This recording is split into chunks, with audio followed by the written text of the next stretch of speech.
l'autre session qui consiste aujourd'hui qu'on nous pays et bien qui consiste à discuter pour une présentation Premier ministre qui était fait ça c'est mardi semaine ça là côté Premier ministre a présenté ça nous a le deuxième pas en budget l'année ça là ça il a créé budget là avec deuxième pas c'est côté il a discuté policy gouvernement il a annoncé ces différents plans gouvernement pour dépenser avec l'argent avec pour différents projets et programmes pays. Non, moi c'est Michael Gaspard et puis moi ici et puis en l'autre fois et puis M. Shelton Daniel. Shelton, bienvenue pour la session qui constitue aujourd'hui. Thank you very much, Michael. Good morning to you, and good morning to all our audience, everyone who is watching on the national television network, and of course others who will be carrying the budget debate over the 2 days, which is of course today, the 23rd. And tomorrow, the final day of the budget debate, Thursday, actually Friday, the 24th.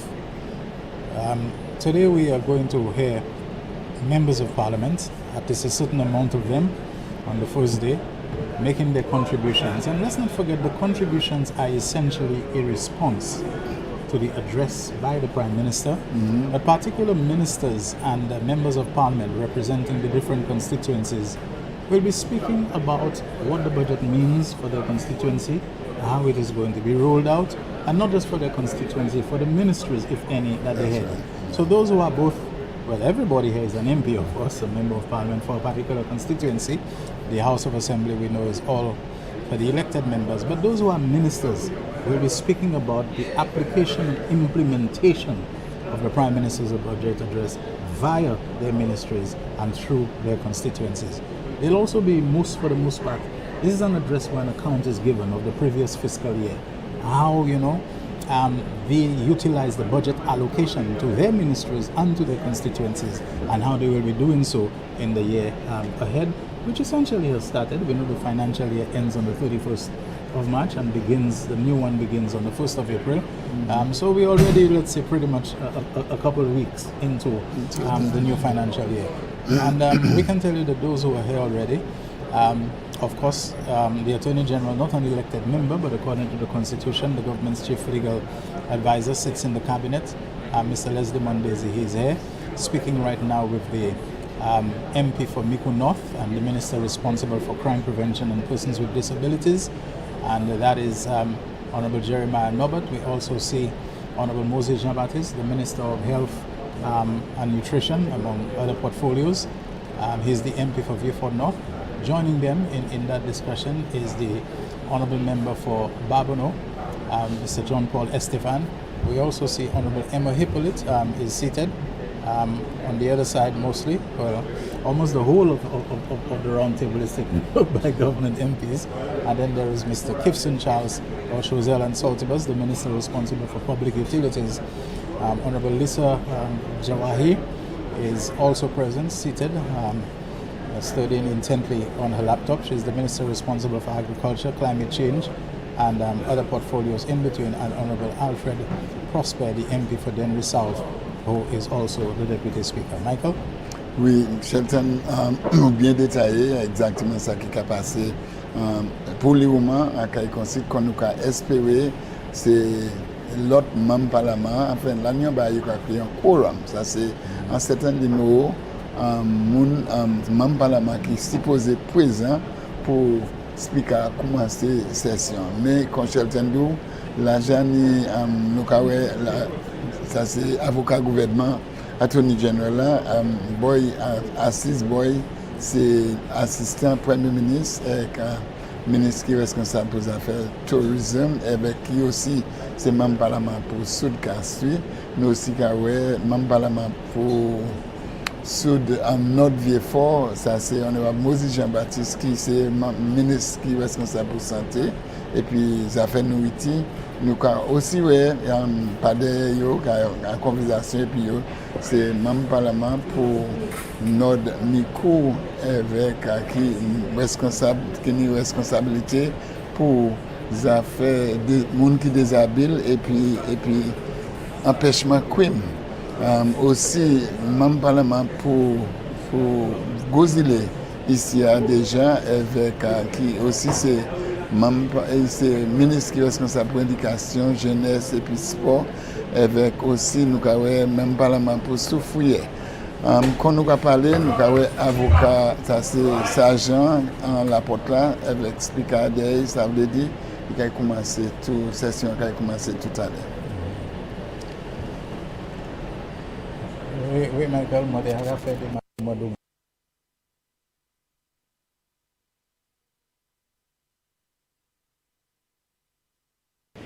In the name of the Father, Son, and Holy Spirit. Almighty God, by whom alone King reigns and Prince decree justice, and from whom alone cometh all counsel, wisdom, and understanding, we thine unworthy servants here gathered together in thy name, do most humbly beseech thee to send down thy heavenly wisdom from above to direct and guide us in all our consultations, and grant that we, having thy fear always before our eyes, and laying aside all private interests, prejudice, and partial affections, the result of all our counsel may be to thy glory of thy blessed name, the maintenance of true religion and justice, the safety, honor, and happiness of the King, the public will, peace, and tranquility of St. Lucia, and the uniting and knitting together of the hearts of all persons and estates within the same, in true Christian love and charity, one towards another, through Jesus Christ our Lord. Amen.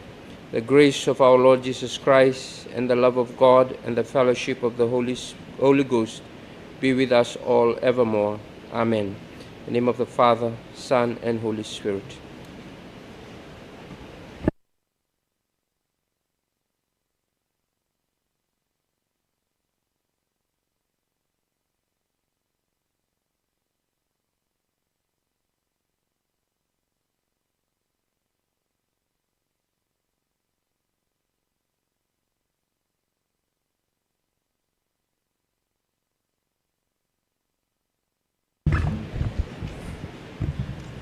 Good morning, honorable members.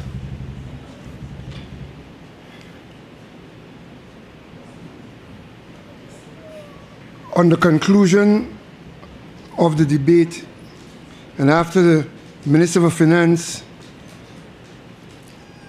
had made his, when the House rose on Tuesday, 21st April, the question before it was that the Appropriation Bill 2026-2027 be read a second time.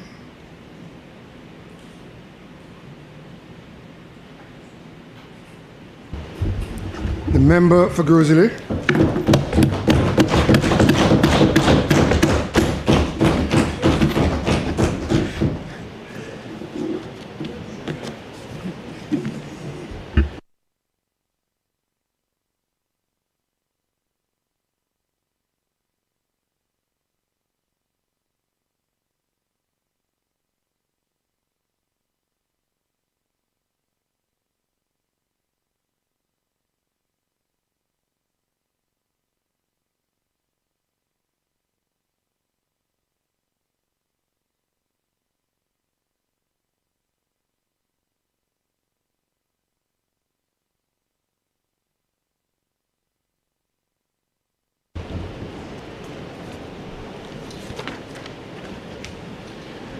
Mr. Speaker, I rise to give unwavering support to this 2026-2027 appropriation bill, Mr. Speaker. For many of us who have not observed or realized, this is indeed the biggest investment made in young people through a budget in the history of this nation, Mr. Speaker. And you know they say men lie, women lie, but numbers don't, Mr. Speaker.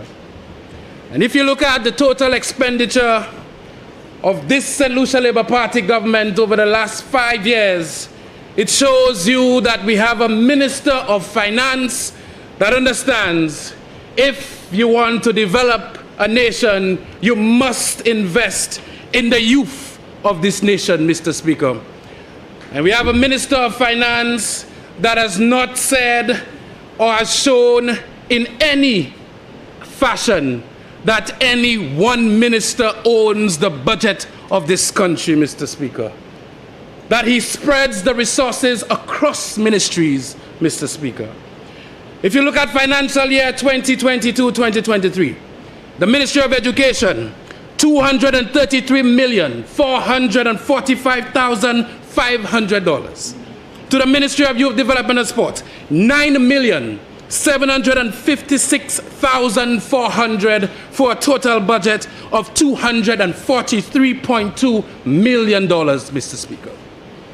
In the second year of this St. Lucia Labour Party, 2023-2024, $232,677,700 to the Ministry of Education, $11,228,800 to the Ministry of Youth Development and Sport, a total of $243.9 million, an increase of $704,600 to deal with the issues of young people in this country. And then when you go to 2024-2025, $261.8 million to the Ministry of Education, $14 million, an increase of $3 million to the Ministry of Youth Development and Sport, $14,508,100. Mr. Speaker, a total of $263.3 million of the budget dedicated to the youth of this nation, Mr. Speaker. An increase, Mr. Speaker, of $19.4 million, Mr. Speaker. 19.4. And then when you go to the 2025-2026 budget, Ministry of Education, $261,994,600. Ministry of Youth Development and Sport, $13,973,700. Total budget, $275,968, Mr. Speaker, to these departments, an increase of $12.62 million, Mr. Speaker. And then, Mr. Speaker, we come to this year, 2026-2027, $275 million, Mr. Speaker, to education, $15.8 million to youth development and sport, for a total budget of $291,541,500, an increase of $15.5 million to the Ministry of Education, Youth Development, Sport, and Digital Transformation. And yet, when you turn on your TV, you go to a media, you hear a minister, in fact, you wish he was a minister, a former prime minister indicating that he won't speak because one ministry has all the money. Because one minister, the member for Denry South, has to speak because he has to hear from this individual. You wonder what happened during their reign of 5+ years, Mr. Speaker, and whether he is showing that at that time, the Minister of Economic Development, a now defeated former member for Denry South East, held that budget, Mr. Speaker. But that is not how this St. Lucia Labour Party reigns over its people. And Mr. Speaker, when you tabulate what the St. Lucia Labour Party government have done as it pertains to dealing with the issues of youth development, sports, and education, you would see a total increase of $48.3 million over the 4-year period for the youth of this nation, Mr. Speaker.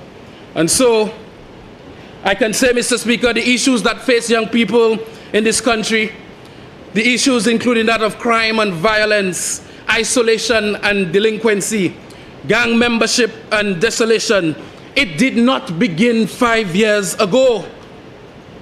It will not take 5 years to cure, Mr. Speaker.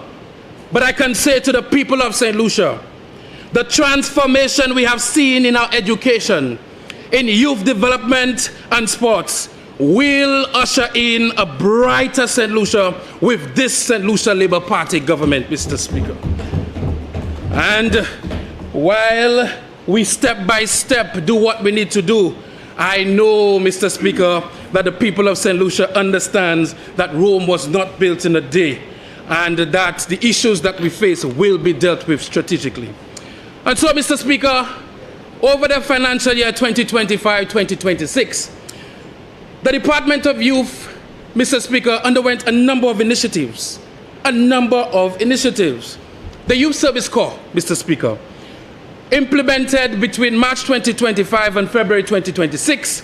This unit, Mr. Speaker, supports young people who are moving from secondary school and tertiary education and have this teething issue of inexperience. And so you have young people applying for jobs and employers saying you have no experience. So the Youth Service Corps, Mr. Speaker, was developed to allow these young individuals to work in the private sector in collaboration with the Ministry of Youth, to work in the public sector, and at least for that year get some experience. And during that year, some training in finance management, some training in teamwork at an employment establishment, Mr. Speaker. And we saw 9 young individuals, Mr. Speaker, working for the credit unions, Mr. Speaker. We saw another 15 working at the ministries, Mr. Speaker. And we have seen that this co-funding model has done a lot for the young people, Mr. Speaker. In the year 2025-2026, Mr. Speaker, we also had summer camps, Mr. Speaker. The Youth Development Unit successfully developed a structured summer enrichment program designed to promote youth engagements, skills development, and positive social interaction. Mr. Speaker, we had 16 programs across this nation, 534 participants, 88 volunteers, Mr. Speaker, in Denry South, Soufre, Babono, Labrie, Mikunov, Castries East, Choiseul, Vieux-Fort, Castries South, Castries North, Denry, and Ancillary, Mr. Speaker. The impact of these programs include improving youth engagement and reducing idle time during the vacation period, Mr. Speaker. In the period 2025-2026, we also had a successful youth award ceremony, Mr. Speaker. We had over 500 persons in attendance. 22 young individuals were recognized for their work in the communities, Mr. Speaker, and we continue to encourage young people to do their best, and they will receive awards from this government, Mr. Speaker. Mr. Speaker, we continue to speak about Youth Parliament. The Department of Youth Development and Sports believes that we need to have more Youth Parliament, youth engagement in discussions, hearing from them, Mr. Speaker, and this is a huge part of what we want to do. And we've said that we do not want only for one Youth Parliament session to be held yearly, but we want to ensure that we have 2 or 3 more. A challenge is always the venue, but we have a strategy that we're hoping to implement in this new financial year. Mr. Speaker, during the financial year 2025-2026, we finally passed the Youth Policy and Action Plan in this country, Mr. Speaker. This action plan and youth policy will provide a clear strategic direction for youth development, improve alignment of programs with national priorities, strengthen governance, coordination, and accountability in the youth sector, Mr. Speaker. So we also, under Youth Department, we identified a youth secretariat for the National Youth Council, Mr. Speaker. For years, the National Youth Council will be bouncing around, renting different areas, Mr. Speaker. We finally identified a space for them, and during this financial year, we'll provide the furniture, we'll provide the computers, we'll provide the dynamics of the National Youth Council functioning in an area that belongs to them, Mr. Speaker. And I'm very, very excited about this National Youth Council and the executive, Mr. Speaker. You know, you hear so many negative things about young people. But Mr. Speaker, over the last financial year, we saw the revitalization of district youth and sports councils. We now have 20 of the 22 youth and sports councils functioning, Mr. Speaker. And we are ready to work with them and the NYC to execute, Mr. Speaker. We have to execute for them. Mr. Speaker, some of the constituencies benefited from our work in the ministry, the Department of Youth. The Denry Steel Pan Shed was finally delivered to the member for Denry South and the people, the young people of Denry South. And we're hoping that they can come into the fray and participate in our national panorama. And if you didn't know, member for Denry South, Grosley, Steel Pan, the Pan Time Steel Orchestra, that is the benchmark of steel pan in St. Lucia right now. So you'll have to work towards reaching there. In times past, Babano using our facility in Grosley benefited. But now we are on top and we will stay right there. Good luck to you. We also saw some work in the steel pan shed in Masha, and we're expecting the return of Diamond Steel, a historic steel pan group in St. Lucia, Mr. Speaker.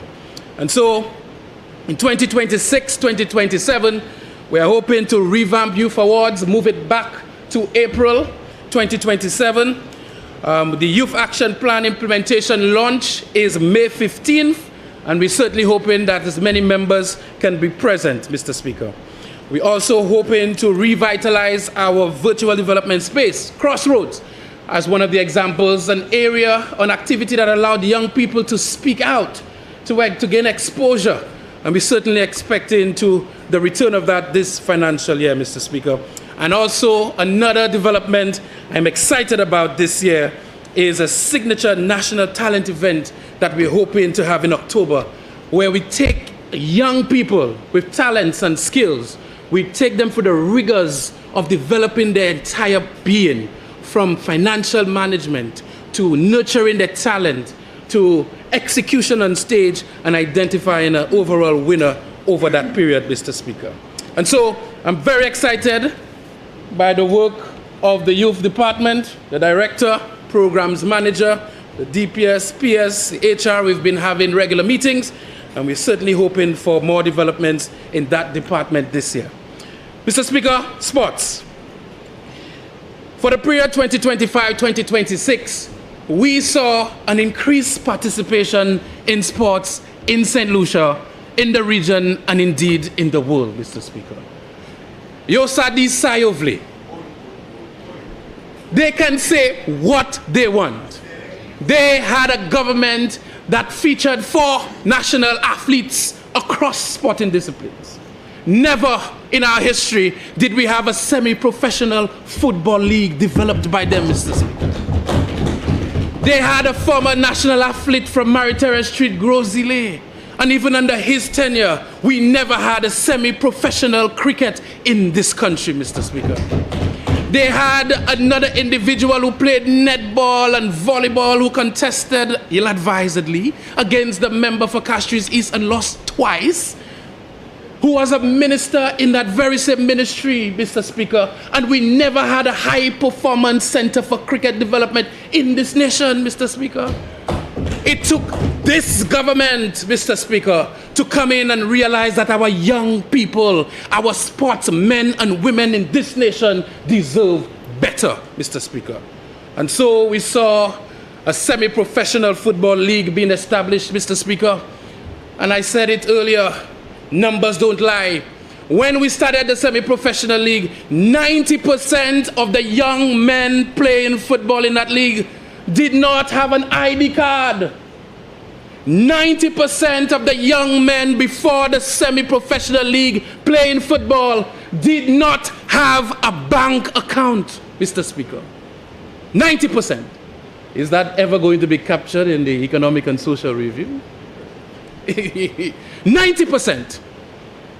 And with this government and the establishment of a semi-professional football league, 100% of individuals playing professional football in this nation now boast of an ID card and a debit card because they are receiving financial rewards, Mr. Speaker.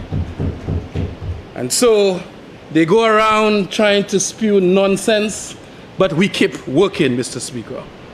And we saw Leclerc becoming victorious in semi-pro football once again.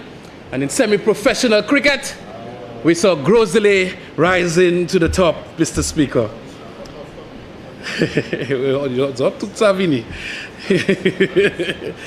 Mr. Speaker, alternative sports, Mr. Speaker. Again, Mr. Speaker, the brainchild of this St. Lucia Labour Party government. We had individuals in drag racing, playing chess, dominoes, all that, Mr. Speaker. Never formalized, never given attention, never given any sort of consideration for their sport, Mr. Speaker. And this government formalized an alternative sports sector, Mr. Speaker. And finally, Mr. Speaker, we are seeing great gains in the sport of chess, in drag racing, Mr. Speaker, in darts, Mr. Speaker. And we are seeing windsurfing, Mr. Speaker, as a sport with a national team from St. Lucia. So young people are being engaged. Mr. Speaker, the High Performance Center in cricket continues to breed very good cricketers. And I want to say congratulations to St. Lucia's under-19 cricket team. It was sheer luck that awarded a trophy to Dominica because of rain conditions. But 7 of our players, 5 on the first Windward Islands team and 2 reserves are from St. Lucia, Mr. Speaker. The captain that you see in the middle, young Edward, he is the captain of the Windward Islands cricket team, Mr. Speaker. And some people want to claim that he is from Castries South East. Them fellas play a lot of cricket in Rosalie, you know. They always come in Rosalie. But Mr. Speaker, we see where we are going in cricket development, Mr. Speaker. We see where we are going with our High Performance Center. We have record numbers of individuals on the Windward's team on contracts, Mr. Speaker, benefiting from our activities, Mr. Speaker. The Elite Athlete Program, Mr. Speaker, we continue to finance our elite and developing athletes through this program. When they need some nutritional support, some psychosocial support, some medicinal support, Mr. Speaker, they can access that program. And I've always said in Cabinet, I've given them the full range of what this government is doing for our young athletes, Mr. Speaker. And so, Mr. Speaker, for the financial year 2025-2026, we commence a robust facility upgrade program, Mr. Speaker. Facilities across this nation, Mr. Speaker. The Debarra playing field, Mr. Speaker. We've erected the lights at Debarra, Mr. Speaker. Finally, a community that absolutely loves cricket. Loves cricket. We've ensured that we've given them the lights, and we are about to start work on the surface, repositioning the entire playing field and ensuring that we have proper cricket in Debarra, Mr. Speaker. The Balata playing field, Mr. Speaker.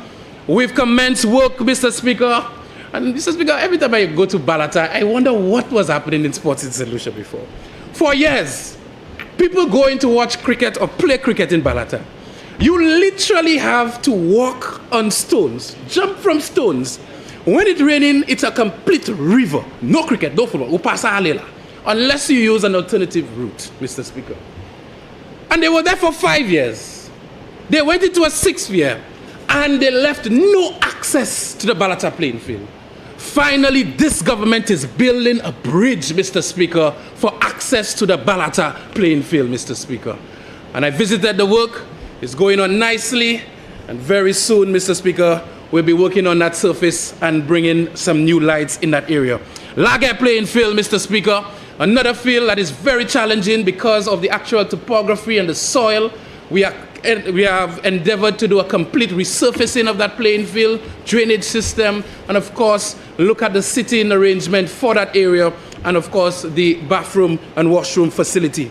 Mr. Speaker, Leclerc playing field, Mr. Speaker. We've installed brand new lights at Leclerc, Mr. Speaker, and I'm sure the senior minister would be happy about that. They are champions of football, and we visited the site where we are going to be erecting the stands and, of course, the change room area for this Leclerc community, Mr. Speaker. Carolee Court, we did the marking and the painting on that court, Mr. Speaker, in that financial year. They had upgrades to the gardens in Central Castries, Mr. Speaker. I don't know if you realize that every single constituency is receiving attention. And Mr. Speaker, Cicero playing field. We had some very, very good interaction with the member for Castries South, National Lotteries, to collaborate to develop the Cicero playing field. And Mr. Speaker, I happened to pass by Cicero last night, Mr. Speaker. The place, a bumper crowd of activities at Cicero, Mr. Speaker. Testament to when you develop facilities and you have an MP that understands you need to develop the programs through competition and grassroots development and the modus operandi of how you can develop sports and an entire community. Mr. Speaker, I saw all sorts of people walking to and from. Young, middle-aged, not so young, you know, everybody excited. And Mr. Speaker, so we've done that work and we're looking forward to doing some more in terms of providing some form of shelter in that facility for when it rains, Mr. Speaker, and ensuring that we continue the programming in that community, Mr. Speaker. That's how we are moving forward. And Mr. Speaker, the individual who is doing the scrolling happened to stop on this very small facility here. And Mr. Speaker, I got very jealous when I attended that area because a brand new, very state-of-the-art outdoor gym erected. Yokachen Sigweyo. They holding it to themselves. The member for Denry South. A nice strength training area for the people in that community. Very well done, Mr. Speaker. And so, Mr. Speaker, we continued our work program in sports. Cicero, we moved to Entrepot, Mr. Speaker, that's Castries East. Development of the Entrepot Summit. Ooh, look at how nice the PM looking there, boy. Entrepot Summit. Work done on the Leon Hess playing field to rehabilitate that playing field, ongoing. We need to step up and finish this work here in Castries East. We also saw some work on the Bagatelle Court and Community Center. Mr. Speaker, Chen Sigwell, that one looking good. People asking what is happening in Marsha. A lot of work is happening in Marsha. Brand new court and community center for the young people in Marsha. Marsha grounds upgrades for the financial year, Mr. Speaker. We've done a lot of work in raising the roof at Marsha, Mr. Speaker. We're doing work on the surface and we have to absolutely change the lightings at Marsha, and a lot of work ongoing at the Mindo Phillip Park as well. Mr. Speaker, ancillary canneries. Mr. Speaker, every single sporting facility in ancillary canneries has been or will be upgraded, Mr. Speaker. Every one of them. We've seen work on the canneries playing field. We've seen work on the canneries court, Mr. Speaker. We've seen work on the Jackmel playing field. We've seen work on the Vanna court, Mr. Speaker. We've seen work on the Tetshime facility, Mr. Speaker. This government, this Ministry of Youth Development and Sport is working in every single constituency, Mr. Speaker. Every single one of them. Soufrière Mini Stadium, I come into you. Soufrière Mini Stadium, Mr. Speaker. Wonderful work done at Soufrière Mini Stadium. Brand new toilets installed. Brand new roof installed. Brand new painting and decorating of the facility, Mr. Speaker. And of course, with the team at Soufrière, we're expecting more work to come in that facility, Mr. Speaker. Of course, I visited the other facility in up the road, and it looks like we are getting very far in sports in Soufrière very soon. We'll be talking about that the other day. PI playing field, Mr. Speaker, we went to Chozel. PI playing field, Mr. Speaker, we are building a brand new facility in PI. We have started the work on brand new state-of-the-art lights in PI. And then, of course, work on the surface and then the perimeter wall for that PI playing facility, Mr. Speaker. And when we started the work on PI, the member for Chozel Saltibus was indeed happy and smiling. Meyakavini, what about Lafargue Mini Stadium? He wants a brand new mini stadium today, like I can do that, today. Every cabinet meeting, boss Lafargue. So I said, boss, you just start Chozel, give me a chance. He wants Lafargue already. And of course, I agree. This is a facility that has immense potential. If you go and watch T20 cricket there, you feel like you're at, at some Sabina Park or some area that is, these people consume sports like no other. Huge fans, Mr. Speaker, but we are getting there and we will be delivering for the Lafargue playing field, Mr. Speaker. Auger playing field in Labrie, Mr. Speaker. We've done a lot of work on that facility. We've done the lights, brand new lights, and we are starting work on the actual surface, and we are looking forward to a perimeter wall and some washroom facilities in that community. Philip Masley Grounds, Mr. Speaker, in Viewfort, Mr. Speaker, we have changed the lights. We have LED lights at the Philip Masley Grounds.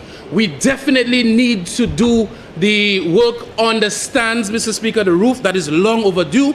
And we're certainly hoping that very, very soon that we can get this work done and focus on the surface as we plan to host black hat and semi-professional football at this very, very important venue, Mr. Speaker.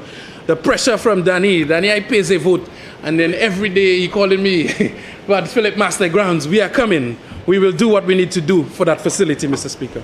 When playing field, Mr. Speaker, a facility that is absolutely necessary for cricket development in this country. Absolutely necessary for cricket development. There is no cricketer that has played at any level that has not enjoyed the ambience of the when playing field. Brand new lights, Mr. Speaker. They have the most expensive lights on island right now. Brand new lights at the when playing field. You can see that from what I was told. You on the East Coast, you can actually see it from the West Coast, Ancillary and Canaries and those areas, Mr. Speaker. The people are saying when there's cricket, they cannot sleep because it's shining through their partition, Mr. Speaker. Those 90 to 95% daylight lights, nobody, as a matter of fact, the dogs are barking every night when it comes on. The birds are saying, why are you messing up my sleep and my comfort when there is cricket, Mr. Speaker? But we know the perimeter wall and surface is where we are going very, very soon. We have to ensure that we have proper washroom facilities, and we continue to develop that facility as a mini stadium that we've described and have all the drawings for, Mr. Speaker. Mr. Speaker, Denry Cricket Grounds, Mr. Speaker, we've started work on that grounds. We have to change the lights, and of course we've started work on the surface. Another cricket-loving community, Mr. Speaker, we have to ensure gets that level of attention. And of course the football field, the lights, Mr. Speaker, very, very expensive lights need to be reinstalled at that facility. That facility, we had some issues with the sea blast, and we are definitely going to ensure that we do what we need to do. We've done work on the washroom. We continue to see work on the washroom, and we continue to work towards more protection from the rain with the stands, Mr. Speaker. Mr. Speaker, we also saw work at the Mabia Valley playing field, Mr. Speaker. Brand new lights installed at the Mabia Valley playing field. And of course, we have 2 more lights to install. And immediately after, we have to ensure that the surface is ready for black hat and semi-professional cricket, Mr. Speaker. Mr. Speaker, I missed for some reason the facilities we have in Viewfort North, Mr. Speaker. We've done and we've come under tremendous pressure from the member for Viewfort North for the Bellevue playing field, where we've put brand new lights, LED lights, and we have to work in short order for the surface, Mr. Speaker. We've done work there, and we also have work ongoing at another facility that I posted on my status that people are very happy with. The technician will be able to get it. The member for Viewfort North is putting up the standing order that you're misleading the House, that this is not the playing field. I was talking about Mabia Valley, and then yes, I switched over. So yeah, you're saying you're misleading the House. So should I? The technician needs to move it on. Yes, Mr. Speaker. And so, Mr. Speaker, we continue with our work program. We'll definitely ensure that Bellevue playing field is up and to the standard that we know it needs to be, and this is long overdue. And we also did work on the other facility, the Piero playing facility. We've put in brand new lights, and we are now moving to the surface. The lights are up and ready to go, Mr. Speaker. And of course, Mr. Speaker, last but not least, we did a little bit of work on a Bonte court. Just a little bit of work in the community of Bonte. Just a little bit of work in Bonte, Mr. Speaker. Mr. Speaker, it is Bonte Basketball Club were champions of basketball for a number of years. And they had a facility that just did not match what they were doing. And so we did upgrades to that facility. We want to thank the contractor for doing endless, very good work in that area. And you know, when you're dealing with Bonte people, you cannot give them halfway. I mean, you cannot give anybody halfway. but generally these people full of style. They know that. I tell them that all the time. And so they came on board, they chipped in where they had to chip in, and I'm very happy with this facility. That's the one. So you're also everywhere. Yeah? Key areas of facility upgrades that we've already identified: the Urge playing field upgrade in Miko South, blusher courts and lights, refurbishment of that facility. That's in Miko South, Mr. Speaker. We did a brand new surface for the court in Denry South over that last financial year, Mr. Speaker. Miko South, Mr. Speaker, because we're not a government that will do work only in the constituencies that we win, Mr. Speaker. Sports development is for all constituencies, Mr. Speaker. And I'm hearing that I skipped Forester. I don't know how that happened. I don't know if we went through Mr. Technician Forester playing field. We did a lot of work in Forester. We did brand new lights in Forester. There you have it. Brand new lights in Forester, state of the art. Brand new surface ongoing. And of course, we're looking at the bleachers and everything in Forester, Mr. Speaker. We have work going on in every single constituency, Mr. Speaker. Every single constituency. So back to the key areas for facility upgrades. We said the Urge playing field, blusher court and lights, refurbishment of that court, ancillary bleachers needed for that community, Soufre stands, Mr. Speaker. We have to ensure that we put additional stands at the mini stadium. And of course, the Marigot playing field, Mr. Speaker. The potential is for a state-of-the-art mini stadium in Marigot to service 3 constituencies, Castries South, Castries South East, and ancillary canneries in terms of Roseau, Mr. Speaker. Right along the road, Mr. Speaker. This is a project that is absolutely necessary for those constituencies, Mr. Speaker. Mr. Speaker, during the financial year, Mr. Speaker, we also invested in sports equipment, Mr. Speaker, for our various associations and communities, Mr. Speaker. This government was a government that saw the need to remove property tax on our secretariats, Mr. Speaker. So we now have the Olympic Committee not having to pay property tax as they render a service to all our sporting disciplines. And of course, the St. Lucia Football Association, the secretariat in Leclerc as well, and any other association who will establish a secretariat, they will be able to do that property tax free, Mr. Speaker. And of course, I'll hasten to say that this is the government that also removed VAT on all sporting equipment for the young people in this country, Mr. Speaker. And so, Mr. Speaker, we cannot have all of these facilities without proper programs. And I'm happy that we have the buy-in from all of our my cabinet colleagues to put proper programs together for these facilities, Mr. Speaker. But at the ministry, in the year 2026-2027, we will be implementing for the first time in this nation an athletics high-performance center, Mr. Speaker. We've done so well in athletics, Mr. Speaker. The St. Lucia Athletics Association is excited, and we are putting this program together for them, Mr. Speaker, in collaboration with them. The Laverne Spencer Center for Sports Excellence, Mr. Speaker, we will be transitioning. We will identify the committee to look into it, Mr. Speaker, and put the plans together as we welcome back our legend, Mr. Speaker, in our midst, Mr. Speaker. For the year 2026-2027, we will be implementing the Johnson Charles Cricket Academy for the West Coast, Mr. Speaker. Another legend, Mr. Speaker, an individual who is passionate about his community and his area.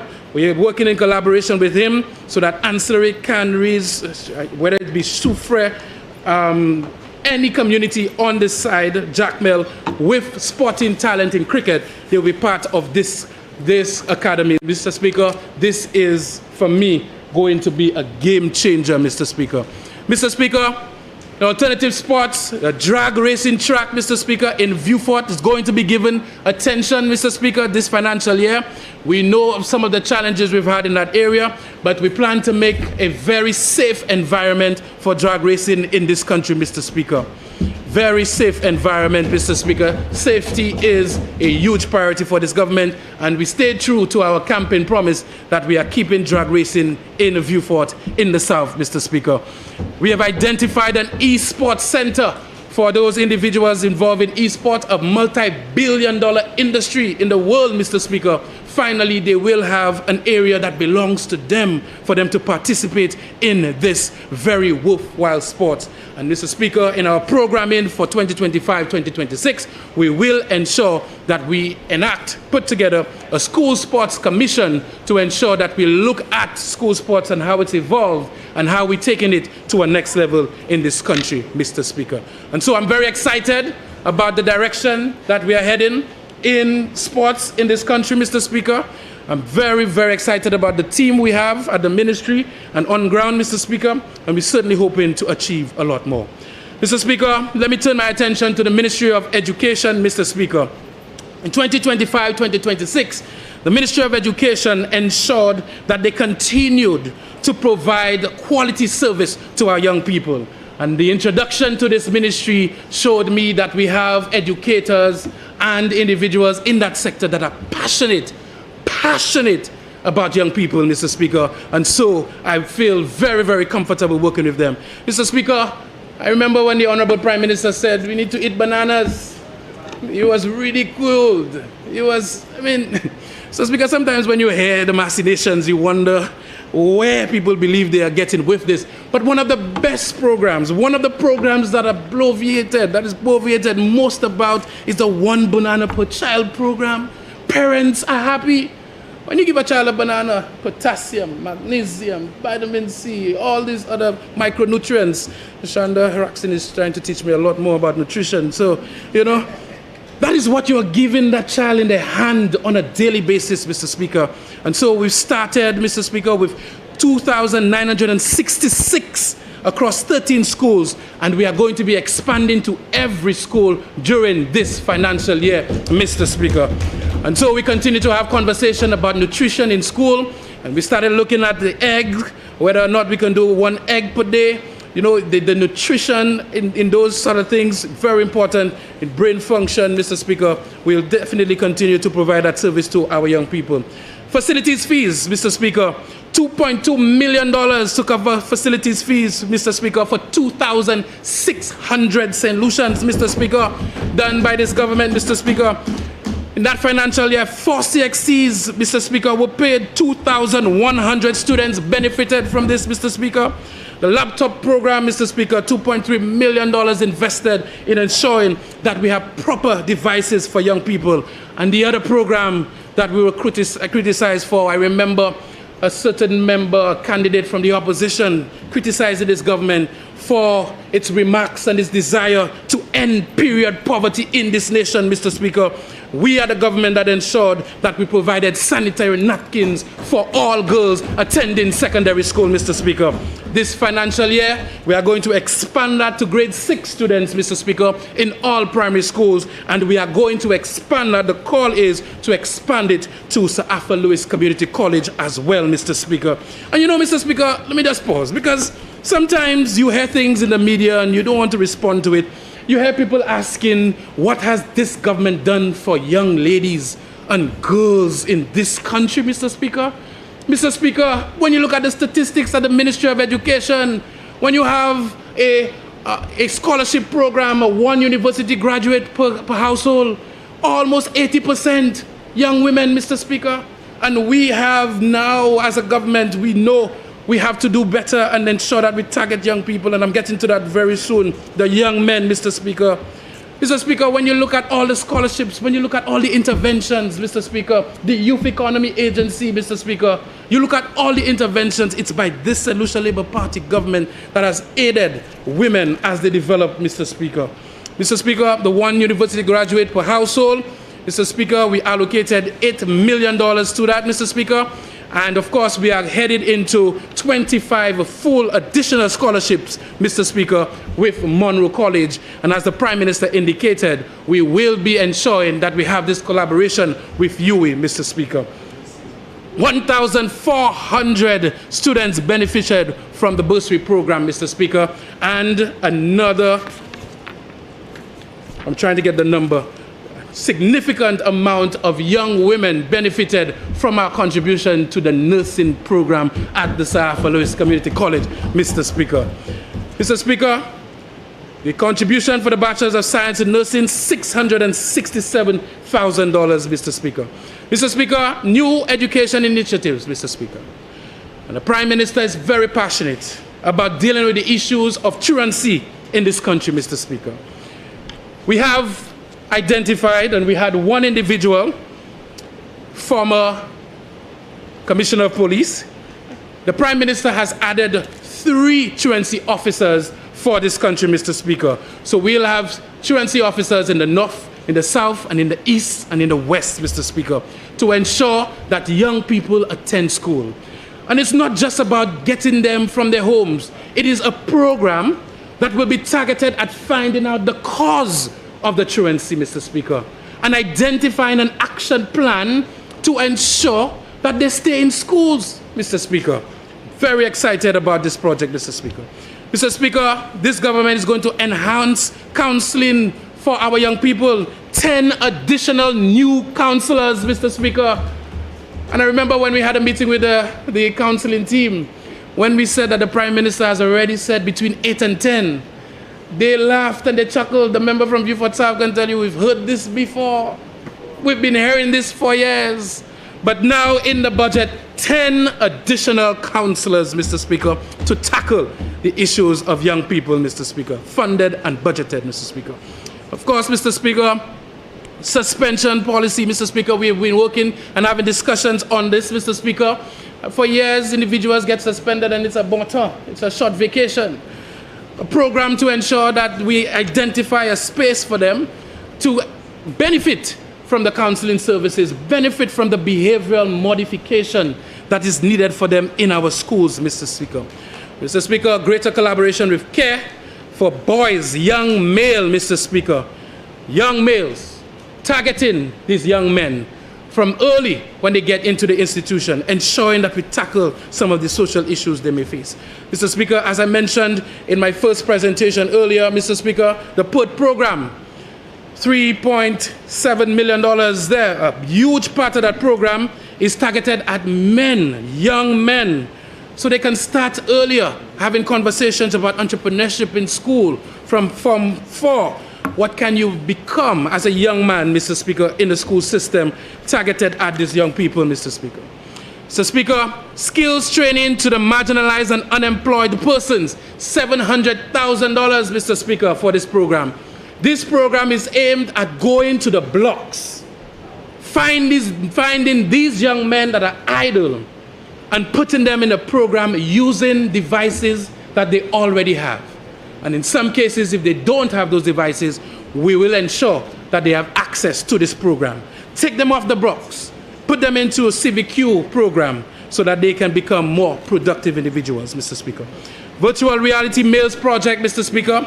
This project is aimed to expand training opportunities to provide employment and entrepreneurship, Mr. Speaker, for young individuals. $1 million, Mr. Speaker, for young men, Mr. Speaker. And so you see the concerted effort to target our young men and make them more productive individuals. Mr. Speaker, I'm also very excited about the work of CAMDO, Mr. Speaker. The curriculum specialists in that department, Mr. Speaker, they are on fire. They have a lot of energy, Mr. Speaker.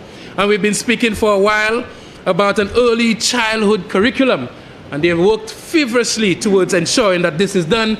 And I'm very sure the member for Beaufort South will delve into this further. And of course, studies in heritage study, African Caribbean studies for our young people on the cards, Mr. Speaker. In this financial year, Mr. Speaker... Well, remember, you have 15 minutes left. Thank you, Mr. Speaker. Well, I could have sworn you would have said 5 minutes. So I Mr. Speaker, this government is moving from paying 4 CXCs to this financial year paying 5 CXCs for our young people, Mr. Speaker. 5 of them, Mr. Speaker.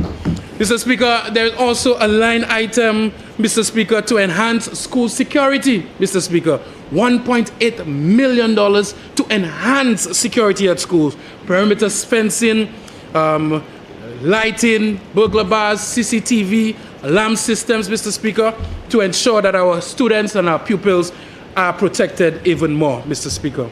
Mr. Speaker, in education, our 2 biggest stakeholders are, of course, the students and the teachers. This government, Mr. Speaker, will continue to ensure that we take care of our teachers as much as we can, Mr. Speaker. And so, Mr. Speaker, true to form, the Minister of Finance has identified $227,000 for teaching material for our teachers, Mr. Speaker. Never before, the first time in our history, $227,000 allocated to teachers for them to get their material allowance, Mr. Speaker.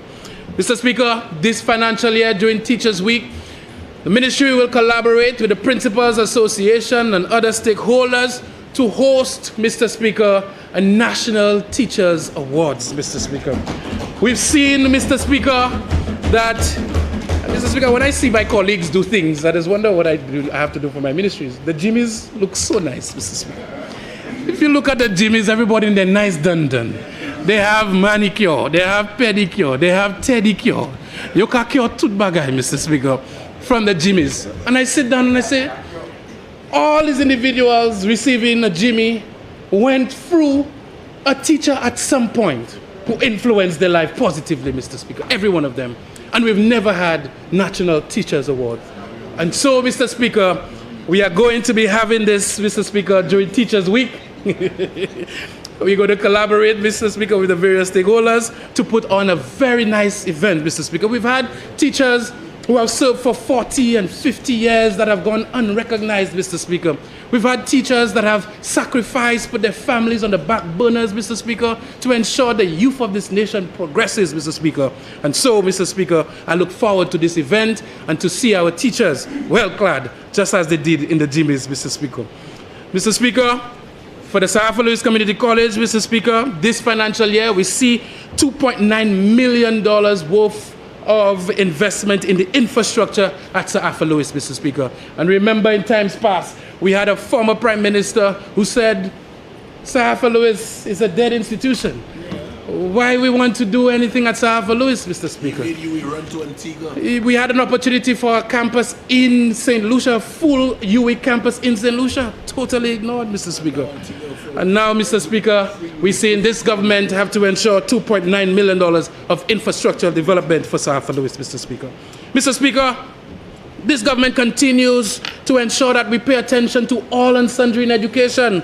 For the first time in our history, Mr. Speaker, in August, the wages for cooks and daycare staff will be paid, Mr. Speaker, in August. I will say this again, for the first time, wages for cooks and daycare staff, $407,000 allocated for these individuals, Mr. Speaker. For the first time, Mr. Speaker, in August, wages for janitors will be paid, Mr. Speaker, in this country. $558,000 allocated for these individuals, Mr. Speaker. All and sundry touched by the work of this government, Mr. Speaker. So, Mr. Speaker, we continue to do our thing in education. National qualification framework, Mr. Speaker. Finally, Mr. Speaker, we will see individuals that have CVQs be streamlined at the levels of those with degrees, Mr. Speaker. And so, parity of esteem can be garnered in education, Mr. Speaker. And I'll continue to say parity of esteem is all of our business. We need to let from preschool to primary school, infant school, secondary school, that if you want to be a carpenter, you should be held in the same esteem as an individual who wants to be a doctor or a lawyer, Mr. Speaker. It has to start at home, in the communities, everywhere, Mr. Speaker. And so when you have a CVQ level 4, Mr. Speaker, we'll streamline this, Mr. Speaker, into a bachelor's degree for our people in that sector, Mr. Speaker. And so, Mr. Speaker, the Principal Assistance Program will be funded, Mr. Speaker. All principals in the primary school sector will have an assistant by the end of this financial year, Mr. Speaker.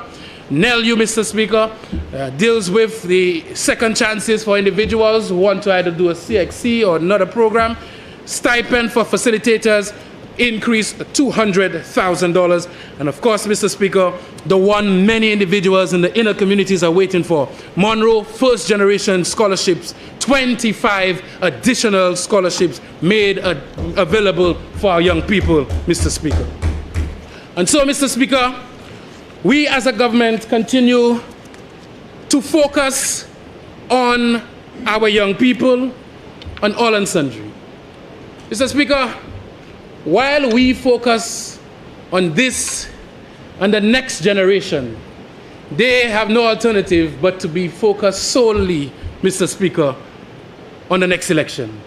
While we focus on ensuring that we sustain the livelihoods of young people in this country, all they can focus on is cheap political points, Mr. Speaker.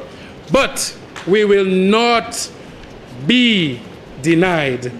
We will not be derailed, is the word. Remember, you have 5 minutes left. We will not be defeated. We will not be deterred, Mr. Speaker. So, Mr. Speaker, please allow me to once again thank the people of Grosley for their unwavering support over the last 5 years. The devoted staff of my constituency office, Nicola, Meander, Sharik, Bianca, and Luik, the Frenchman. So what is it, Abok? Abok working for the constituency office, the town council, the football league, the cricket league. Shout out to Abok. A huge resource, a big cheerleader. Mr. Speaker, I also want to thank the constituency council, the SLP Women's Organization, the elder caregivers, Mr. Speaker, in my community. They do an excellent job, Mr. Speaker. I want to thank them, Mr. Speaker. The SLP constituency group, my campaign team, and of course my family, for always being with me, Mr. Speaker. Today I want to give special recognition to one Mr. Kirby Sidney in our midst today. The amazing work he has done with the youth of this constituency, Mr. Speaker, a lot of the time goes unrecognized, Mr. Speaker. The group, the Red Generation Youth Group, they continue to take their space in our society. Well done, Kirby Sidney. According to the young people, you the business. You the business. And so, Mr. Speaker, you the birthday, sorry. Mr. Speaker, let me pause to say hats off to the management and staff of the ministry, the Department of Youth Development and Sports, Mr. Speaker. They continue to punch above their weight in government. Well done. Let me say thank you to the very loving and warm staff at the Department of Education.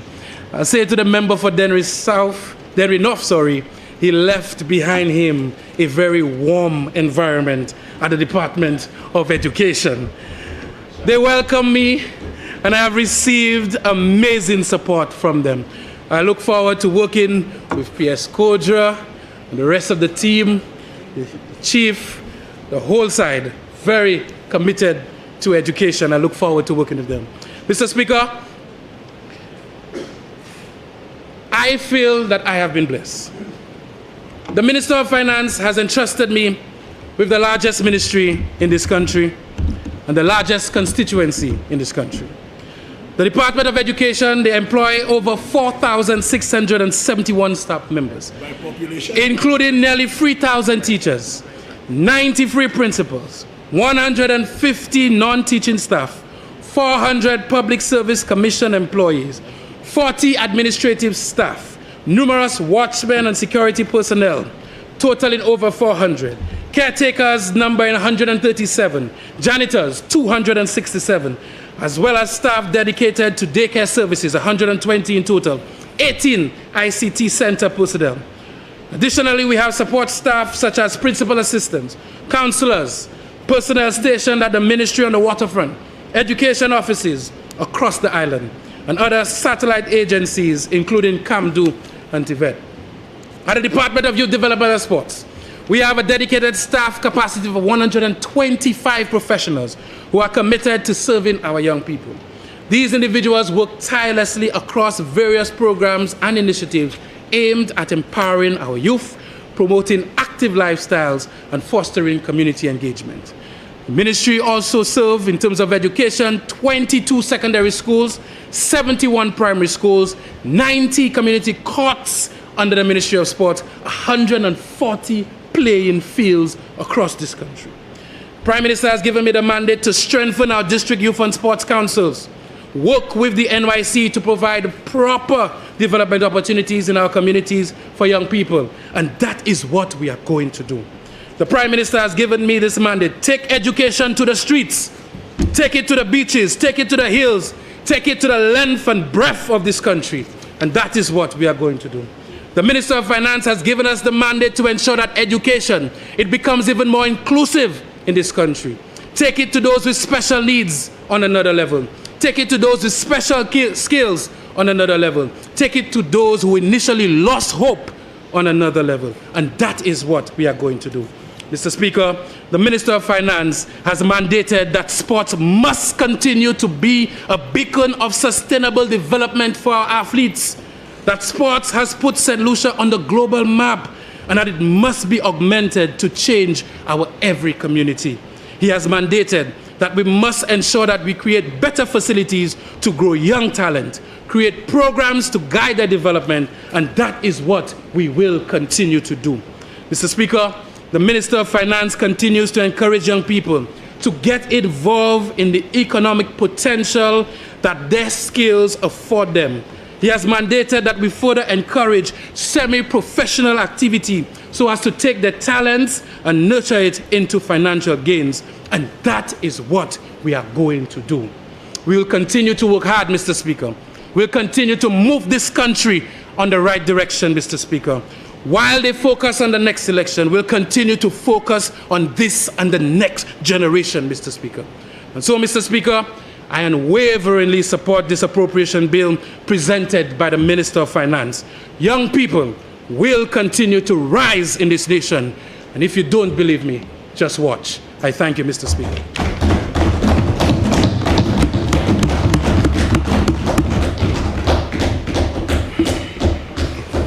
The member for Denry South.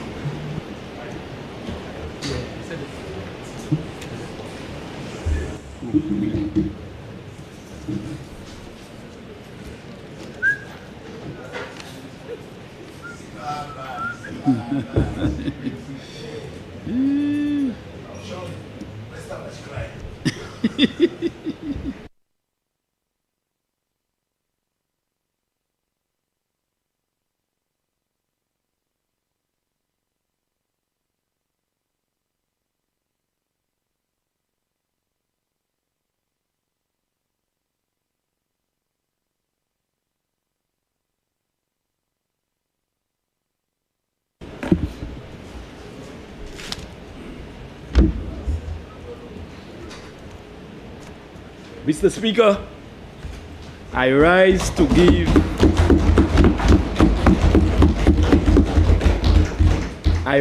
give my fullest support to the Appropriations Bill 2026-2027.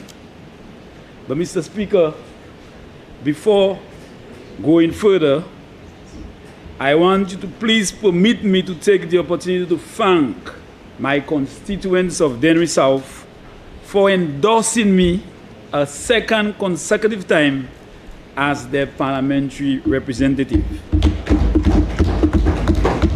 It is a clear demonstration of their confidence and trust in me and the St. Lucia Labour Party, led by our Prime Minister, Honorable Philip J. Pierre, after a resounding victory at the polls, 16-1 on December 1st, 2025. But Mr. Speaker, before going further, I'm sure you recall last time when we discussed the estimates, I did mention that 2 of our officials in my constituency went missing sometime in February of this year.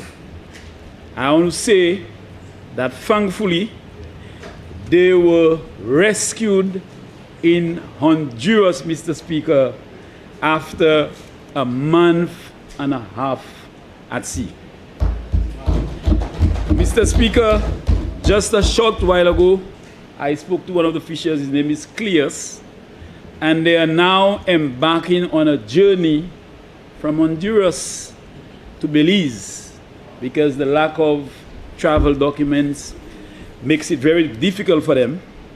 But I want to say to all the people of Denry, the 2 fishes are safe, they are in good care, in good hands, And we are hoping that by this weekend, they will be in Belize, where diplomatic relations between St. Lucia and Belize will commence, to see how quickly we can get those fishers back to the constituency of Denry South. So I want to just inform the people of Denry that c'est des pêcheurs qui te marché, because yo te ay la mais depuis en février l'année ça là, nous joignons un pêcheur en Honduras, joignons, et puis depuis là yo joignons, yo ka été la caille ici avec monsieur ka point bon cœur yo, mais yo ka sorti Honduras pour aller dans l'autre place côté nous ni diplomatic relationship yo, côté nous kay garder qui maintenant nous affaires yo, river Saint-Lucie plus vite que possible. Mr. Speaker, I listened to the appropriations bill presented by the Prime Minister, and it has something in it for every St. Lucian. The farmer, the fishers, the teachers, the janitors, everybody stand to benefit from this appropriation bill. And this is what I know our Prime Minister to be. He is that one who always puts our people first. And Mr. Speaker, I know this year, 26-27, in spite of the global challenges with Iran and Iraq, we will continue to put the people first and to provide them their daily needs as much as possible. But Mr. Speaker, not being a minister, not having a ministerial portfolio, I will prefer at this time to spend as much time as possible dealing with the Denry South constituency. Mr. Speaker, this constituency is very important for me. It's a small constituency, Mr. Speaker, and as I said earlier, the people have placed their confidence in me to serve them a second term, and I know, Mr. Speaker, they will ensure that I provide quality representation to them to ensure that we make their life a lot better as we continue to serve this country. Mr. Speaker, I want to start by, and Mr. Speaker, let me go back a bit. We had an incident, a very unfortunate incident, where a young life was lost in Denry South, and his name is Tariq Isidore, 22 years old, who suffered gunshots in a place in Curly-Sac on Sunday morning at about 11:30. Mr. Speaker, it hurts because this young man was well known in the constituency. He has been very much involved in youth activities in the constituency, Mr. Speaker, and it was sad when I got to learn of this incident. I pray for his family. I ask for strength and courage, and I do hope that we will continue to have his parents and other family members in his prayers. Mr. Speaker, this is very unfortunate for us, and I just want to appeal to our young men who believes that simple solutions that can be addressed by just talking to each other, it usually ends with a stabbing incident or gunshot wound or whatever. And it is really not a good thing for our young people. So I'm therefore calling on our young men to engage in more activities that would shape their future, create employment for themselves. And Mr. Speaker, I do hope that they will understand the importance of being together and not using weapons to take somebody's life, especially in simple issues that can be resolved without having to use the gunfire. But Mr. Speaker, I want to just mention that in 2025-2026, some of the key achievements that we had in Denry South. And Mr. Speaker, the achievements were based on CDP allocations, other financial support by the Ministry of Infrastructure, and other persons who would have contribute financially towards various projects in the constituency. And Mr. Speaker, I want to start with roads. We completed one phase of the road rehabilitation project in Boisjoli. That is that road in the residential area where Noel Sylvain and others are staying. That road was in a very, very bad situation, Mr. Speaker, and through the effort or contribution from under my CDP program, we were able to upgrade it at a cost of almost $200,000, Mr. Speaker. The road at Red City connecting to the Denry Hospital, Mr. Speaker, another $195,000 was spent to connect that road, and that is a road that has been there, not connected for about 45 years. And Mr. Speaker, I was very happy as the constituency representative for Denry South to ensure that this road is connected and to make it will cause traffic to flow by Plants Place all the way to the hospital. And in the event of flooding, that is usually a problem in Denry South, in the village, that would be very well, that would cause traffic to flow instead of the village to the hospital, but from by Plants Place to the hospital, Mr. Speaker. A road in daylight, Mr. Speaker, starting by Stephen Valto, Mr. Speaker, we were able to provide a proper base on that road, and that road had been in a deplorable state. And I was very happy that the people of Daylight now can say a big thank you to the government for receiving this road after a long time in a bad state. We also constructed a road, a new concrete road in Lakai, that is in the area heading towards Lenisha's place. And that road cost $55,000, Mr. Speaker. And it was very necessary because in the event of anybody being sick, where the ambulance has to reach out to them, that would be a very, very good access to allow this to happen. We were able to upgrade the Basil and Erad farm roads. These farm roads, Mr. Speaker, provide important access to our farmers. And we have the Sky Ride where lots of tourists visit on a day-to-day. And I was happy we were able to pave or upgrade those two roads at a cost of $400,000 dollars.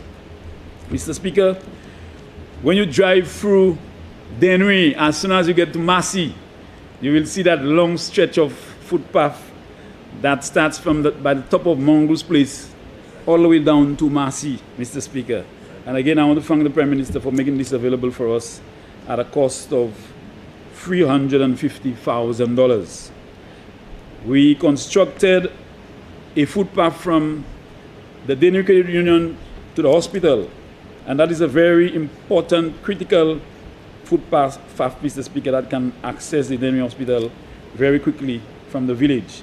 We also constructed a very important footpath starting by Baby Ras, by Red City, all the way to Mary's Place in Tualo. By Ape, flood-prone area, we also constructed a footpath, but I think it's 95% complete. And we are hoping that we can see a completion very soon. We constructed a washroom facility in the Denry Cemetery, Mr. Speaker. From the time I know myself, we never had one. And I think it was important for us to do so because many persons going to funerals and going to bury their loved ones in the cemetery were struggling to find facility that they can use to do the necessities. We also constructed a new footpath starting by Jenny going down to Tualo, and we are hoping to continue that in the short term. We constructed another footpath along the highway starting from Albert all the way to the bus shelter by the Denry Preschool. I believe that this was necessary, Mr. Speaker, because our children, when going to school, most times would have no choice but to walk on the main highway because the conditions were not available for them to walk off the highway many times, much of the time, and we were able to construct a footpath from the preschool all the way to Albert. It is my intention, based on availability of funding, to continue the footpath all the way up to that place by Farmer, by Esther, so that it will create pedestrian pathway for as many persons who are using that route to do their daily necessities. Mr. Speaker, we are now near completion of our change room in Denry on the playing field, equipped with toilets and baths, where our sporting persons will be able to use before and after engaging in sporting activities on the Denry playing field. But Mr. Speaker, one concern is that we are still unable to create a barrier so that when people are actually watching the games and it rains, they will not get wet.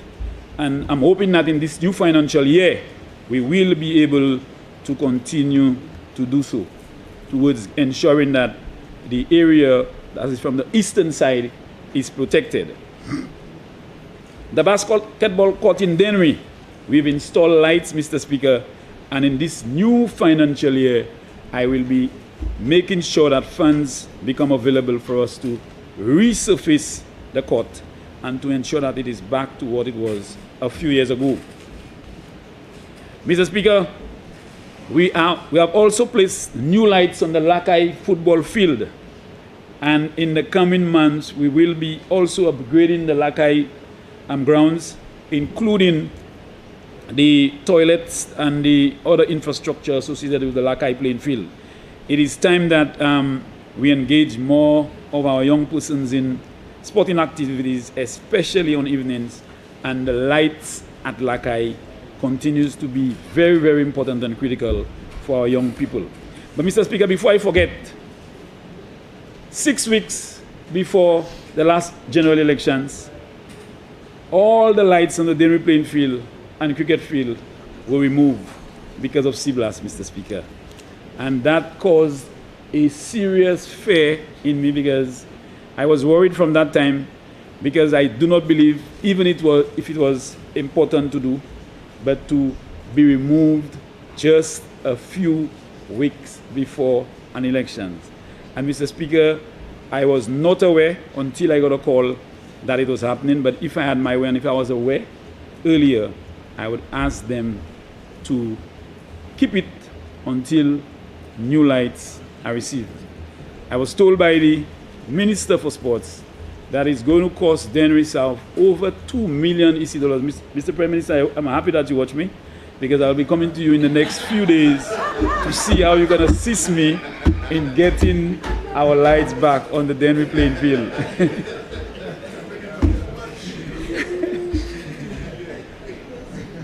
Mr. Speaker, in terms of grassroots program, we are putting together a program for our young people for football, cricket, and tennis.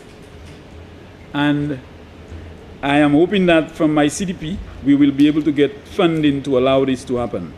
It is important to engage our young people in sports at a very early age, because I believe that will keep them away from other activities that would get them involved in crime and other unanticipated activities. And Mr. Speaker, I believe we need to target the young people from ages 10 and onwards and upwards to be able to engage them very early. So in the coming months, I will be engaging the youth persons in Denry, the football and cricket, tennis persons in Denry, to see how we can put a program together that will be paid by the parliamentary rep to ensure that those persons are engaged. Mr. Speaker, our Denry Hospital still continues to operate on a 12-hour basis. And Mr. Speaker, it is time that we ensure that the hospital operates on a 24-hour basis. I can never forget, Mr. Speaker, one day when I was in my veranda, I saw the closure of the hospital, and 5 minutes after, there was an accident by Mongrel, and those persons had to be transported all the way to Vieux-Fort. And Mr. Speaker, I do think an important hospital like the Denry Hospital should be a 24-hour service, providing a 24-hour service, as it will take the weight from both St. Jude's and OKU hospitals, Mr. Speaker. It will continue to serve, as it continues to serve constituencies of Denry North and South, Mr. Speaker. The closest hospital from Denry South and Denry North would be St. Jude, and OKU, which would take half an hour to 40 minutes to get there. I believe the Denry Hospital has sufficient space to be equipped with lab and X-ray services, and maybe 10 to 12 rooms, Mr. Speaker, that will allow patients to remain in the hospital over a period of time to ensure that they receive that level of service that the hospital provides. Mr. Speaker, the space is there, and whilst I know and I recall efforts have been made to relocate the hospital at Montvin, I believe, Mr. Speaker, in the meantime, we should be able to provide better services if we are able to expand the hospital exactly where it is to provide greater services to the people. Mr. Speaker, we've upgraded the car park, and it has provided much more space for parking. I have already costed the road from the back that would allow vehicular traffic to move in one direction, and it's at a cost of 195,000 EC dollars, which I'm hoping that we can start in this new financial year. But Mr. Speaker, I really want to, express my concern with regards to the Denry Hospital for delivery of service. I believe that is much necessary, but I believe that it's time that our constituents, Denry North, Denry South, would not have to go to Castries, would not have to go to Vieux-Fort to do a simple lab test or an X-ray. Mr. Speaker, I believe that we can provide that service or services in Denry. Education and training, Mr. Speaker. Last year, again thanks to the Prime Minister, we provided support, financial assistance to parents for school. Approximately 300 persons benefited from that allocation, and I want to continue to thank other persons who provided assistance, and I want to mention Coral from the US and other colleagues who have been making a contribution to support our young people in terms of educational assistance, Mr. Speaker. Other than the donations, the first generation scholarship, again, Mr. Speaker, we have quite a number of persons from Denry, and I urge our young people to take advantage of this opportunity. The Taiwanese scholarship, I know some persons from my constituency did apply, and I'm hoping that they will be successful in getting the opportunity to study in Taiwan. We have persons, as we speak, at the South Louis Community College benefiting from assistance from the government, and also Cuba. Mr. Speaker, I really want to call on our young people from Denry South to really take full advantage of this opportunity. It's an opportunity for you to shape your future through education and to give you a skill that will allow you to gain employment, whether it's in St. Lucia or in the OECS or wherever, Mr. Speaker.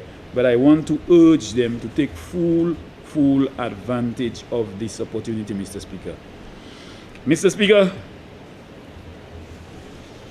Denry South receives an allocation through the SSDF, and a lot of it is social, housing assistance, employment, sponsorship, medical, income support, burial assistance, educational assistance, Mr. Speaker.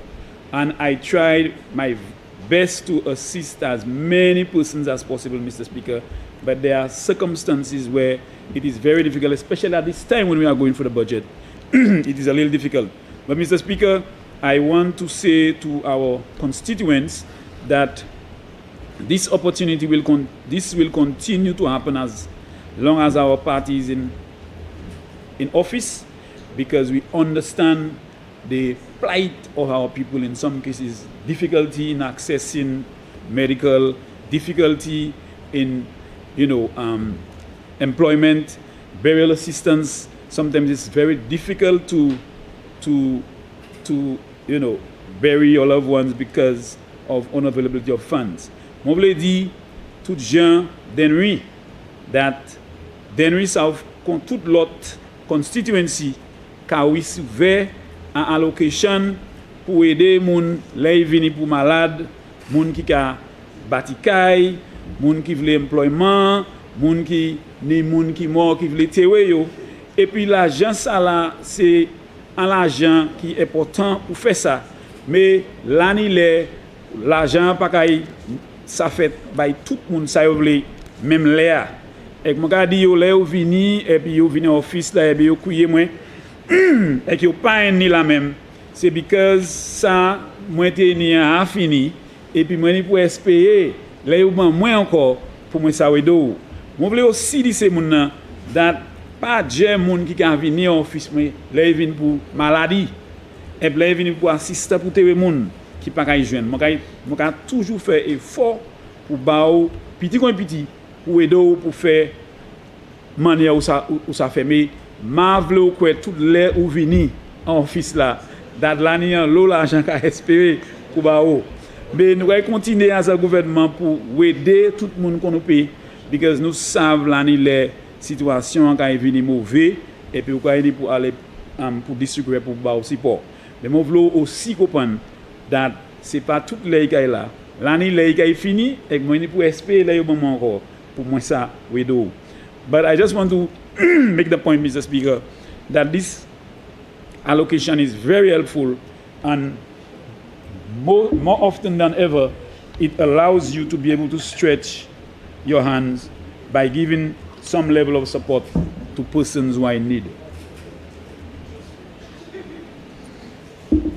Mr. Speaker, in terms of the fisheries sector, Mr. Speaker, Denry is well known to be a fishing community, and in this new financial year, we are going to provide more support to our fishers, and we are hoping that, sorry, Mr. Speaker, the locker room facility will be expanded, and we are hoping that in this new financial year, and I'm watching the Minister of Agriculture, that was supposed to be a project that was supposed to happen last financial year, but I'm hoping that we will get 28 new locker rooms for the fishers of Denry South in this new financial year. Mr. Speaker, it is important because a lot of the boat owners have to find other means to store their equipment and fuel, etc. And I do believe the locker rooms would be providing much needed support to our fishers. Mr. Speaker, as we speak, our fishers do not have what we call the fisheries aggregating device, what we call the FAD. Right. And I do hope as soon as the ministry receives material, Denry South will be one of the constituencies that will receive a new FAD. Mr. Speaker, when I was Minister of Agriculture, I gave constituencies like Soufre, Vieux-Fort, Micoudneuf, and many others, Mr. Speaker, ancillary canneries. We gave them FADs, Mr. Speaker, and I know the fishers were extremely happy or have been extremely happy benefiting and earning a livelihood from the FADs. Mr. Speaker, we have a serious issue with the toilet facility on the fishing port. Nous avons un gros problème avec facility am toilet là en fishing port là en Daitoa, because les glow à haut, les lames à haut, gloire ka aller dans septique tank les ka mener faire tout ouest la vie en Londria et puis nous avons contemplé garder pour un manière pour nous ça résolver problème ça là moun qui parle ben moins yon des jours passés dit yo kay nous kay ni pour peut-être garder servi en l'autre côté pour mettre toilette là et dans ce côté a yo l'homme non c'est côté nous trois tikay là côté nous de faire project là c'est trois tikay planche là derrière dragon là et puis nous ça garder si nous ça mettre toilette là mais moi veux dire c'est péché c'est pas faute moi nous a try en 2022 nous dépenser $20,000 pour ranger toilette là il commence à travailler bien mais après ça il vient commencer un problème so nous regarder comment nous ça faire en manière pour ranger ça parce que moi crois il est important pour les pêcheurs venir à l'aide d'Aitoa avant la mer là sort la mer il aussi poser ça servir toilette là sans 3 Mr. Speaker, we are benefiting from the NELU program to provide continuous training for our young men and women in Denry. And just last year, we began training in plumbing, electrical, and garment for about 35 persons in Denry, Mr. Speaker. They are fully engaged in that training, and it's because we want to be able to develop the capacity of the young people. We want to be able to provide them with a skill.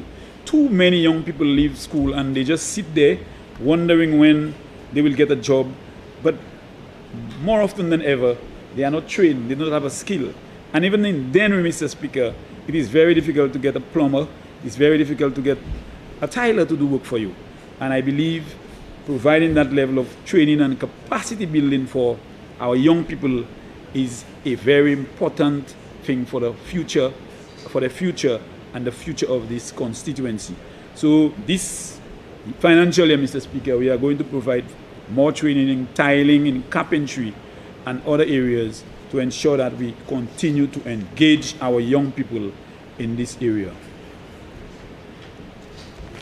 Mr. Speaker, I just want now to move into priority areas for this financial year. And Mr. Speaker, we have a number of roads that I believe needs attention. And in this financial year, Mr. Speaker, I am hoping that we can upgrade the Mandeli and La Point Stop facility, Mr. Speaker. And I have spoken to the Minister for Tourism to see how the ministry can provide support in terms of upgrade improvements of the structures both at Mandeli and La Pointe.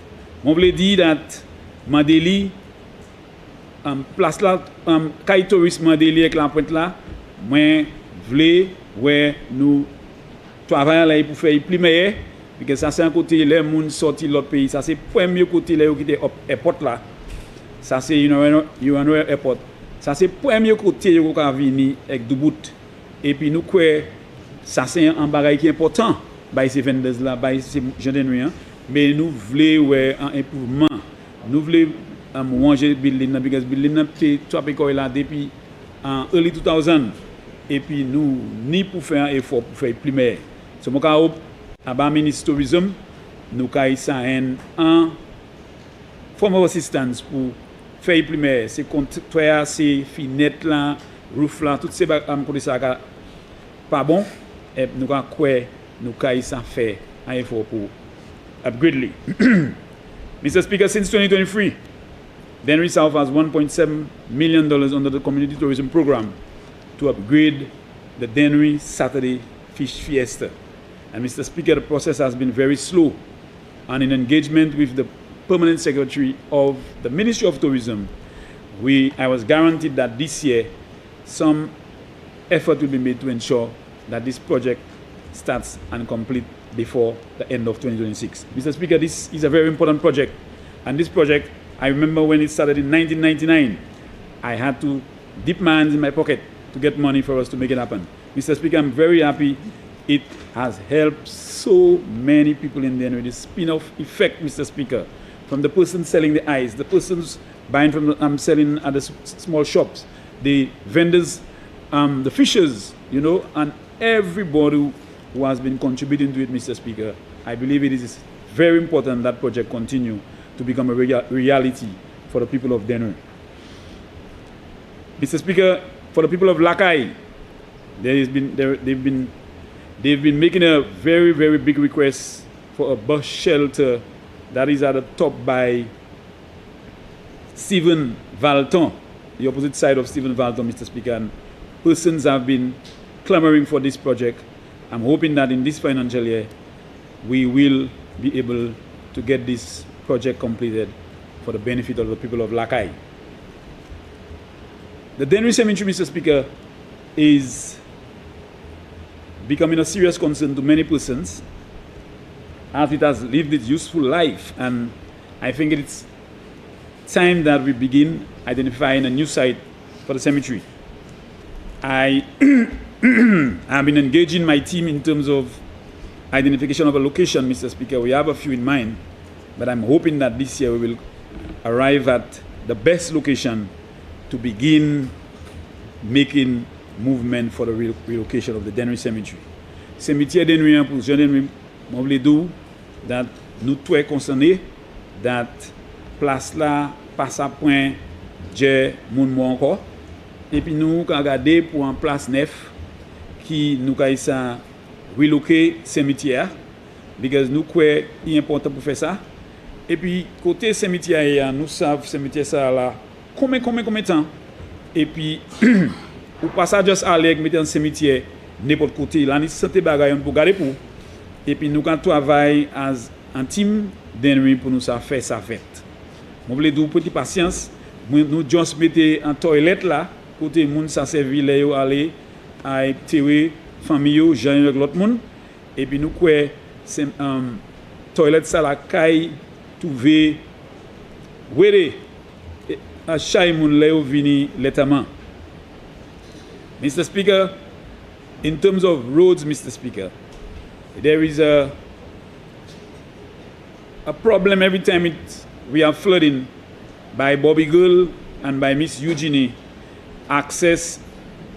Vehicular access is becoming very difficult, and I am working this year hoping that with the availability of funds, Mr. Speaker, we will be able to construct that road from the top of Green Mountain to Ansconot by Aijamanjai, and we're hoping that that would be an access route in the event we have emergencies or we have issues like flooding. We will be able to access that road. That road is very important, Mr. Speaker, and I want to thank this guy, Lucia, I can't remember his name, for actually taking his equipment a long time ago to actually cut this road. Mon vle di chemin ka sortant tête Boko Velda ka aller towards Ansconot. L'année ça là, depuis l'argent valide, mon kay fait un gros effort pour commencer à travailler les chemins ça là. Parce que chemin ça là l'année go glo, Boko you junior, Boko Bobby Girl là, c'est place ça ka flood et mon croit si nous ni accès ça là, nous fait chemin ça là, il kay fait la vie plus meilleure ba ici moun ça là qui est dedans. Et mon vle di nous avons estimé que ça nous a une estimation, il a coûté un cher l'argent, mais nous avons commencé en phase, petit par petit, nous avons fait point premier, et nous avons gardé qui mène nous ça, ranger chemin ça là, et puis nous avons quoi, il a provide opportunité pour jeunes monde qui veulent faire caillou, qui ça servi tel gouvernement qui là pour faire sa fête. Mr. Speaker, I'm also contemplating identifying a route for a road from the bottom of Lime to the top of the hill by Mr. Elwin. That road has been in discussion many years, even before my time. And I am hoping that we will be able to provide easy access to persons living on the hilltop, and also to create opportunity for young persons to purchase lands or acquire lands for their building, their house, and so on for the family. I think it is possible, Mr. Speaker. It may be costly, but in the next few weeks, I will be engaging the various an engineer to see how we can identify a new route for the Lime Road. Mr. Speaker, I have been contemplating and I have spoken to the Minister for Infrastructure that the Denry Village Road, Mr. Speaker, he drives there all the time. He goes to the Daito and he knows.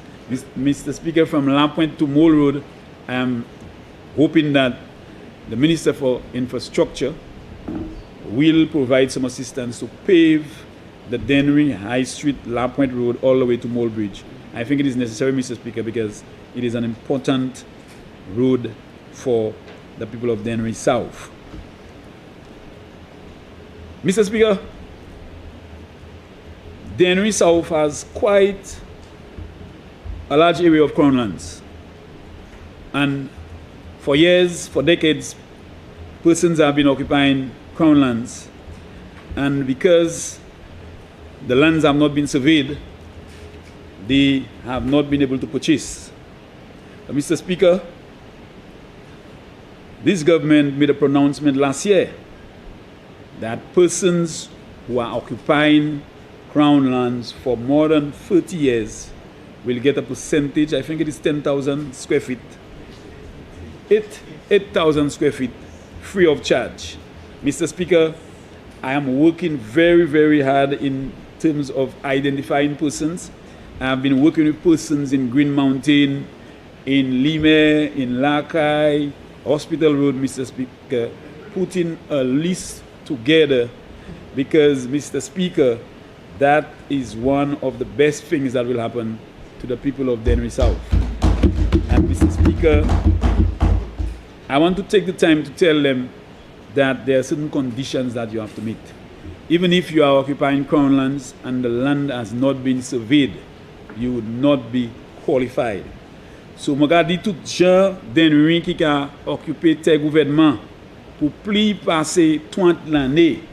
Je veux dire que le gouvernement a fait provision pour buy moun 8,000. What's square foot in 8,000 carrés. 8,000 pieds carrés. Qui vini pour free of charge ou pas pour payer pour ça. So, je veux expliquer ba ou 8,000 pieds carrés, c'est ça qui gagne ça. So, si terre ou occupé à 12,000 pieds carrés, ou ka joindre 8,000 pieds carrés free et ou ka payer pour l'autre 4,000 carrés. C'est pas whole toute terre ou occupé ou ka joindre only 8,000 pieds carrés. Nous ka travail et puis moun Denry, nous ka identifier ces moun qui ka occupé tes gouvernement. Moi j'ani presque 30 noms, mais je voulais make sure ces noms ça là tout bagay en place. Pour les nous voir ces noms ça descendre. C'est moun qui qualifié qui joindre papier terre pour 800,000 carrés, 8,000 carrés. Pied carré. Sorry, Mr. Speaker. So, je voulais crier à ces gens qui ont occupé le gouvernement Denry pour plus passer 30 l'année. Si il peut apprendre, je encourage pour garder qui m'a ça apprendre. Parce que même si vous là pour 40 l'année et qui pas apprendre, il faut pas qualifier pour y sauver rien avant le programme ça là. Mr. Speaker, while we speak, we have quite a large area of land in Green Mountain owned by the Belmas, Mr. Speaker. And Mr. Speaker, we have quite a bit of residents, constituents, Mr. Speaker, who have built their homes on the land, and they are experiencing great difficulty in getting the basic utilities because the land is private and it is very difficult for them to get water connection, electricity connection, Mr. Speaker. I believe that it is important for all constituents to be able to get the basic utilities like water and electricity. But because it is private, it is proving difficult for them to get it, Mr. Speaker. And I'm faced with a lot of pressure to find a way or some way to solve that problem. And Mr. Speaker, in the next few months, I will begin discussion with the Minister for Physical Development to see how we can work towards acquiring this land, Mr. Speaker, so that we can provide the basic necessities to the persons who reside there. So, je dis, tellement, chaque gens de nuit ka assoui, ka occupé, nous, ka regarder qui manière nous ça fait gouvernement à quoi terre, ça c'est pour faire tel gouvernement, pour moun qui la ça ni opportunité pour acheter, moun qui la ça ni opportunité pour une connection glow et puis electricity. Like je hope that tout de suite nous allons commencer plan pour nous garder qui manière nous ça fait. Mr. Speaker, we have a steel pan program that commenced last year, and thanks to the Minister for Sports for making the equipment available to us. We have a number of young men and women, Mr. Speaker, showing tremendous interest in steel pan, and we are already preparing, Mr. Speaker, to participate in Panorama 2026. Mr. Speaker, I am grateful to the assistance by Mr. Oliver, who has started this program and coordinating this program very well, Mr. Speaker. And I want to urge him to continue to provide that support to the people of Denry South, especially our young men and women who have been showing tremendous interest in this project. Our Denry Library, Mr. Speaker, we just completed the rehabilitation of the Denry Multipurpose Center, and we are looking towards getting the resources needed to get our Remember, library you have 15 minutes left. Thank you, Mr. Speaker. Our library, we are hoping that we can get computers and other resources that will encourage our young men to visit the library on a regular basis to educate themselves and to prepare them for the future. The housing assistance program, we had an availability of financial resources last year, and we were able to assist a number of persons who made requests for housing assistance. But more importantly, Mr. Speaker, the free houses we built next to Packer, we have commenced the construction of a septic tank, toilet and bath for the free persons who are occupying those the small houses. According to them, they call it toilets, but I'm certainly sure the people who are occupying them are very comfortable and are enjoying the comfort of their home. Mr. Speaker, we are hoping to continue that program, and I do hope we will get more funds to continue to provide assistance to the people of Denry. The tennis court, Mr. Speaker, we just completed a small tennis court next to the Denry Preschool on the Denry playing field, and that is going to provide a new area of sporting activities for persons in Denry. I want to take time to thank James Prosper for taking the lead, coordination, and doing what is necessary together with the rest of his team to make this activity a success. I'm hoping soon from now we will have a small official opening, Mr. Speaker, and I'm hoping that our young people will take advantage of this opportunity to get into tennis. The District Representative Cup, Mr. Speaker, funded by the Denry South Parliamentary Rep, is due to start on Sunday, and it is an opportunity for our young men to get involved in sporting activities, Mr. Speaker, and it's been going on for the last 3 years, and I'm very happy to say that I look forward to a very successful event or competition. Mr. Speaker, in closing, I want to thank again the people of Denry South for their unwavering support to me to continue to serve them in Parliament, Mr. Speaker. And Mr. Speaker, I'll do the best I can to make it happen, to ensure that I change lives, I impact the lives, Mr. Speaker, in a special way. But Mr. Speaker, I want to tell them we have to continue the development of the Denry South constituency, and I cannot do it on my own. We have to work together, we have to engage, we have to communicate, and do it for the development of your community, your constituency. Mr. Speaker, I will continue to provide the financial support whenever it becomes available to do the best I can. But considering the limitation in financial resources, Mr. Speaker, it sometimes happens a lot later than expected. Je voulais dire tout le monde Denry. Je voulais remercier encore pour bonne opportunité pour représenter as parlementaire pour et puis moi continuer travailler pour et puis tout le monde c'est pas les bas, c'est pas gens qui supportent United Workers Party, tout le monde nous allons travailler ensemble, nous allons continuer à travailler ensemble pour faire Constituency Denry South plus meilleur parce que il était et puis moi voulais dire dans mon cas du bout et puis moi continuer à travailler pour faire Denry South plus meilleur avec les monde Denry South m'a quitté l'immédiat m'a quitté la carrière m'a quitté de l'aide toute part en constituency nous allons continuer pour développer et pour faire fête manière nous croyons nécessaire. Moi je voulais dire merci pour tout le monde et puis moi je voulais dire continuer à travailler avec Stabach, continuer à travailler avec Prosper, continuer à travailler avec parlementaire pour because c'est lui ou mettez là pour représenter et bien moi continuer pour représenter à la manière moi ça fait pour faire la vie plus meilleure. Mr. Speaker, before closing, I want to thank my Prime Minister and Cabinet colleagues for their full support. I want them to know that in the next few weeks, I will be knocking the office door to get what Denry needs, and I'm hoping and I'm confident, Mr. Speaker, they will provide the support to Denry South wherever possible and necessary. I want to thank my constituency executive group, my constituency council, Mr. Speaker, and I want to especially thank Cheryl and Ajani for the support in terms of my Facebook page and ensuring that people in the diaspora and everywhere else can see what is happening in Denry South. I want to thank them, both she and Ajani, for their work. I want to thank my parliament staff, my parliament office staff, that is Werner, and now we have this other lady there, that is Karen. I want to thank all my constituents for the support, for the full support.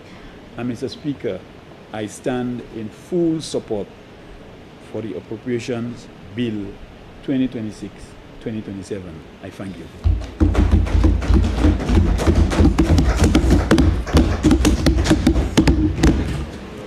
Member for Socio-economic Bus.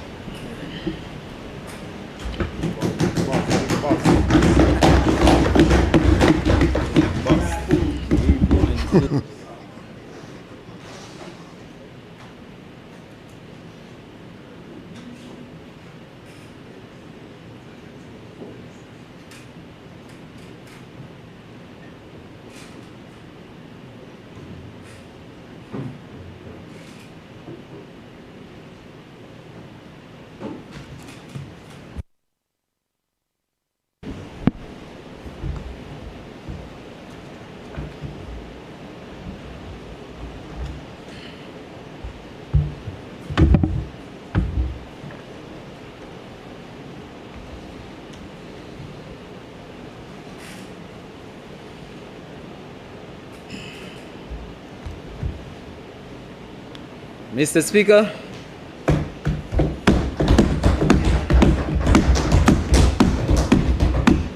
it is with profound respect for the sovereign judgment of this Honorable House, I rise today to declare my unequivocal support for the Appropriation Bill for the financial year 2026-2027. But before I proceed, Mr. Speaker, I thank the Almighty God for the gift of life and for the privilege of representing the people of Choiseul-Sault-de-Besse in this Honorable House. I also congratulate the Prime Minister and Minister of Finance, Honorable Philip Joseph Pierre, for a budget address that perfectly captures the mission of our time, consolidating our gains, prospering in uncertain times. And Mr. Speaker, I want to kind of explain that to the people of Choiseul-Sault-de-Besse and the people of our nation, because let nous parler about consolidating our gains. Nous ka parler about tout gain nous a fait en dedans pour nous, that nous ka apprécier ça. Nous ka apprécier, nous ka protecter. So let nous ka aller devant. Nous ka aller devant et puis force nous bien guider, même si nous pas savons ça demain qu'à mener. mais nous bien guidés. It was truly a historic address, proving once again, as the Prime Minister so powerfully reminded us, that, and I quote, when we put people first, there is no challenge we cannot overcome. Là nous mettez moun devant à dans les affaires nous, la pas ni pièce difficulté, nous pas qu'à ça manager et puis aller passer ça. That conviction, Mr. Speaker, is the pulse of our policy. Mr. Speaker, I offer my support not to recount the granular arithmetic already diligently dissected, but to illuminate the very soul of our fiscal covenant. The House has, with commendable meticulousness, turned the pages of the estimates, scrutinizing every line, every ledger, every technical counter of revenue and expenditure. That work is done. Those numbers stand ratified, the foundations laid. I support this bill, Mr. Speaker, because it is the legislative engine that drives our national mandate. Discipline in our management, delivery in our infrastructure, dignity for our people. Let us call them the 3 Ds, Mr. Speaker. Discipline, delivery, dignity. The members opposite, or should I say member, opposite, the former administration of 2016 to 2021, then often claimed to have vision. But as the people of St. Lucia would have quickly learned, they had sight, not vision. But this administration, we on this side of the House, Mr. Speaker, we are governed by discipline, delivery, and dignity. We are the ones with the true 3D vision. Yes, Mr. Speaker, numbers alone are not a nation's compass. They are the calculus, necessary but insufficient. If the estimates were technical drawings, then the appropriation bill is the building permit. It is the sovereign authority that transforms plan into practice, the legal force that moves us from the planning table to the construction site. Here on the Standing Order 65-2, we pivot from the what and the where to the irreplaceable why. If the earlier debate fixed its gaze on the scaffolding, today we reveal the architecture, Mr. Speaker. This is where dollars become destiny, where expenditure evolves into empowerment, where the cold calculus of the estimate surrenders to the warmth of the vision. This bill is not a ledger. It is a lens. It is a lens trained on the general principles that will guide St. Lucia through 2026-2027. Principles rooted not in austerity, but in ambition, not in reaction, but in readiness, not in mere survival, but in resilience. At the heart of this vision, Mr. Speaker, thrums the unwavering people-first policy soul of this administration. This is no slogan etched on a banner. It is the strategic heartbeat of every dollar allocated, from patching potholes to preparing for tomorrow. We move deliberately and decisively from the posture of endurance to the posture of resilience capital, where infrastructure ceases to be mere service and becomes the scaffolding upon which St. Lucians erect self-resilience, dignity, and shared ascent. As the representative for Choiseul Saltibus, I take my third bite of the cherry. First, identifying the projects. Next, defending the technical merits. And now authorizing the very policy propulsion that will turn projects into transformation. It is not repetition. It is reverence for process. It binds technical execution to for sovereign intent, Mr. Speaker, ensuring that every road built in Saltibus, every utility upgraded in Choiseul, springs from the people first policy soul that really and truly animates this government. This is the work of strategic sovereignty, discipline, delivery, dignity, not merely an inspiration, but our operational blueprint, I dare say, Mr. Speaker. And every blueprint begins with an honest appraisal of our tools. Let us therefore examine the macro fiscal dashboard, the bedrock of our disciplined approach, a strategic foundation, Mr. Speaker. Mr. Speaker, and honorable members, through you, of course, Mr. Speaker, should I say Professor Speaker? Doctor? The path to prosperity is never charted in calm seas. In this new world order, the old scripts fail us. We are seeds, yes, but we are not small in spirit, nor small in strategy. Our task is to move from being price takers to strategic actors. This is our journey from rhetoric to nationhood. We stand in a global storm of tightening monetary winds and violent commodity volatility, headwinds that would swamp lesser vessels. Yes, or yet, here in St. Lucia, under the steady stewardship of the member for Castries East, our Honorable Philip J. Pierre, our economic vessel not only holds course, it gains momentum. This is not chance. It is a direct consequence of choices anchored in realism, responsibility, and recalibrated priorities. Oui, Mr. Speaker. La terre en mi-temps un mauvais temps. Mais et puis grand la main bon Dieu, et puis la main Premier ministre là, Philippe Joseph Pierre, Saint-Lucie, qui sorti en sa pli mais passé jamais été.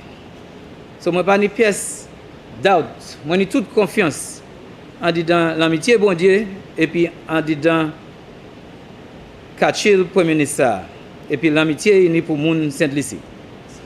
Consider the landmarks we have secured. Total expenditure 2.19 billion thereabouts. Not a symbol of recklessness, but a tangible measure of a government delivering roads, utilities, social infrastructure, and essential services. This is the cost of progress, meticulously managed. Recurrent revenue, 1.75 billion. No ordinary figure. The landmark result of a nation recommitting to its own strength. We rebuild trust. We simplified systems. We empower the productive sectors. This is the hard-won foundation proving St. Lucia can and will fund its own future. Current surplus, Mr. Speaker, 243.6 million, a fiscal shield guarding our people from external shocks, I dare say. Primary surplus, 90.1 million, the dividend of discipline, the tangible reward for tough choices and prudent management. Prudent, Mr. Speaker, or prudence, Mr. Speaker, I would say, is not austerity.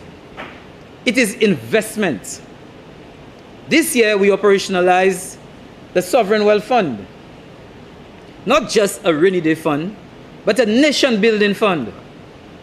Its first mission, to finance climate mitigation and adaptation, to turn our vulnerability into our vault. Strength.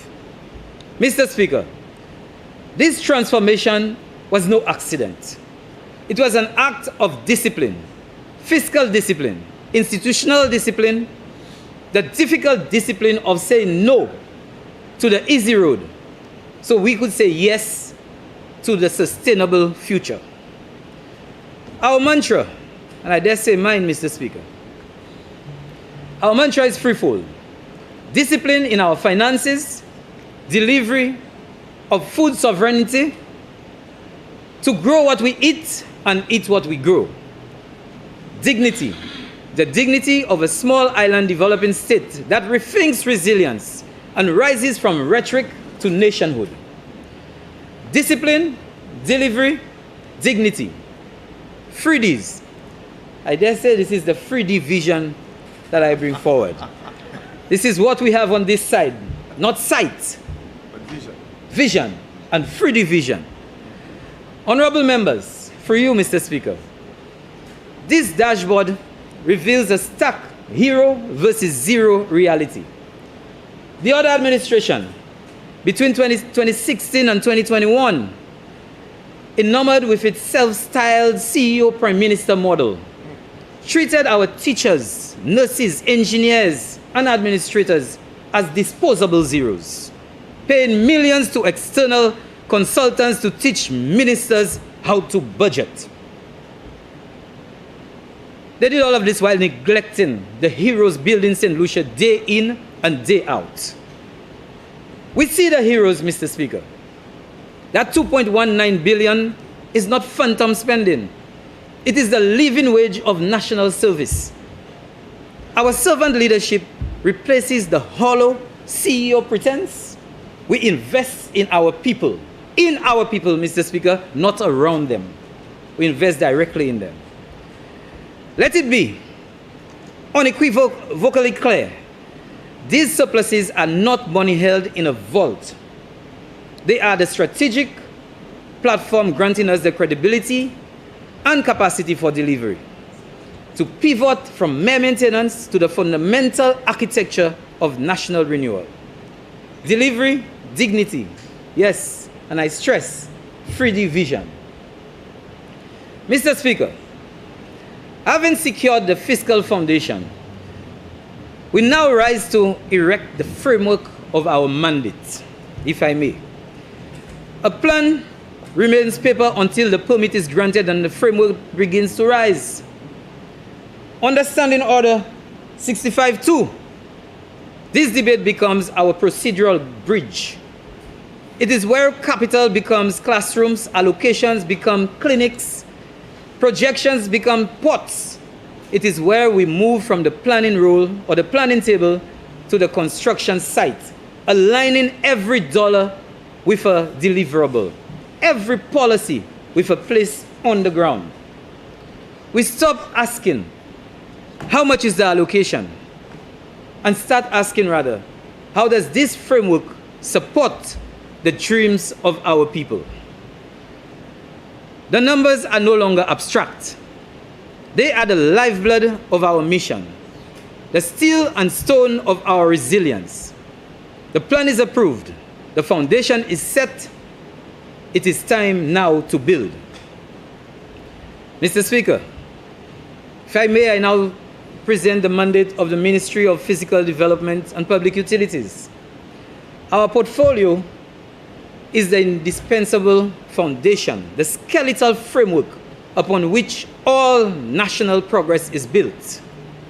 Our guiding principle is an article of faith, building for the people, a decisive shift from reactive patching to proactive visionary stewardship. You cannot build a roof before you lay the foundation. For too long, we try to place the weight of national progress on an unplanned base. This administration is laying a new foundation built on science, data, and foresight. First, we invest in the brain of national development. The forward planning unit, allocated some $169,000, will institutionalize the climate resilient integrated national land use plan, the master blueprint for St. Lucia. Second, we pursue national land justice, just like my comrade from Denry South just mentioned. The Crown Lands Special Rationalization Project is a moral imperative. For over 30 years, thousands of St. Lucians have lived in insecurity on land they occupied unimproved. We are ending this, converting informal occupation into legal ownership for residents, lots of 8,000 square feet or less. My colleague from Castries Central, is giving us a great deal of help in this regard. and I appreciate and thank him for that. Through you, Mr. Speaker. This is structural empowerment, transforming possession into property, unleashing economic potential, healing a decades-old wound. Third, we build a digital backbone for secure property rights. The Prime Minister spoke of strategic sovereignty and structural empowerment in his budget speech. These concepts find expression in our e-land registry, a 1.6 million transformative investment replacing a fragmented, opaque system with a transparent, accessible digital platform. This is not an IT upgrade. It is the democratization of land administration. It will slash transaction times and give every citizen from Grosile to Vieux Fort undeniable title to the most important asset. But Mr. Speaker, we will not let the perfect be the enemy of the good. While we await full implementation, we are integrating the registry with our post office network, allowing residents in Soufre, member for Soufre, and Vieux Fort to access registry services without the long journey to the north. This is about decentralizing dignity. So in essence, members, if somebody wanted something as simple as a land register, we're looking at the systems at the post office that they can go in there, pay the fees, government collects it, and a few days later they'll get the land register. They don't have to stand on a line in Castries and take a bus and miss a day's work to get that. So we are exploring the possibility of that.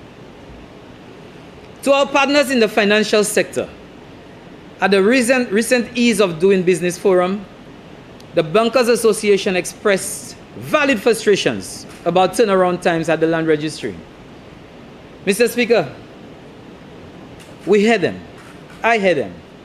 When the registry stalls, the economy stalls. This is why a specific allocation has been made to upgrade the current system as an interim measure. We are fixing the here and now while we build the tomorrow.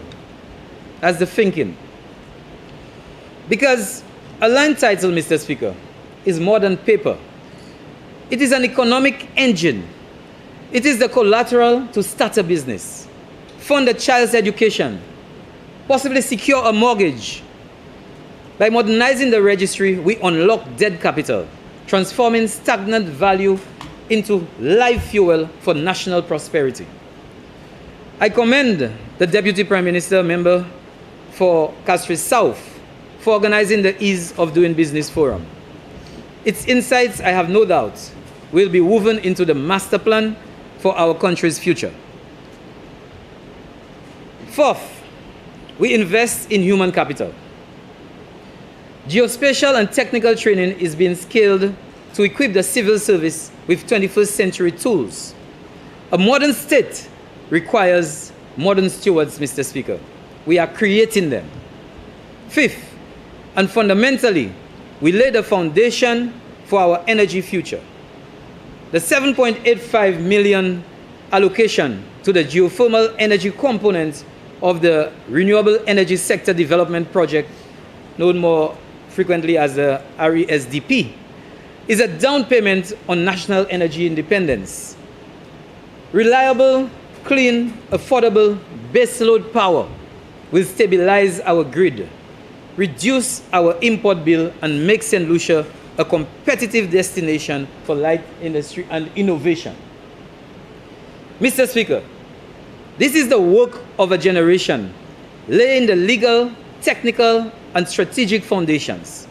But a structure without life is a monument, not a home. True delivery means bringing those structures to life. This is where we turn to the circulatory systems of modern society: power, water, and digital connectivity. Mr. Speaker, our work upholds a fundamental article of faith, that every citizen in every community deserves reliable access to essentials of a dignified life. This is our policy of reliable access. First, what is life? L'eau c'est la vie. What is life? Yet for too long, This truth was betrayed by a system in decay. The Northern Pipeline was over 40 years old, corroded and bleeding. Nearly half of all water produced was lost before reaching a single home. That was not policy. That was failure. Mr. Speaker, we are not merely repairing pipes. We are executing a data-driven transformation. We are rehabilitating the northern transmission lines. We are upgrading the Thebes treatment plant. And we are aggressively advancing both the John Compton Dam pipeline and the Pasias water supply project. That is to bring relief to our citizens in the north, on the east, and all over in the long term. In an era of climate volatility, these are vital acts of climate adaptation, honorable members. Rainwater harvesting is a cornerstone of this strategy.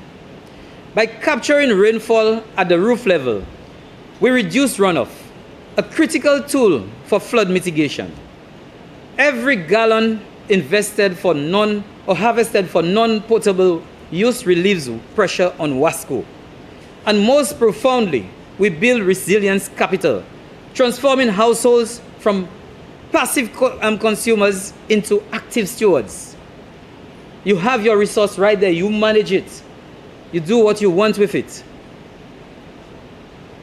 That is not an isolated experiment, Mr. Speaker. It aligns St. Lucia with the world's most forward-thinking jurisdictions. Singapore's urban catchment mandates, Germany's decentralized systems, Brazil's community-scale initiatives. Our policy distills the core principle, that is, national security begins by empowering individuals as the first line of stewardship. Consequently, Mr. Speaker, our policy is supported by tangible relief, VAT exemptions on water tanks and plumbing fittings. This complements the Prime Minister's broader People First relief package, which included fuel subsidies and the removal of VAT on some 70 food items. So when a family can afford to cook a small meal or cook a meal, they also have the water to prepare it and the dignity to live well. Mr. Speaker, we are also reviewing the DCA's legislative framework to promote the adoption of rainwater harvesting. That's being looked at right now. This will be done in full consultation with all stakeholders. We are, after all, Mr. Speaker, a government of partnership, not imposition. We build resilience with the people, never against them. Together, these actions move us from a legacy of starved arteries to a future of sustained, safe water for every home, in Choiseul, in Saltibus, and across our beautiful nation. Mr. Speaker, in this new century, connectivity is the very pulse of progress, a fundamental right. Our vision is to close the digital divide forever. It was the Labour Party government that first liberalized telecommunications in St. Lucia. That pioneering spirit guides us still.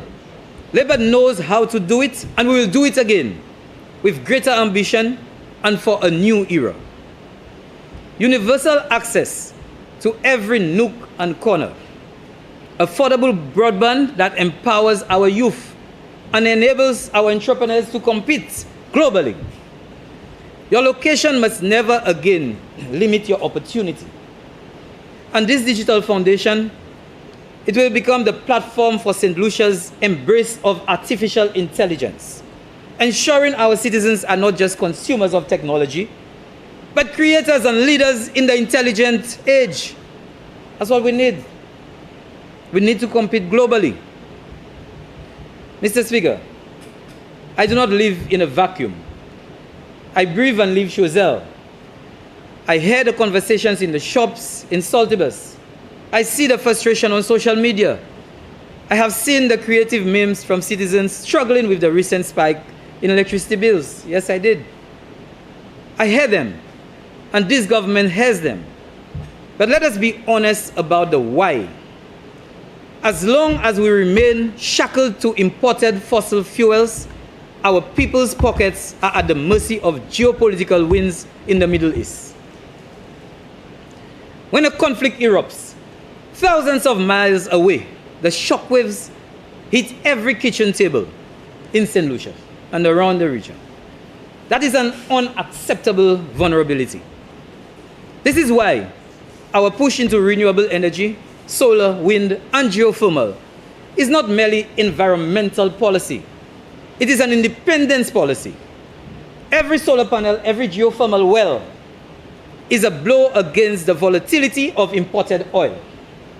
We want to build a future where our children's electricity bill are directed or are dictated by St. Lucia's sun and the St. Lucian soil, either from the sun, from geothermal, not by global oil markets. We have to move away from this. Mr. Speaker, this is ministerial accountability.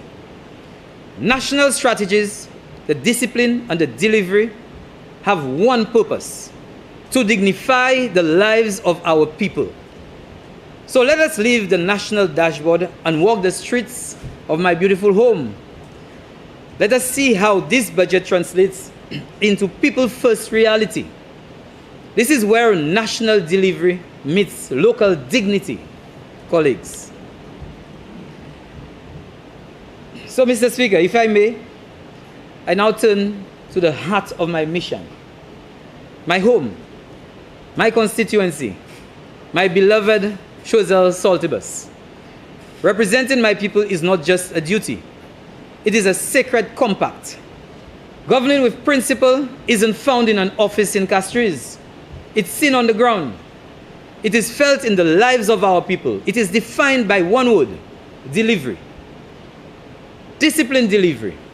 Decisive delivery. Delivery that puts a light in a dark corner, a road through a remote valley, and the tools of the future into the hands of our youth. But before I detail any works, let us celebrate the spirit of our people. I speak of the radiant Miss Emily Tisson, crowned Caribbean Queen on April 15, 2026. Ponder that achievement, Mr. Speaker. One village, one constituency, producing a national queen and a carnival queen in back-to-back years. In sports, they call that a pedigree of greatness, right? In Choiseul, we call it the cradle of crowns, a natural evolution of our identity as the cradle of craft. So you see how we're moving, Mr. Speaker? Because when you fertilize the soil of Choiseul Saltibus, greatness is the only harvest. What's that? You must have Choiseul soil to do that, huh? So, Mr. Speaker, dignity is not abstract. It arrives in an envelope. It lands on a kitchen table. Let me explain.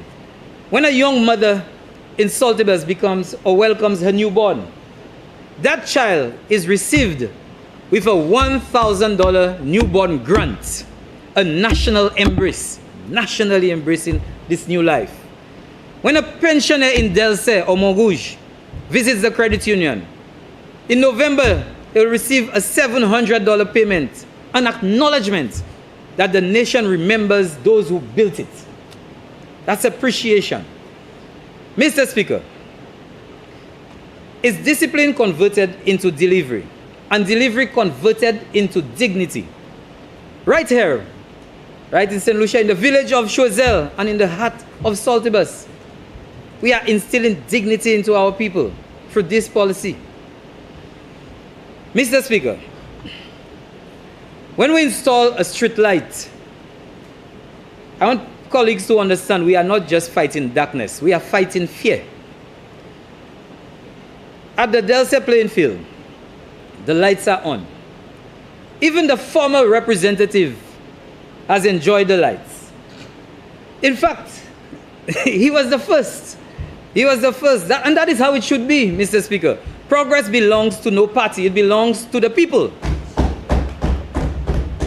In Jetwin, The polls are standing, a promise awaiting its final glow. It's coming. In Daban by Donna, or in Victoria near Marie. Newly installed lights have pushed the darkness away. It has pushed the darkness back, and the people are very appreciative of this. In Tumac, for those of you who know Choiseul, we ended a legacy of darkness that spanned generations. During a recent island-wide blackout, Tumac, an area that had known only darkness for decades, ironically, stood as the only light in the distance, shining like a beacon of hope, independent, sustainable, reliable. Solar powered, the national grid is off, but Tumac was on that night. Mr. Speaker, a road is a lifeline. A drain we can consider is a guardian. In Jetwin, we are now slabbing the drains. But we are not just slabbing the drains, Mr. Speaker. If you know Jetwin and if you've been down there, we are clearing the space for ambulances. Because, you know, when every second counts, we want the help to be able to come through. And that is why we are slabbing the drains so the vehicles can park on these drains and allow for space. Because if you go there this evening, you'll find it very difficult to maneuver because the road is so narrow and there's not space to expand at this point in time. In Detu Kanawi, that's Monsignor, where they make the coal pots and the clay products. We have a lot of talent down there. The drainage is done. The drainage is done, and no more school children will be walking in puddles to get to school. That's what has been happening. In Montgouge, tomorrow the drainage works will start near Kel's supermarket going down by Janice. And that is to prevent water from going into the lady's yard and causing problems for her. So we are tackling all of the concerns one by one. Listen to this roll call of resilience, Mr. Speaker. From Dibrel to Roblo, Montet to Café, Douga to Montjac, from Reunion to the Cross, from Montgouge to Lirish, Daban, Industry, Monsignor, La Pointe, Gayabois, Tetmon. Road improvements are connecting us, protecting us, and propelling us forward. I'm pretty sure, honorable members, for you, Mr. Speaker, would have remembered seeing a video at Tetmon when it was like a river that was actually serving the people there. And we have done improvements. Right now, the road gets to the last house. And it serves everybody. Everybody. Mr. Speaker. Mr. Speaker, we also honor our fishers, frontline stewards of our marine resources, by investing in the Choiseul Fishing Complex, which I know a member from Babono will soon do. A member for Castries. My apologies. Castries Southeast. Castries Southeast. Remember, I need to refer to you more often because, yes, I need to. Just remember the lady and the guy. Member for Castries Southeast. Yes.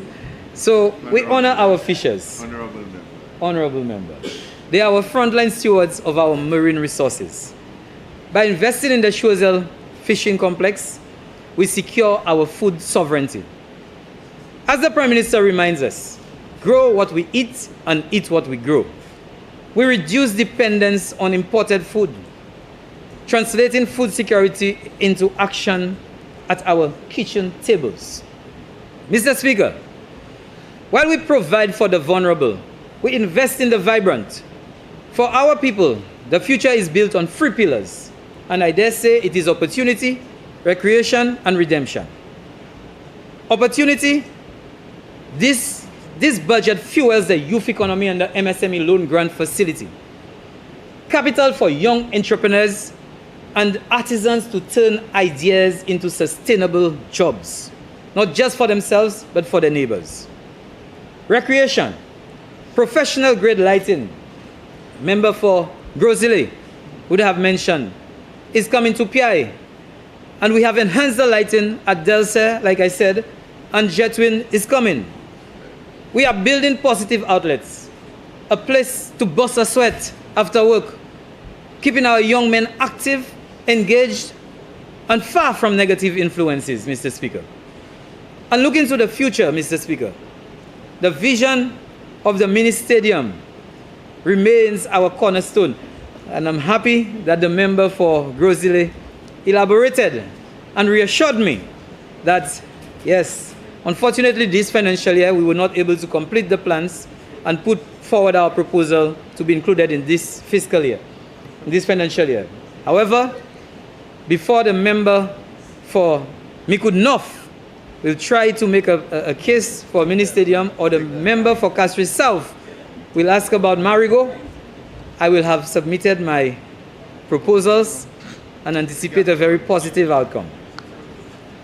Because you see, Mr. Speaker, the mini stadium, it's a beacon for elite youth development, sports tourism, and community pride within Choiseul Saltibus.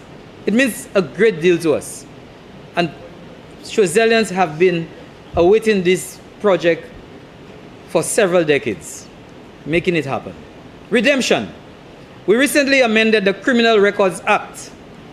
A second chance at a job, a second chance at a visa, a second chance to build a dignified life for the young men or the young man who may have made a mistake earlier in their life.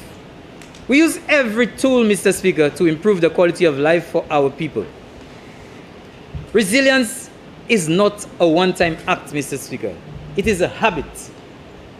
At Tumac, we're doing trimming on the river Desilting. They have happened, actually. Hurricane preparation before the season demands it. That's what it is. Across our constituency, tree trimming, debushing, drain grill installations at Reunion, Cafe, Victoria. These are all acts of laying the foundational stones of our fortress of readiness. We know the hurricane season is coming. We are preparing. Mr. Speaker, our national beauty in Choiseul Saltibus is an economic asset. The waterfalls at Roblo and Daban, and they are among the best in the country. Sabusha, Ansivoine, River Dore, the Pi Beach are there to behold. Are there to behold, Mr. Speaker. I'm happy we have a Choiseul in the house with us, Mr. Speaker. Our landscape is a masterpiece sculpted by the Creator and preserved by our people. But, Mr. Speaker, a breathtaking landscape is only the canvas. The true masterpiece of Choiseul Saltibus is the ingenuity and excellence of our people. When a master carver like Boniface Modest wins the nation's top awards at the Jimmys, it proves we are on the right track. We invest in the product by investing in our people. And if you want any nice piece of carving, there's no one who could do it better than Boniface Modest. We call him Sun. Sun? Yes, Sun. And he's not the only one, you know. We have several others doing carving in Choiseul Saltibus. Yes, so Mr. Speaker, from the brilliance of Miss Emily Tisson to the lights at Delse, from the $1,000 in the hands of a Saltibus mother to the $700 in the pocket of a Mongouge pensioner, from the slab drains in Jetwin to the second chances of the redemption policy. This is what putting people first looks like, Mr. Speaker. We have traveled from a vision of discipline through the fiscal facts that anchor it, through the delivery that executes it, into the communities where dignity lives. This is the 3D vision in action.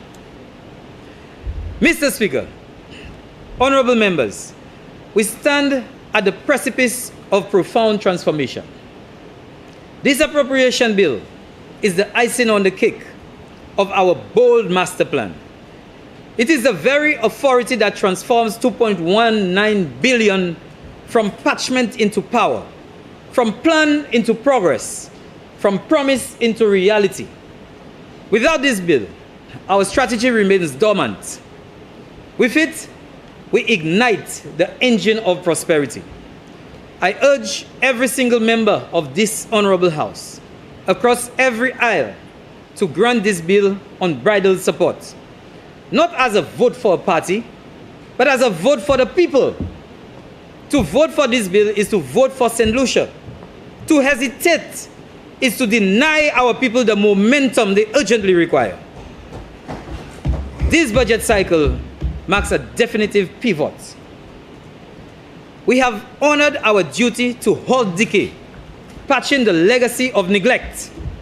Today, we step decisively into the era of building resilience. And what is the purpose of this discipline? What is the goal of this delivery? Colleagues, honorable members, Mr. Speaker, it is dignity. Dignity restored, dignity earned, dignity enshrined. The redemption acts give dignity to our history. The cradle of craft gives dignity to our hands. A land title gives dignity to a family's future. A newborn grant gives dignity to a new life. A pensioner's check gives dignity to a life well lived, colleagues. This is the trinity of our governance.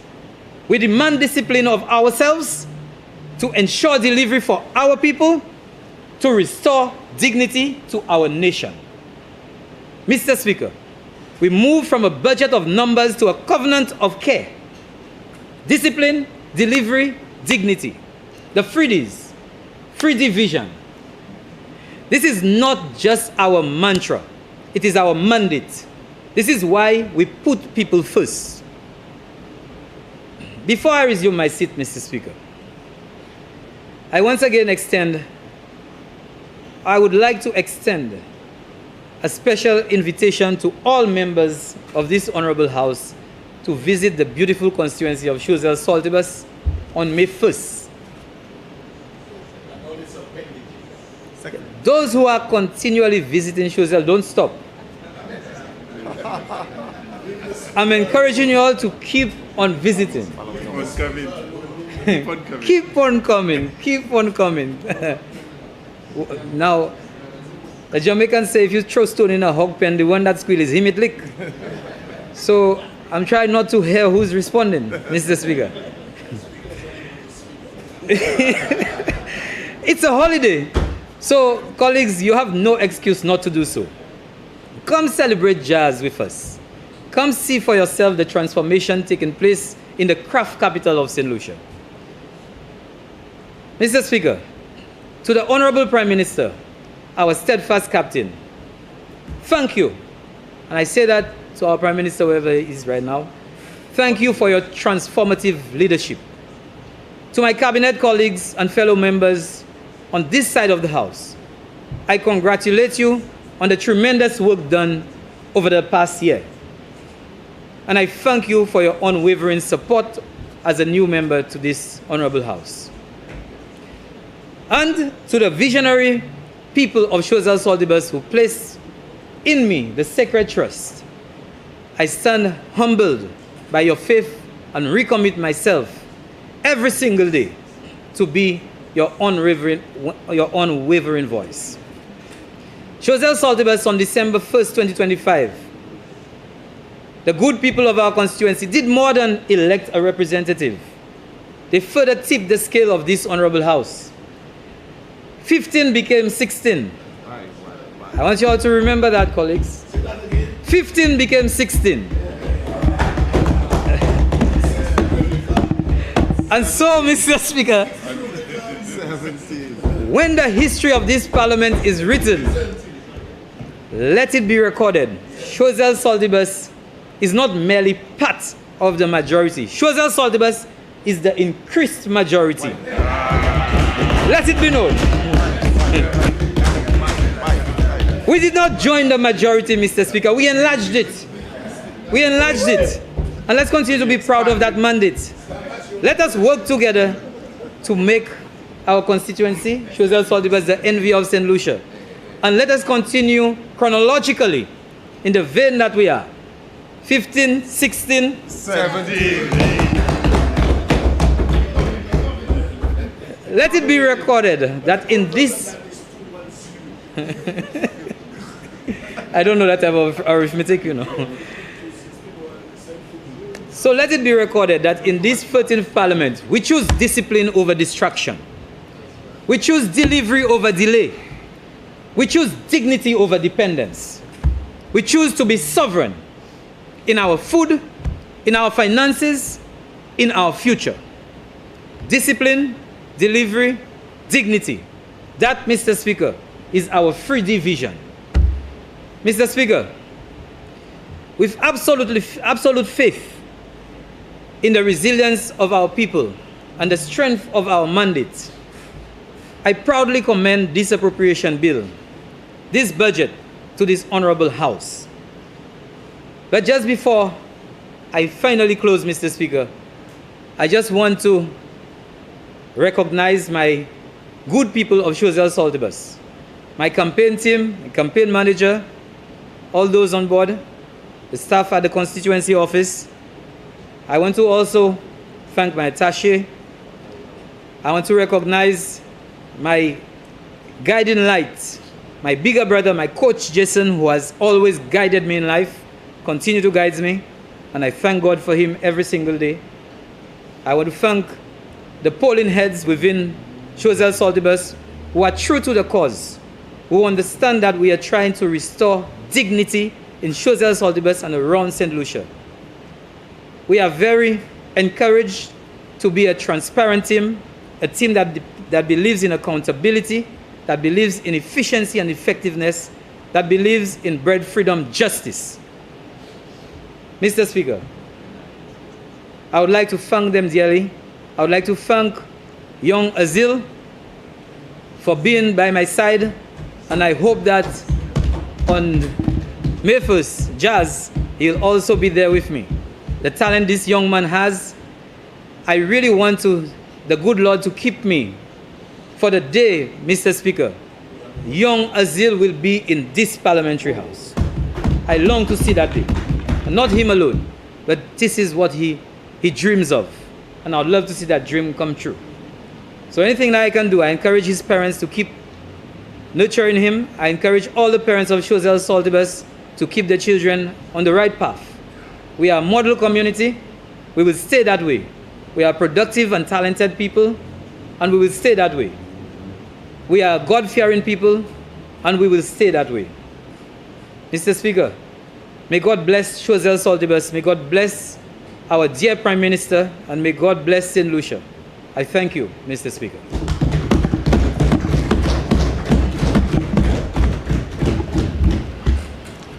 Member for Vieux-Fort South. I don't know. Are you telling me? Is that it?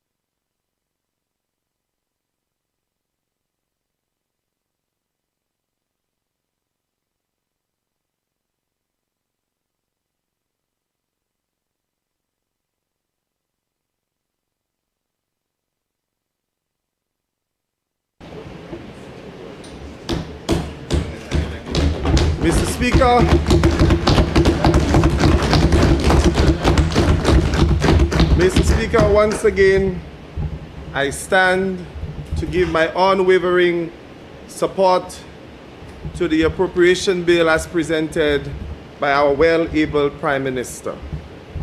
Again, I do not give my support out of mere formality, but I give my support out of a deep sense of commitment, out of a deep sense of conviction, and out of a deep sense of purpose that we are on the right track with our Honorable Prime Minister, and that he is the one that will guide us through those challenging times.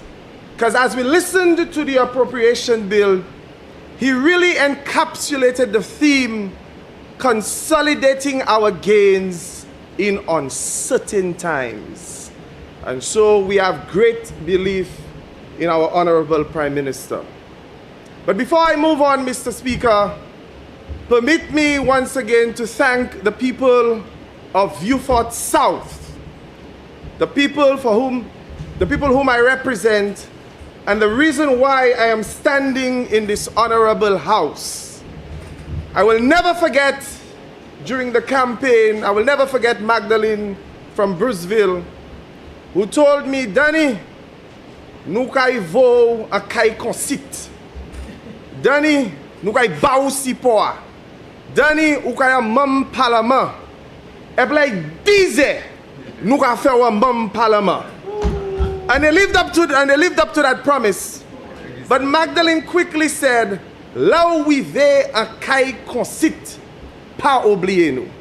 And I will never forget the people of Beaufort South, Mr. Speaker, because really and truly they are the true sentinels of the St. Lucia Labour Party.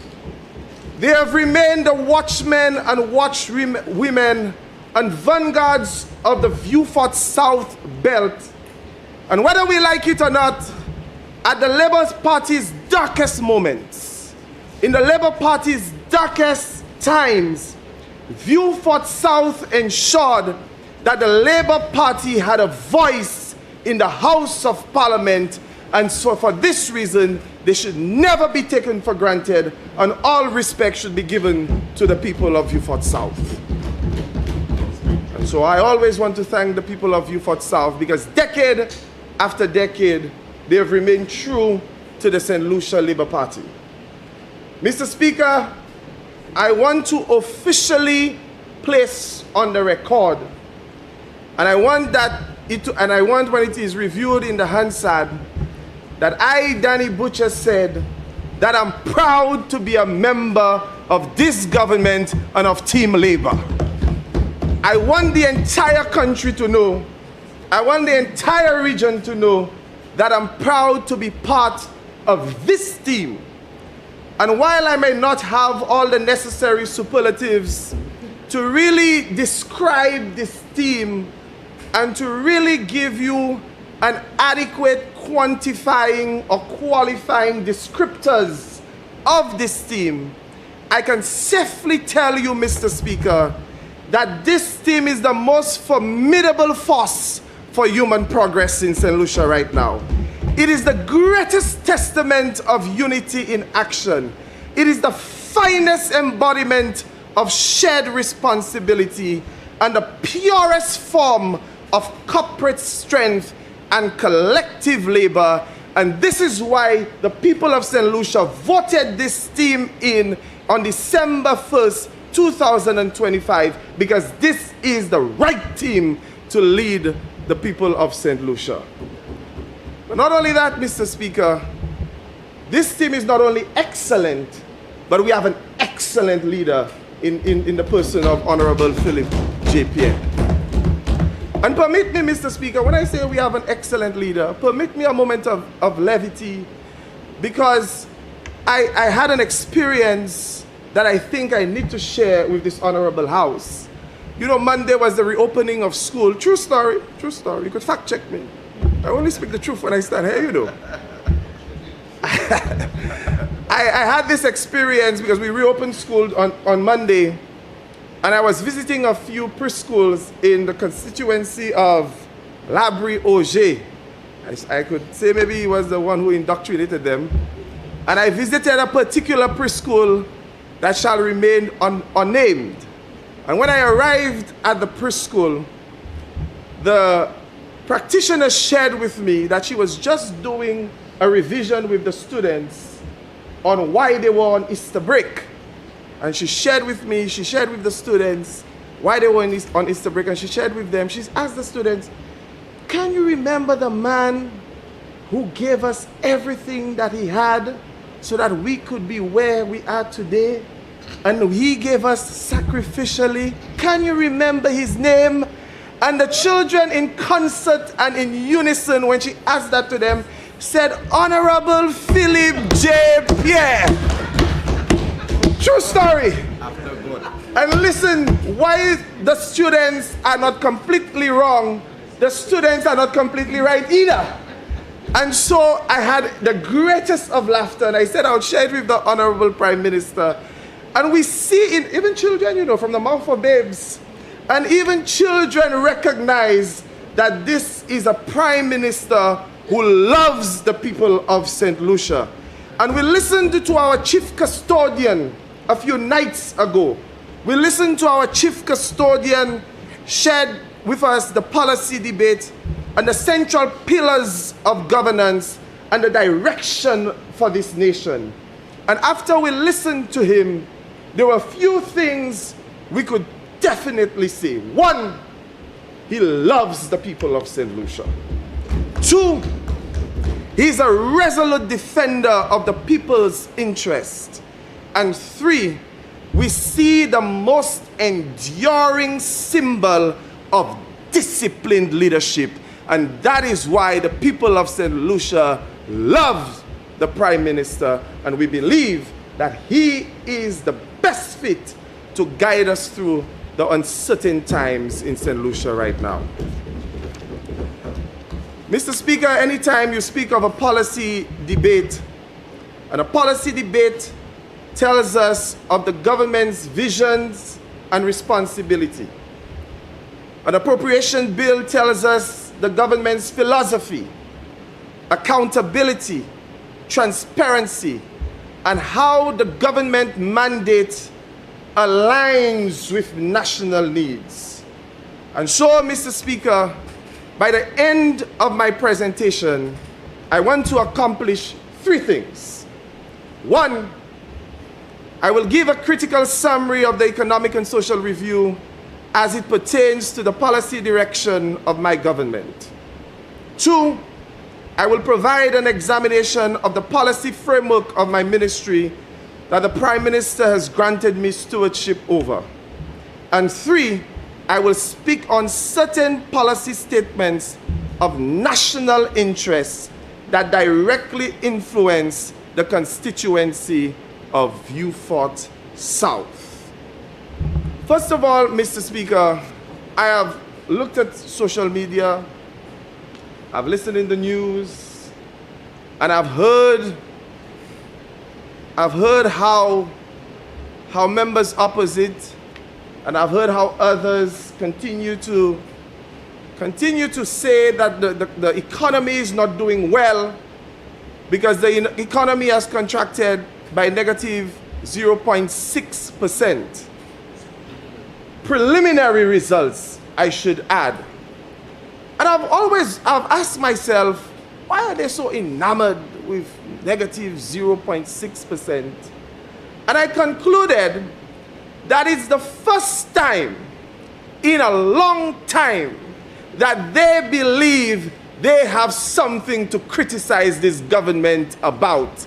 And so they're catching on to this negative 0.6% because they believe they have a foot to stand on. They believe they have something that they could definitely debate about. And so you will hear them in the upcoming days and weeks and months ahead. But the reality is, Mr. Speaker, that this is not the first time that the economy of St. Lucia has gone through these seasons. This is not the first time. As a matter of fact, they should be the one telling us about a contracting economy, because they would be masters at understanding what a contracting economy is. They're the ones that should be telling us about it. But Mr. Speaker, as we look a bit further, we could see that even if the economy of St. Lucia has contracted, preliminary results, like the member from Castro Central indicated, that there are still indicators in this social and economic review that tells us that the country is vibrant, that the country is alive, that the economy is doing well, and that the people of St. Lucia do not necessarily feel the negative 0.6% contraction that has been gloated all over social media. They do not feel it because the country is doing well. And permit me, Mr. Speaker, to share with you some of those bright indicators that we are doing well. In agriculture, Agriculture grew by 7.2%. Manufacturing grew by 2.7%. Construction and financial services grew by 1% and 3.2%. Real estate and arts and entertainment and public administration, defense and social security grew by 0.2%, 8.1%, and 2.9%. The country is doing well, even in uncertain times. And that's because it's because of this government, you know. It's because of this government. If the economy contracted by 0.6%, you would feel that all of those departments would have negative growth, and you would feel that it's a season of doom and gloom. But even with those preliminary results, there are indicators to show us that this country, like I said, is vibrant, it's alive, it has life, and that it is doing well.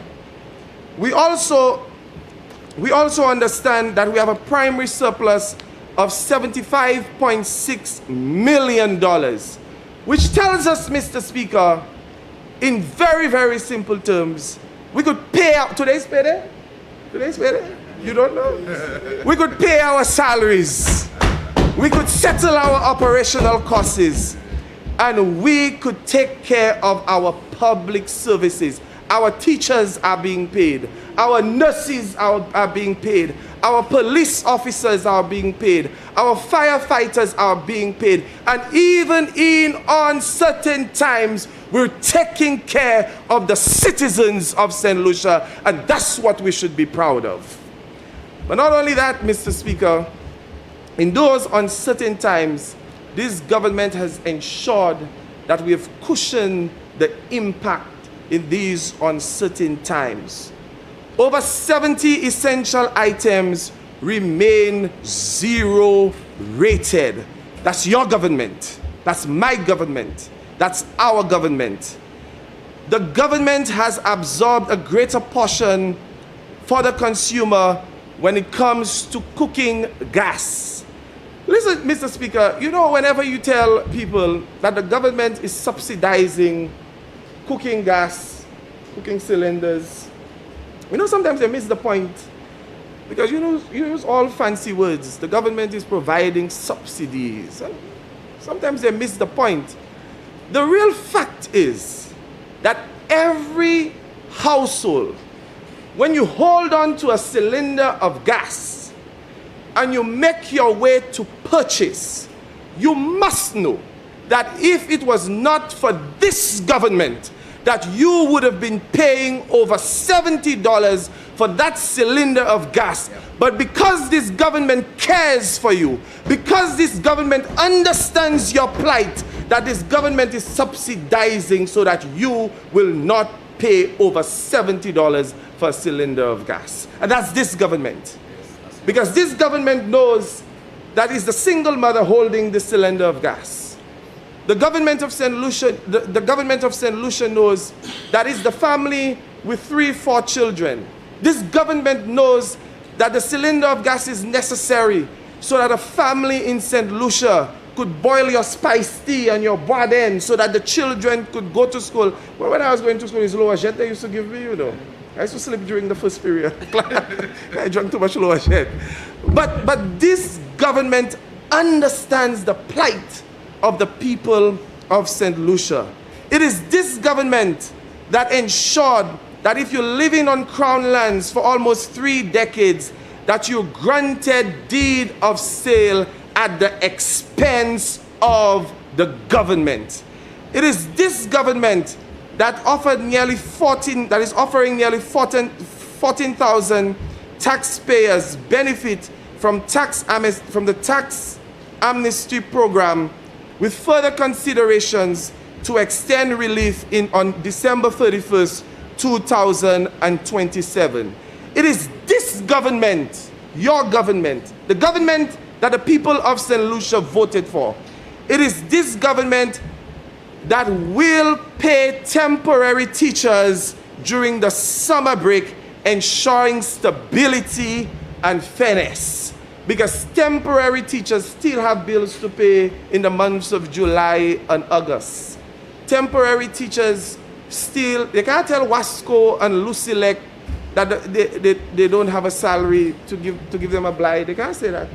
And so this government understands that plight. It is this government that is moving from 4 CSEC subjects to 5 CSEC subjects, removing the financial burdens on parents and on children. You need 5 CSEC subjects for further tertiary education. And this government, as you matriculate, like you rightly said, and this government is ensuring that we pay 5 CSEC subjects. I mean, I was a teacher for almost 20 years. You wouldn't know that, I'm still looking young. But I was a teacher for almost 20 years. And you will, and if you taught for so long, you would appreciate the difficulty parents and students face in the months of October and November when they have to pay CSEC subjects for the children. And this government heard, this government listened, and this government is ensuring that great relief has been brought to our families.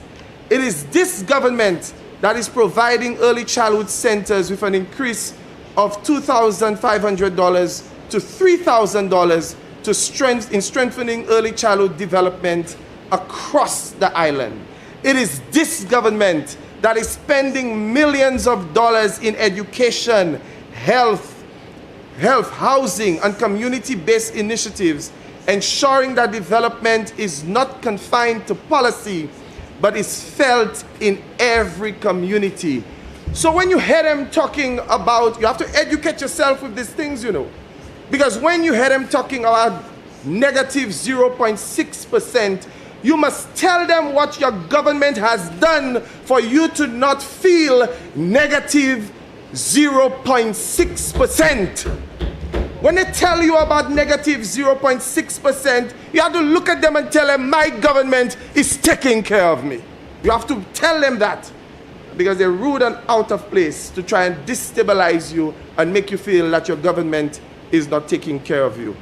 Mr. Speaker, it is this government that has looked at the social implications of this country, look at the decline in birth rate, and said every mother of a registered newborn now receives a one-time grant of $1,000 effective August 1st, and an investment made in our mothers, an investment made in our children, an investment made in the people of St. Lucia.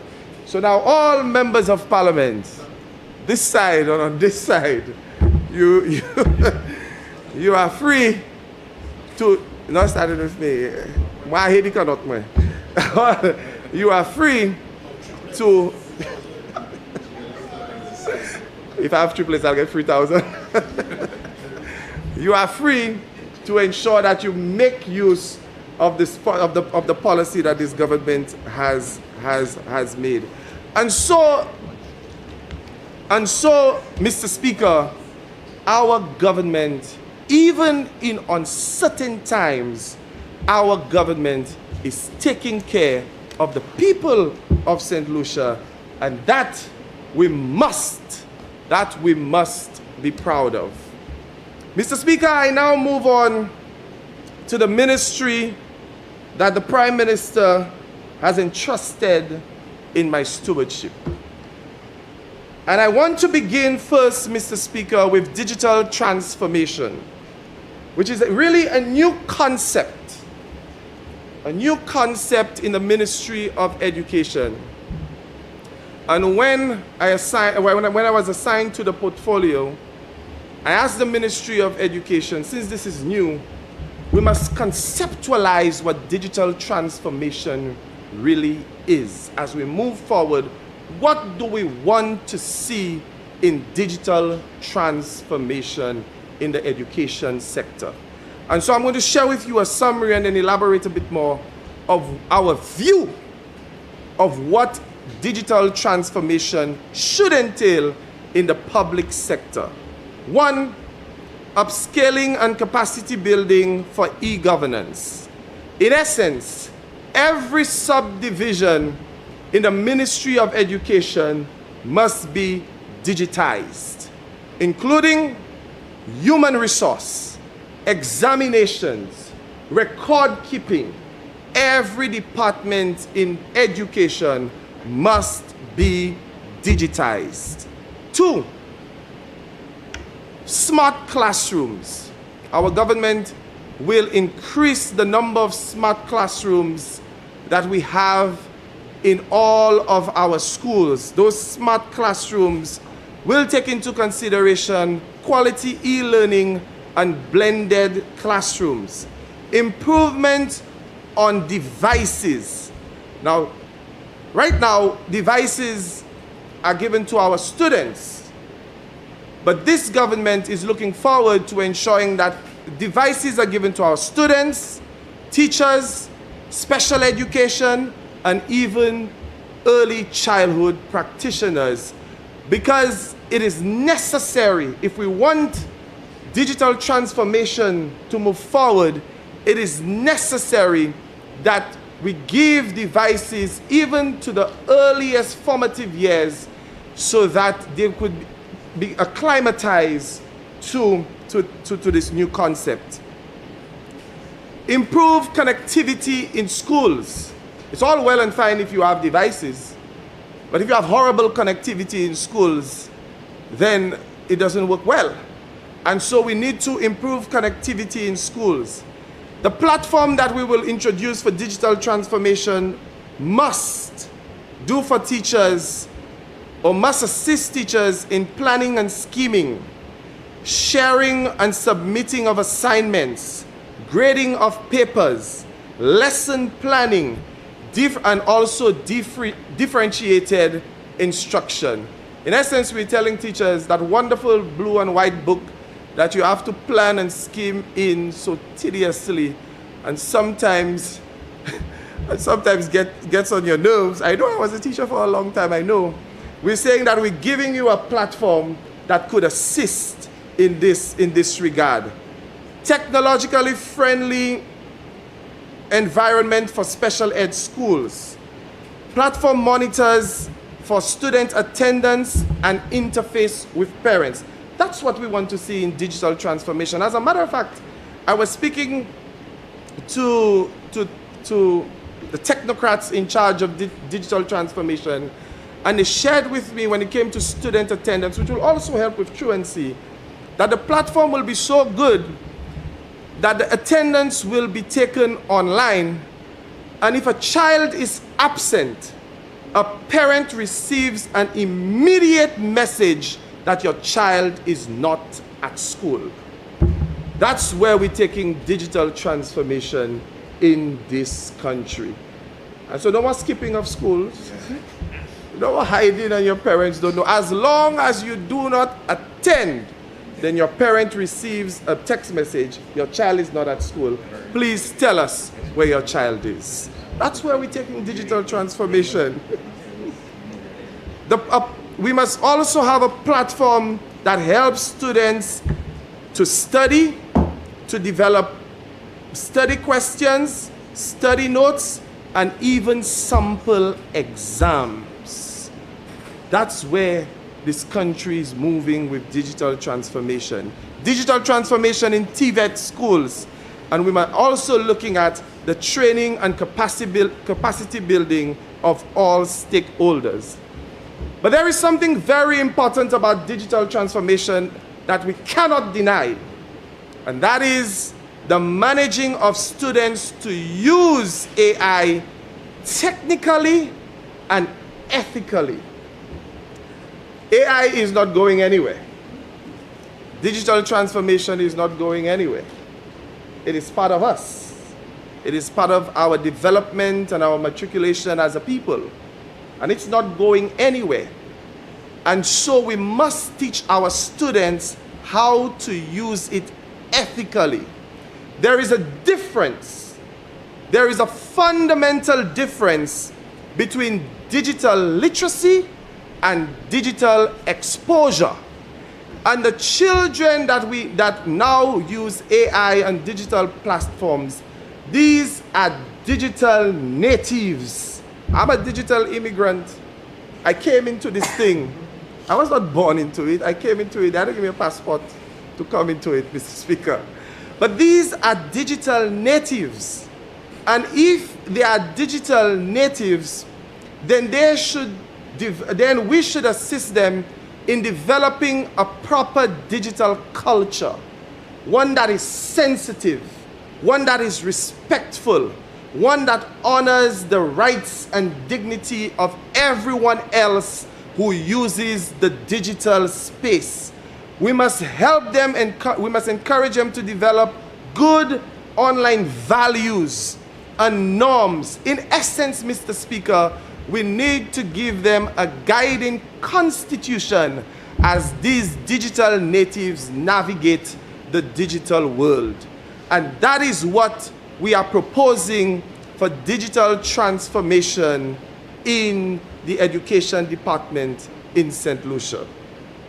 In response to what I have said, under the Caribbean Digital Transformation Project, we are advancing the development of a National Education Management Information System called the IMIS. This will provide real-time, reliable data for planning, school and system management. It will serve all levels of education from early childhood to secondary and beyond.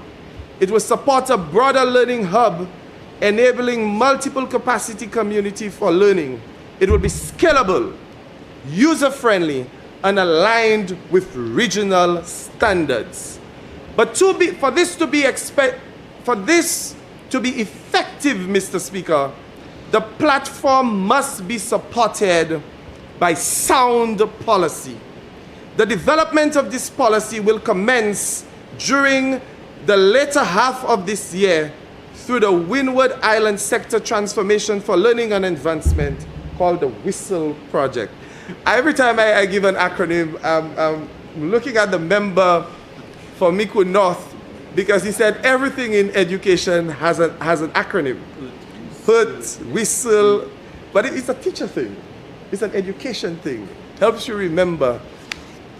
While the IMIS provides focus for school management, the department will continue to digitize process and services at the administrative level. Mark my words, with this transformation, the public will no longer have to leave the South and come up to Castries to receive basic services in education. That is what the Education Department is doing for this country to transform the face of education in this country. When it comes to tools and devices, I want to thank the former Minister of Education, member for Denry North, Minister Edward, who ensured that all of our students have devices. This is a flagship and celebrated policy of the St. Lucia Labour Party. When others could not do it, we did it. Okay, and as we speak today, all 10,800 secondary school students across the island have been equipped with devices. But in our new mandate, both students and teachers should be able to make a more effective use of those devices. And you must understand the trend of thought. You must understand how the Department of Education is thinking. Because when we give you the basics, when we give you devices, we're moving into smart classrooms. And smart classrooms is the re-energizing of smart classrooms in an initiative that is part of the broader digital transformation agenda in the education sector. These smart classrooms will include interactive smart boards, projectors, assistive learning devices, and this is to enhance the quality of teaching and learning while improving students' engagement and academic outcomes across the education system. That is vital for our survival as a people in St. Lucia. But not only smart classes, we have to take into consideration artificial intelligence, coding, and robotics in reshaping the global education landscape and redefining the skills required for future work. Through this approach, we aim not only to prepare students to use technology, but we also empower them to create, to innovate, and to contribute to the digital future of our nation. So as we look at digital transformation in St. Lucia, we're going right across Bloom's taxonomy. And when I say Bloom's taxonomy, every teacher will understand what I mean by Bloom's taxonomy. Our students, you will enjoy that. Our students with AI, our students with robotics, our students with coding, they could define. They could do lower order competencies. They could define easy. They could find meanings easy. They could comprehend easy. But we're taking them to a whole new level that when you have understood, when you have comprehended, you must now create. You must now innovate. You must now synthesize. Look at another quality teacher in the corner there. You must now what? With a good table of specification, you must now synthesize, and that is where we're taking the young people of St. Lucia and the education department in this country. But Mr. Speaker, I must inform you that we have already commenced the process of developing a national AI policy for education with the assistance of CSEC. Over the next months, our curriculum officers and other technical staff will draft the policy in accordance with the approved framework. This policy will be the catalyst for investment in advanced teaching methods to meet the demands of a digitally driven economy. To complement the laptop program, again, Mr. Speaker, I must tell you there are wonderful things happening in the Ministry of Education, you know. This is the most premier ministry in all of government, in the Department of Education. Over the past 2 years, over the past 2.5 years, we have developed digital content in 10 subject areas of the lower secondary school curriculum. This initiative was spearheaded by COMDO. Now let me just take a little time to shout out COMDO, the hard workers at COMDO, like Gigi and Shirley and Julietta. These are hard workers, unsung heroes in the Ministry of Education, doing a wonderful, wonderful job. And the COMDO team have facilitated and by our curriculum officers and local teachers and IT experts. This initiative is expected to eventually relieve parents of the financial burdens of purchasing textbooks. Moreover, students' interest and learning outcomes is expected to improve. And I hope, Mr. Speaker, that you and the rest of the nation can follow with pristine guidance the trajectory of the Ministry of Education and how we're moving with education in this country.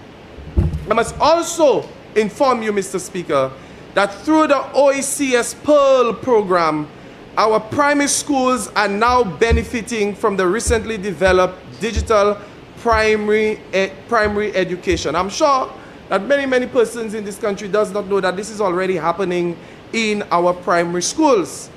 I mean, the Honorable Minister started it, but I will take the praise for it. Onboarding in 16 pilot schools. It's me not doing it. We started it by Cut the River. In 16 pilot schools, including the Lady Goddard Opportunity Center. Listen to what is happening in education here. We have a digital primary school curriculum, But we have not kept it only to mainstream schooling. We have also invited a special education center to be on board with this digital primary school education. It commenced in February 2025 and it is currently ongoing.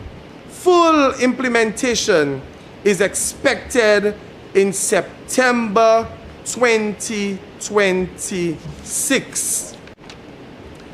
In special, which will allow me now to move into special education, the policy framework for this government when it comes to special education. A multidisciplinary special education team has revealed that there has been an increase in the number of children diagnosed with autism being more pronounced.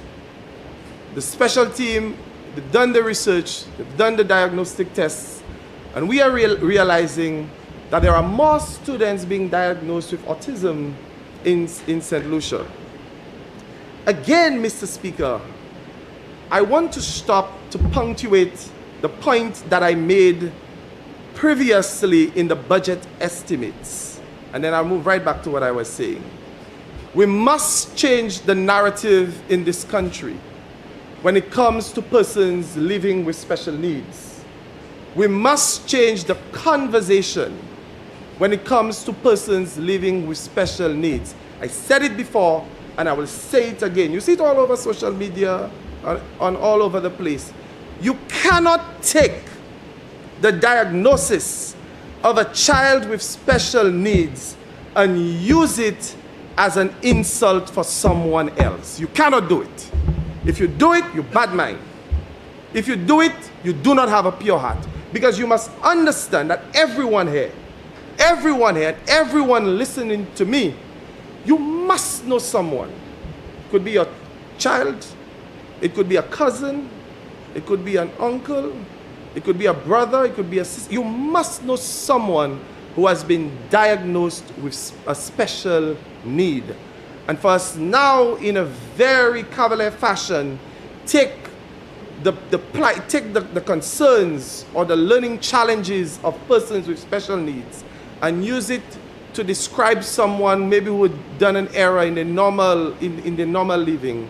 Or you look at someone and say, you're looking like you're autistic. No, that cannot be part of our conversation. It cannot be part of how we relate to each other, and so we must change it. And that's a sensitivity of this government, you know. That's a sensitivity of this government. When you look at the appropriation bill, when you look at the estimates that we spoke about a few weeks ago, it shows you that this is a government that cares. This is a government with heart. This is a government with values, that we could now take care of persons who have been marginalized, who have been disengaged, and who have been disenfranchised. Thus, in the last financial year, budgetary support was made for 6 new autism support officers in our schools. In addition to this support, the Prime Minister has pledged, the Prime Minister has pledged, the Prime Minister has pledged $1 million to implement additional interventions to address the following situation.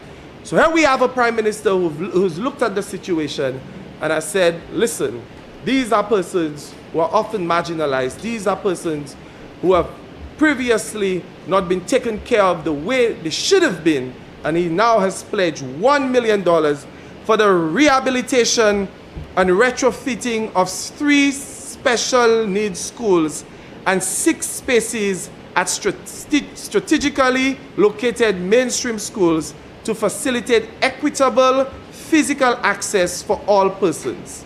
2, procurement of information and communication technologies, assistive devices, and other learning resources to ensure a modern, inclusive, and equitable learning environment and support for special needs education. The training of teachers to facilitate the best practices for inclusive teaching and learning environment, and also provide opportunities for observing and learning best practices in inclusive education. 4, investigation of the impact of the outcomes of special needs education on users and its beneficiaries. And that is what the $1 million will be used. Additionally is the PUT project. There is another acronym for you. Additionally is the PUT project. And under the PUT project for special needs will be the procurement and construction of a new block in Soufrière. That's for you. Soufrière again. The procurement and construction of a new school for Donata. And maybe the one that is the dearest to my heart, the procurement and construction of a new school for special education in Vieux-Fort South. Now, Mr. Speaker, I move on to early childhood education. And I have a big announcement for this honorable House and for the rest of the country when it comes to early childhood education. Mr. Prime Minister, through you, Mr. Speaker, when it comes to early childhood education, I am pleased to announce that we have a national curriculum for early childhood education. It was an assignment. You must be wondering why I'm looking at right over there. It's because Mr. Prime Minister is seated over there now. It was an assignment given to me by the Prime Minister since we assigned the portfolio. And I could tell this entire country, every time the Honorable Prime Minister sees me, he will ask me, what about the curriculum? What about early childhood curriculum? What about the early childhood curriculum? Now, Mr. Prime Minister, is that we have a curriculum so that to guide the instruction, to guide the pedagogical practices. Remember, allow me to tell you, you have 15 minutes left.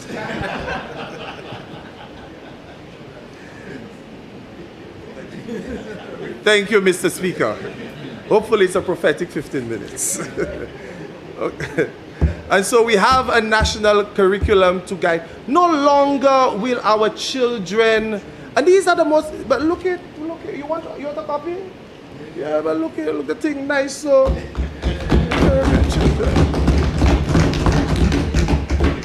And we did it in collaboration with Coconut Bay and with Century Education from Jamaica. And let me just pause a time to thank the persons from Coconut Bay for seeing that there is an issue, seeing that there is a social issue, and not leaving it to chance.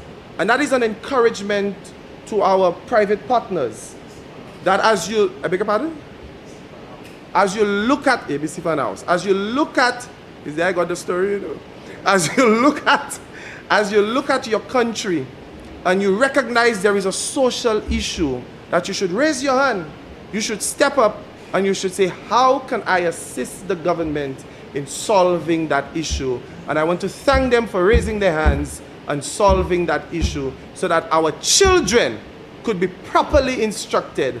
Our children no longer, these are the most formative years of their lives, you know.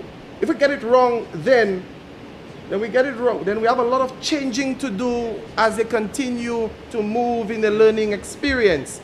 And so we are ensuring that we get it right from the most formative years of their lives. And we have also started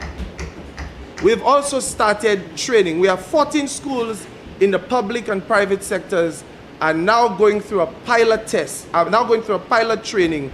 So we train those practitioners, they go back to their communities and they do the very same, and they do training of others until we have widespread training across the island of how to use the curriculum. I had more to say on early childhood education, but Mr. Speaker told me I had 20 minutes, so I had to move on.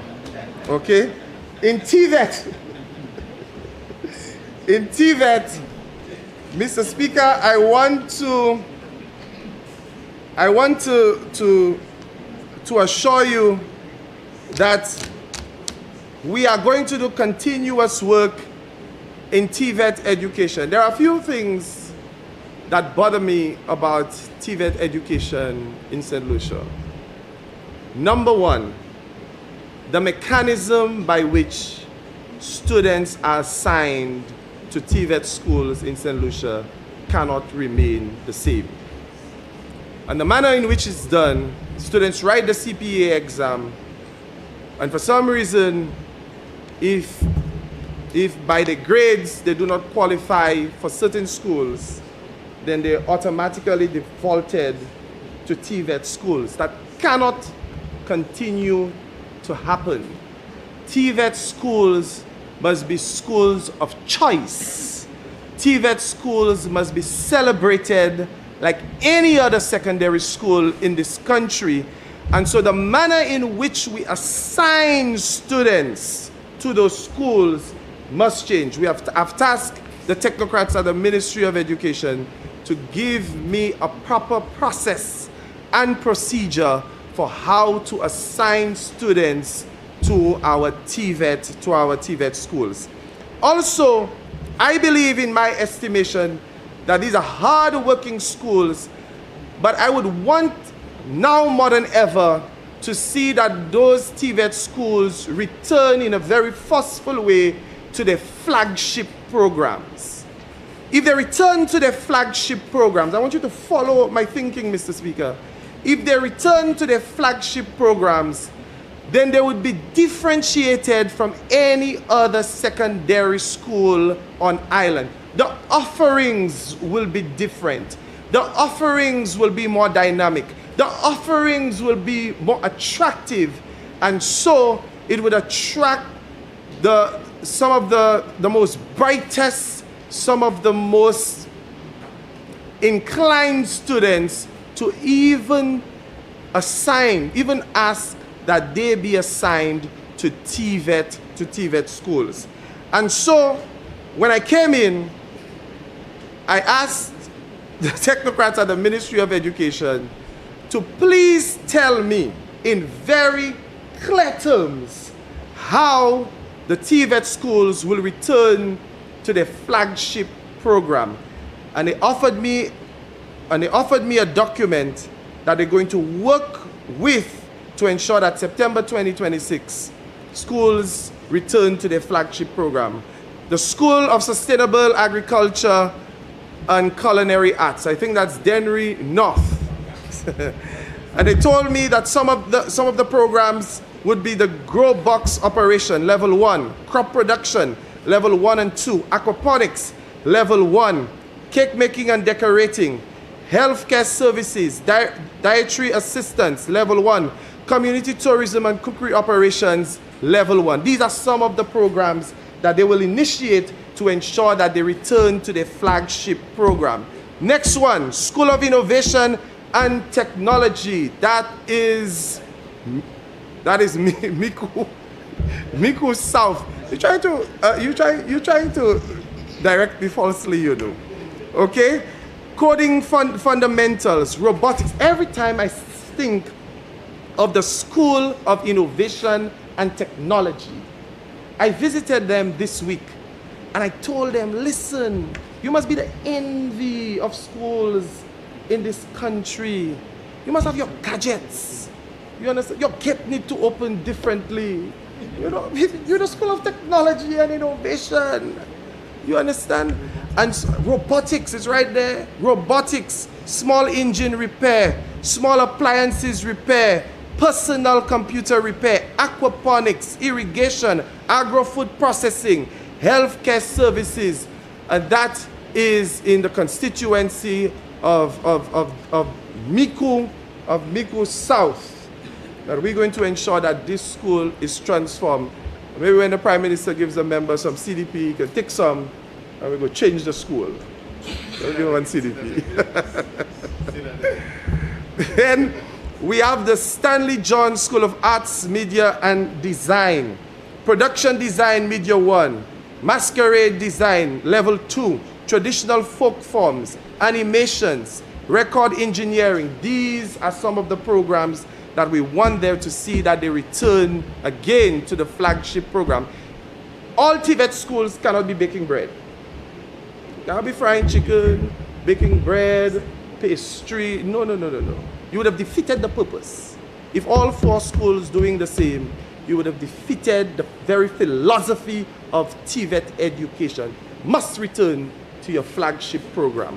And so the School of Construction and Heritage must take into consideration general construction, furniture making, upholstery, small property maintenance, building construction and drafting, traditional folk forms, musical forms, arts and craft, community tourism, cookery and community tourism levels 1 and 2. And when this is done, we would see transformation in TVET because they would be different. They would be different from ordinary secondary schools. Still in TVET, underneath TVET education, the Department of Education is currently unfolding a new national program in collaboration with CARE called the Education and Skills Pathway for at-risk youth. And you heard the Minister of Education, Honorable Kenson Casimir, spoke about the offerings of this initiative, which I shall not delve into a bit further, because by now I realize that I have about 12 minutes left. Remember, you have 5 minutes left. Don't worry, calculated. I thought you were a generous man, Mr. Speaker. Okay? Now I move to some of you the sound exactly like your predecessor in that regard. Now I move to some of the national policies, really in relation to Vieux-Fort South. And I will just pick a few because of the interest of time. The others I will deal with as we move on in our community meetings. First one, St. Jude's. I want the people of Vieux-Fort South to know, and I want the nation to know, that St. Jude's is on the move. We constructed St. Jude's. St. Jude's is open, and we have left St. Jude's for the technocrats. We have left St. Jude's for the technocrats to commission St. Jude's, and they are doing a fine job. We will not commission St. Jude's when people want us to commission St. Jude's. We will commission St. Jude's to ensure that when we do, from day one, it is a safe, and it is the safest place for healthcare in St. Lucia. And so what has happened in St. Jude's so far? The physiotherapy department has commenced. 1,094 patients from November to April 17, 2026 they're receiving care. St. Jude's now offers the only hydrotherapy treatment on island, enhancing rehabilitation service. You look at me surprised. You didn't know that was happening at St. Jude's. By telling you today, St. Jude's is on the move. The Finance and Human Resource Department, fully operational. Laundry services, fully operational. Kitchen services, fully operational. An electronic meal description module has been rolled out to support paperless operation at St. Jude's. St. Jude's is on the move. The key plans for development in St. Jude's: orientation plans, operational workflows, unit preparatory plans, equipment and patient move coordination plans. In phase 1, 75% of the staff completed introductory orientation visits. Phase 2, 73% of the staff completed hospital functional orientation. And in phase 3, the teams working on functional workflows in the space to ensure the safe occupancy from day one. I should also let Mr. Speaker, this Honorable House know, and the nation know, that the records, the HR records at St. Jude's, 100% digitized. And patient records, 87% digitized, because St. Jude's is getting ready for full commission so that we can serve the people of the Southern Belt and so that we can serve the entire country. When we have commissioned St. Jude's, It gives us the latitude. It gives us the excellent space now to transform the George Odlum Stadium into not only what it used to be, but into a more dynamic and prestigious sporting facility. The George Odlum Stadium Rehabilitation Project is a strategic national intervention to restore and modernize a key sporting community in St. Lucia. The stadium remains central to athletics. It's important for the people, not only of Beaufort, but for the nation. Central to athletics, to national events and public gatherings, and its rehabilitation is intended to ensure compliance with modern standards for safety, functionality, and multi-purpose use. The project is currently in the procurement and pre-construction phase, with emphasis on finalizing designs, technical specifications. Activities are being taken to ensure the readiness for the implementation to minimize any risks. So we heard the Prime Minister spoke about it, and anything the Prime Minister says, you could have full confidence that it will happen. Very quickly, Mr. Speaker, the Hiranora International Airport project. Every time I speak to the technocrats about the Hiranora International project, they tell me, Honorable Member for Parliament, 3 things you need for any good airport: space, security, and speed. All the aesthetics, all the embellishments, that is for funfair. You need space, you need security, and you need speed. Do you have enough space for the numbers that are coming in? Are the people safe? And speed, from the time they arrive at the airport, how long it takes them to traverse, or how long it takes them to move through the airport. And so the Hiranora International Airport, there are space constraints in the current terminal. A new and bigger design will reduce overcrowding. Inadequate check-in counters in the current terminal. The new terminal addresses this issue by increasing available check-in counters. Bottleneck at the passport control.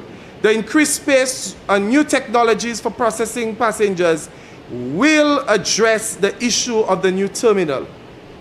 Insufficient baggage consoles. The new terminal will provide a consistent flow for baggage to be cleared efficiently.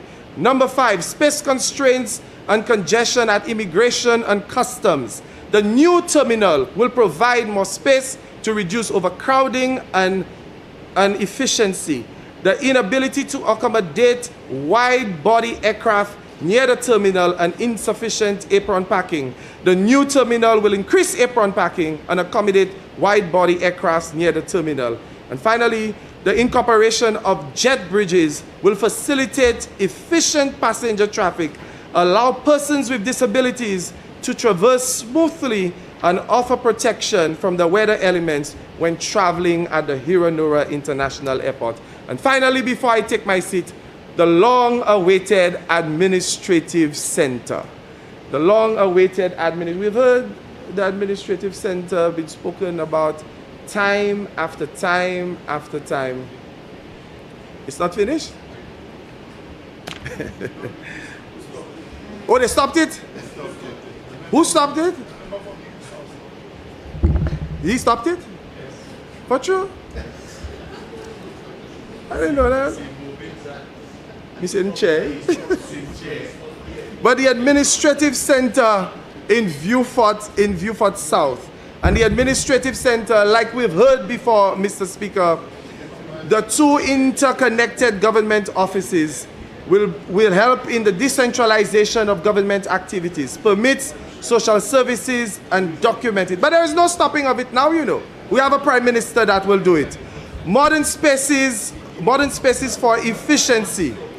The administrative center. But why when I say administrative center, people vex? Why would I say? I start a whole commotion when I say administrative center. But you know what?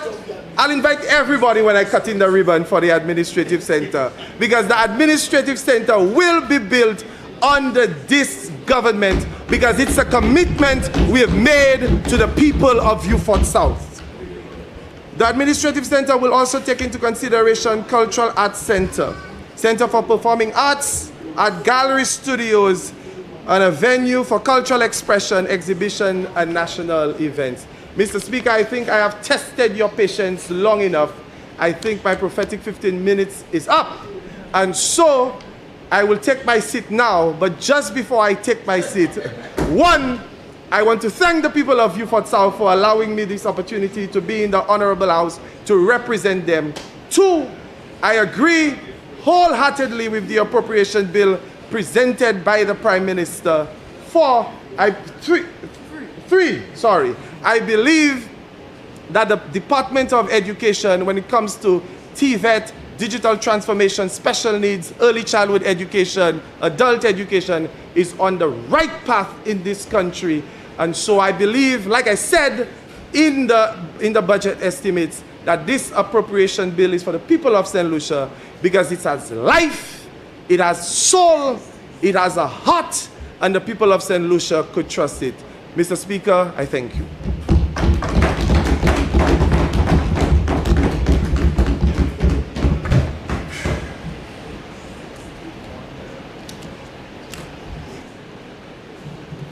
Member for Soufrière for Saint-Jacques.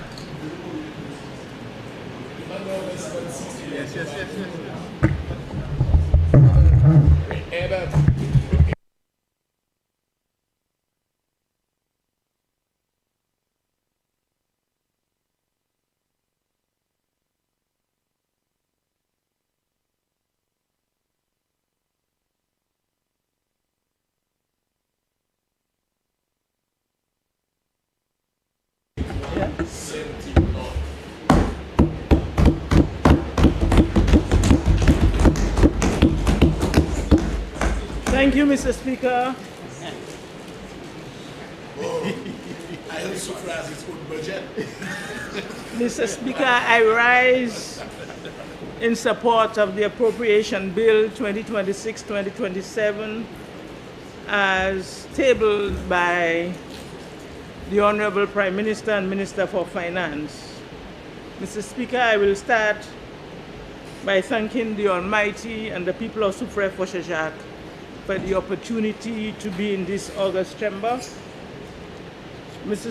Speaker, with your permission, Mr. Deputy Speaker, with your permission, I wish to convey my deepest condolences to the family of Mr. Kason Simon of Palmis, Soufrière, who lost his life last week through gun violence.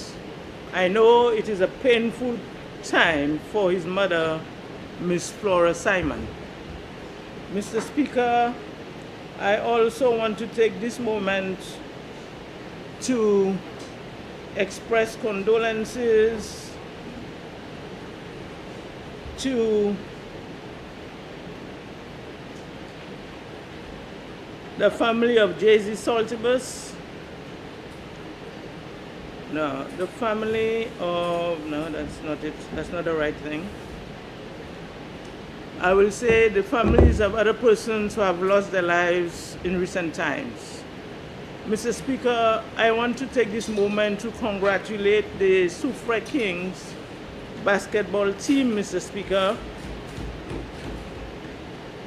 They are sponsored by, they are participating in the KFC National Basketball League. And the information I have that so far we've won 5 of our 6 games. And the member for Denry South looks as if he's a little upset about the news. But that's the reality, Mr. Speaker. So I want to commend our team. Special mention to Jay-Z Saltibus, Sidney Didier, Linsel Alsey, Mr. Speaker. The Soufrière basketball team has made us proud time and time again. Mr. Speaker, I also want to congratulate the winners of the Jimmy's, Soufrière again, Mr. Speaker. And again, I'm watching the member for Denry South, Mr. Speaker. I am extremely proud of our team, our Monte, Sugar Beach, Jade Mountain, Ladera, SRGF, as usual, Soufre, I think, Mr. Speaker, Deputy Speaker, I have asked the member for Castries South to have a special award for Soufre.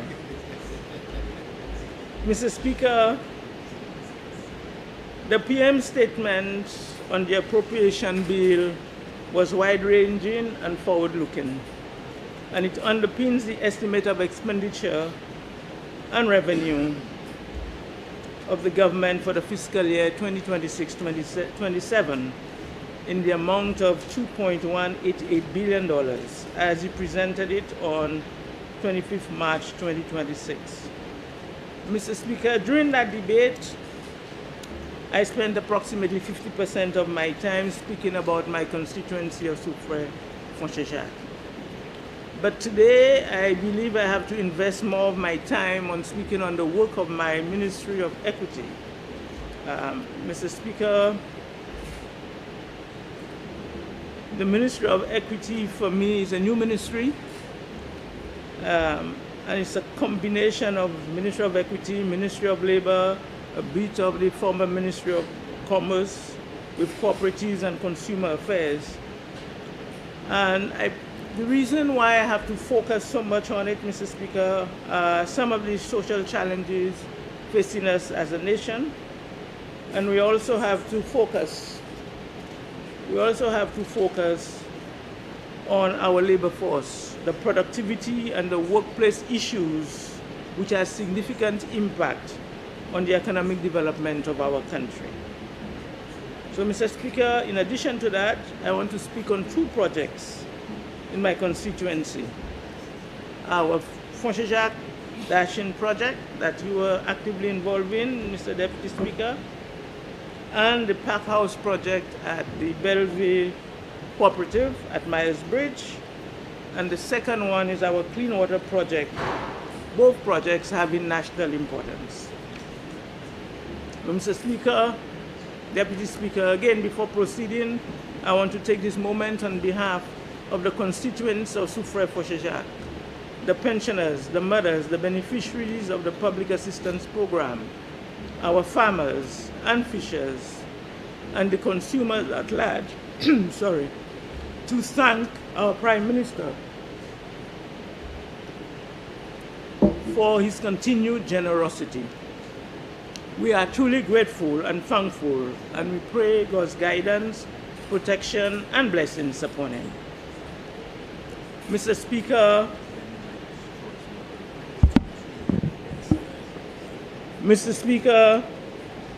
the Honorable Prime Minister, in his budget address on Tuesday, dubbed Consolidating Our Gains, Prospering in Uncertain Times, acknowledged the challenges that lie ahead.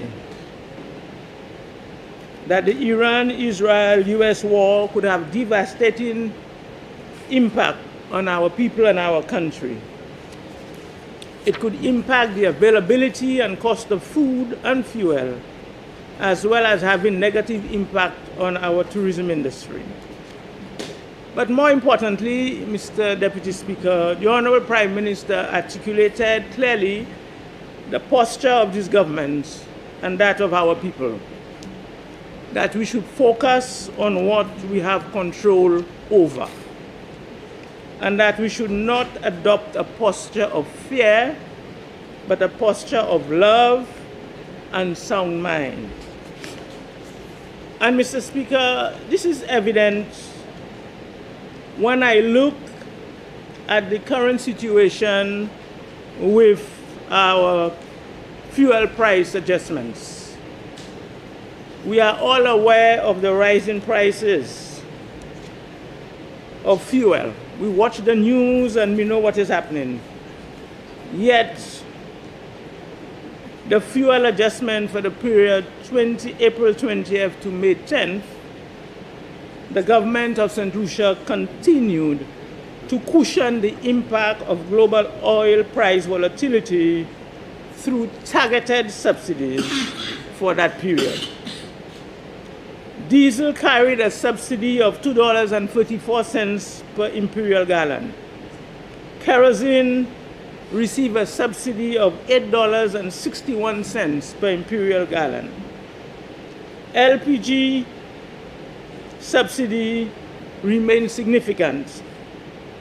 The 20-pound cylinder has a subsidy of $36.04, and the 22-pound cylinder a subsidy of $39.04, while the 100-pound cylinder had a subsidy of $86.69, Mr. Speaker. This is concrete evidence of a government, of a Minister of Finance that is showing love to our people, but more than anything else, is a reflection of the prudent management of our finances. Mr. Speaker, and it also reflects what the government has control over. The government does not have control over the rising prices, the external rising prices, but the government has control over the subsidies it put in place. And that is what is reflected here. But what are some of the areas that consumers have control over? Our consumers have control over our consumption patterns. And the Prime Minister insists on telling us that we should eat what we grow and grow what we eat. Our consumers have control over the protection of our environment and the use of our natural resources. The main one of the main ones being water. And there the Prime Minister is exhorting us to adopt a posture of a policy of rainwater harvesting. And there in his policy position, he's giving us an incentive to do so. In addition to that, taking that strategic position of re-energizing our water company, WASCO. The other is in the area of alternative energy sources. And again, as a government, we are looking at enactment of the new Electricity Act. Mr. Speaker, as well, within the Honorable Prime Minister's budget, he called support to the vulnerable groups, Mr. Speaker. Our children, our youth at risk, older persons, persons with disabilities, and women. This last item falls within the responsibility of the Ministry of Equity. So, Mr. Speaker, what it is that we are doing at the ministry to give action to what is presented in the budget. Mr. Speaker, on page 27 of the PM's budget address, under the caption Social Protection, the PM highlights 4 areas which I will provide greater details on. 1, the Public Assistance Program. 2, Ministry of Equity partnering with the SSDF, the NGOs, and faith-based organizations to reduce crime and violence among young men, especially gun violence. 3, the Ministry of Equity to make greater use of the talents of our seniors in the silver economy. And 4, Equity to collaborate with Ministry of Health for the construction and operation of the Soufre Seniors Daycare. And I've spoken on this, Mr. Speaker, at the first part of the debate, so I'll not go too much on this. And 5th, the ministry to partner with SSDF and the Ministry of Health to provide training to carers of persons with Alzheimer's and other related conditions. Mr. Speaker, in order for the ministry to effectively and efficiently deliver the various programs funded in the budget, it must perforce collaborate with other units and departments of government. One key unit is the SSDF. Mr. Speaker, why is that relevant? The SSDF key mandate is the fostering of social transformation. And what we at the Ministry of Equity have agreed that we are going to do is we are going to partner and sit with the SSDF during the planning, implementation, monitoring, and evaluating some of the projects and policies that we are going to implement. Mr. Speaker, no less than 8 of our programs require close collaboration with the SSDF. The Care for the Elderly, the Community After School Program, the Public Assistance Program, and the Catalyst Program, Mr. Speaker. Mr. Speaker, another unit that requires reimagining within the Ministry of Equity is the James Belgrave Micro Enterprise Development Fund, BEL Fund. This institution was established to lower the poverty line. It targets the unemployed, the self-employed, and the underemployed. Mr. Speaker, while this fund met its objective in previous years, its relevance is now diminished with the implementation of the MSME loan grant facility, as well as with the implementation of the youth economy. Both of these, Mr. Speaker, have a grant loan component and a soft interest rate on the loan component. The Belgrave Fund, on the other hand, has only a loan component with a relatively high interest rate. In the coming fiscal year, Mr. Speaker, the Belgrave Fund will revisit its objective and continued relevance in the current scenario. It will collaborate with other funding agencies of government to see how best it can reposition itself as a disbursement, training, and business support center. And thirdly, it will conduct market research to see how it can support the development of the silver economy. Mr. Speaker,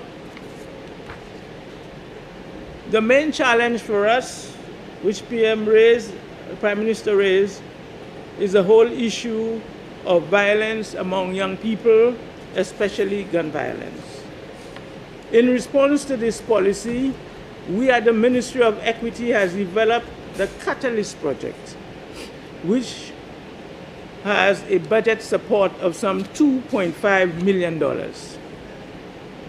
For effective implementation, a committee with representation from the Ministry of Equity, the SSDF, the Ministry of Crime Prevention, the police, the faith-based organizations, the National Youth Council, the Ministry of Education, Youth and Sports, and the prisons will convene to provide guidance on the rollout of this program.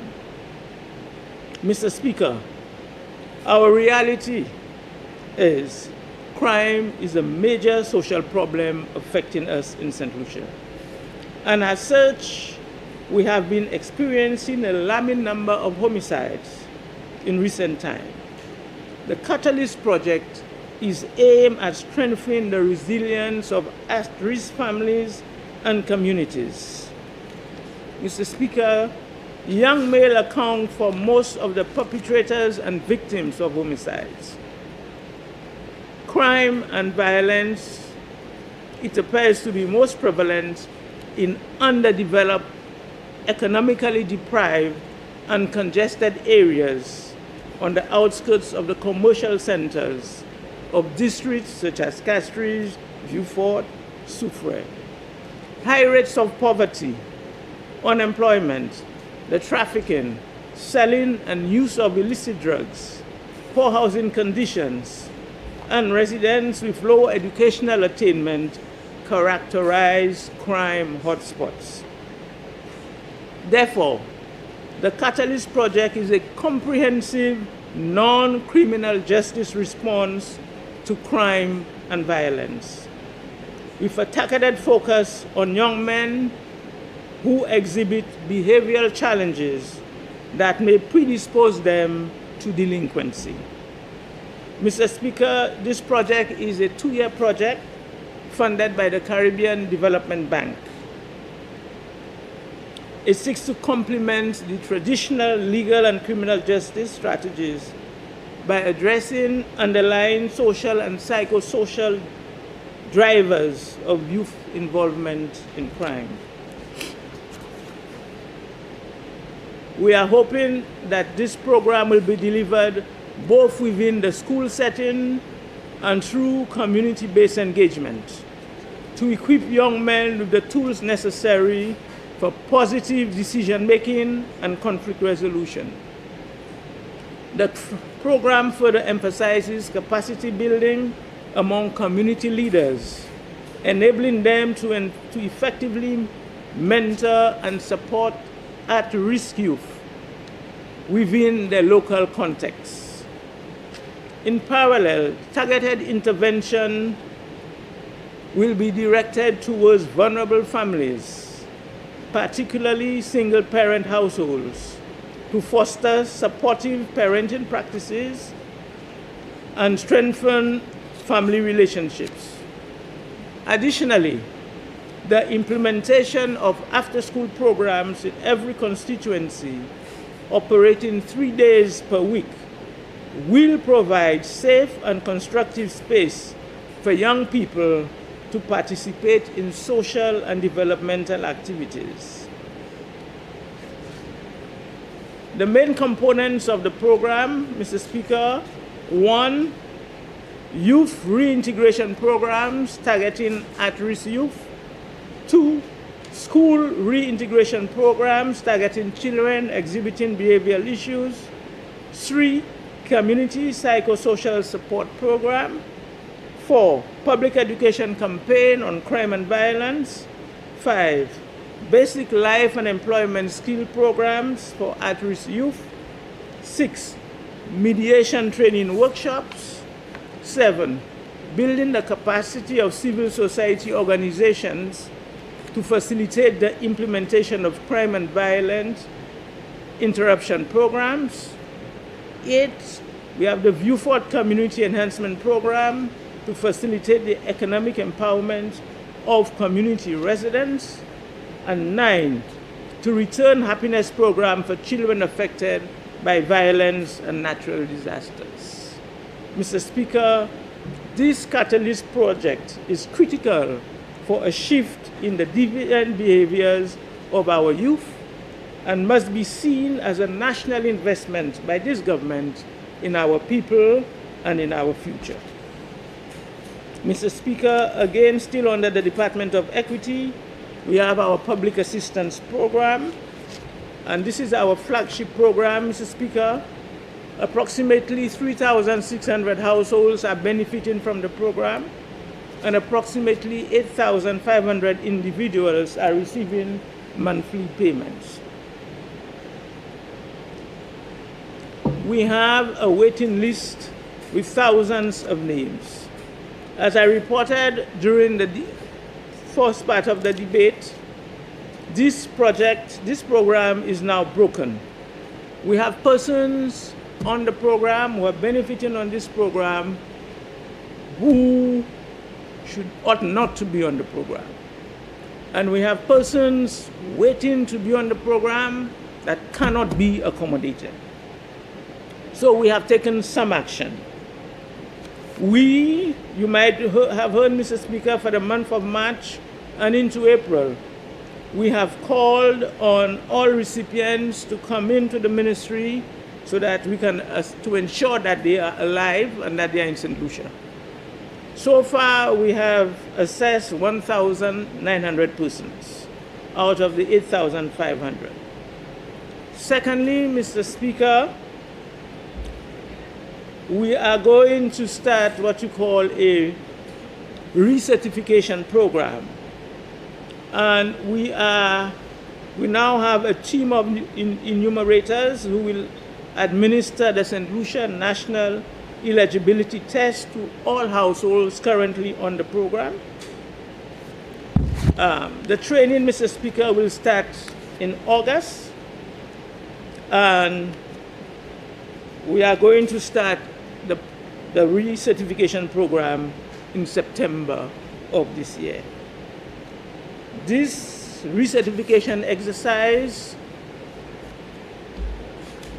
where we will apply the SLNet framework to ensure that the persons remaining on the program actually that their situation or circumstances have changed or have not changed.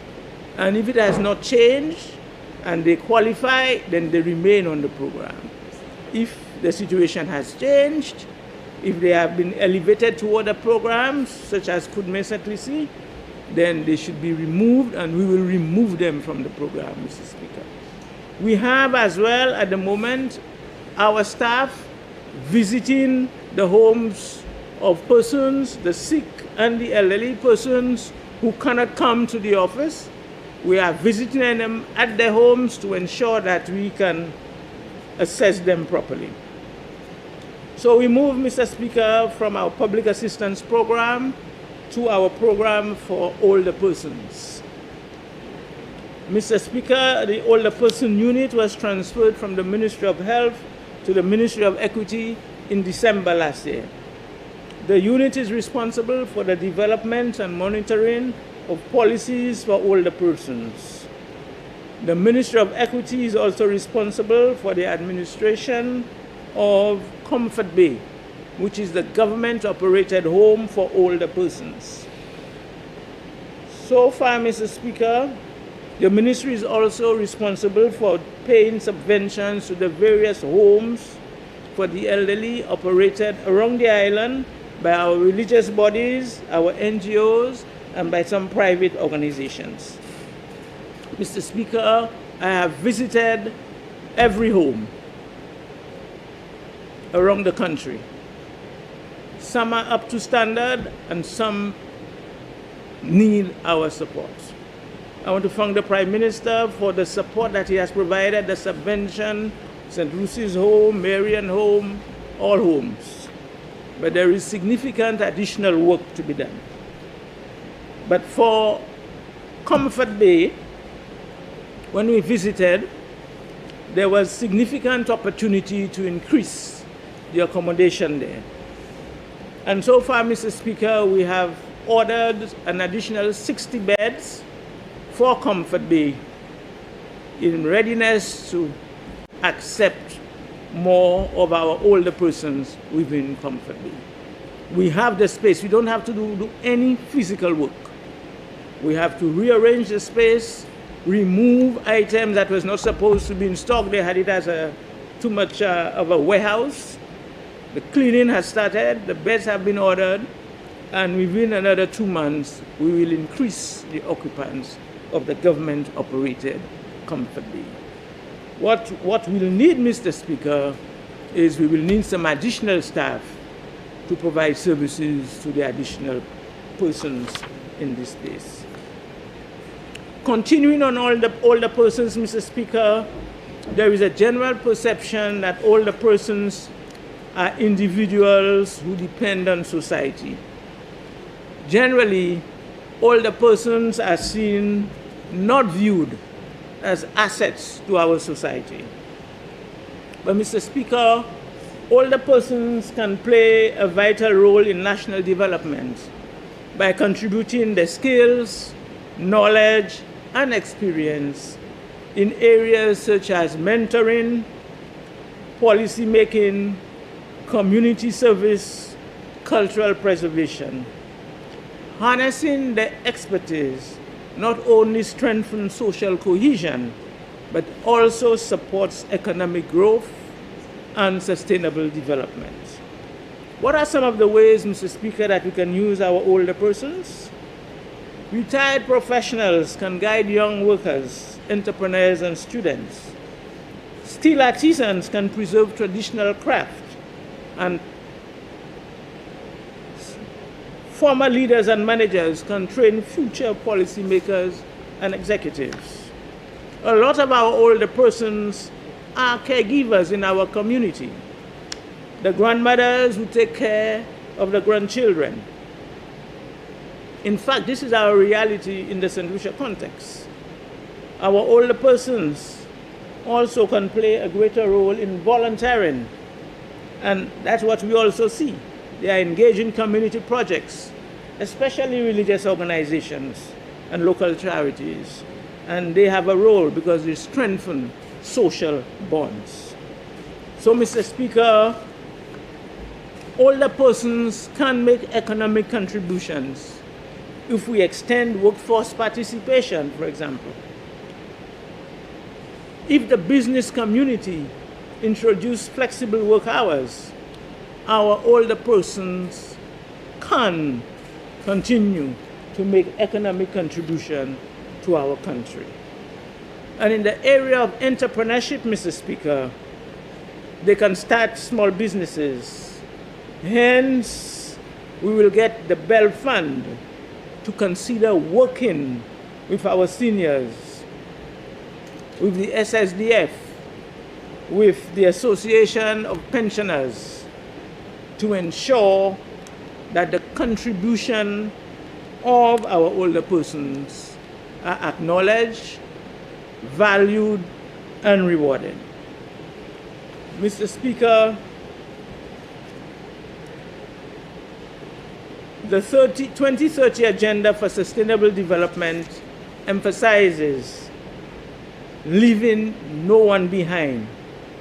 It is therefore imperative that we recognize older persons as active agents of change, not just as a vulnerable group. And in so doing, Mr. Speaker, one of the policy decisions for us is to start disaggregating the statistics in the area of age. So contributions of older persons are visible and are valued. Mr. Speaker,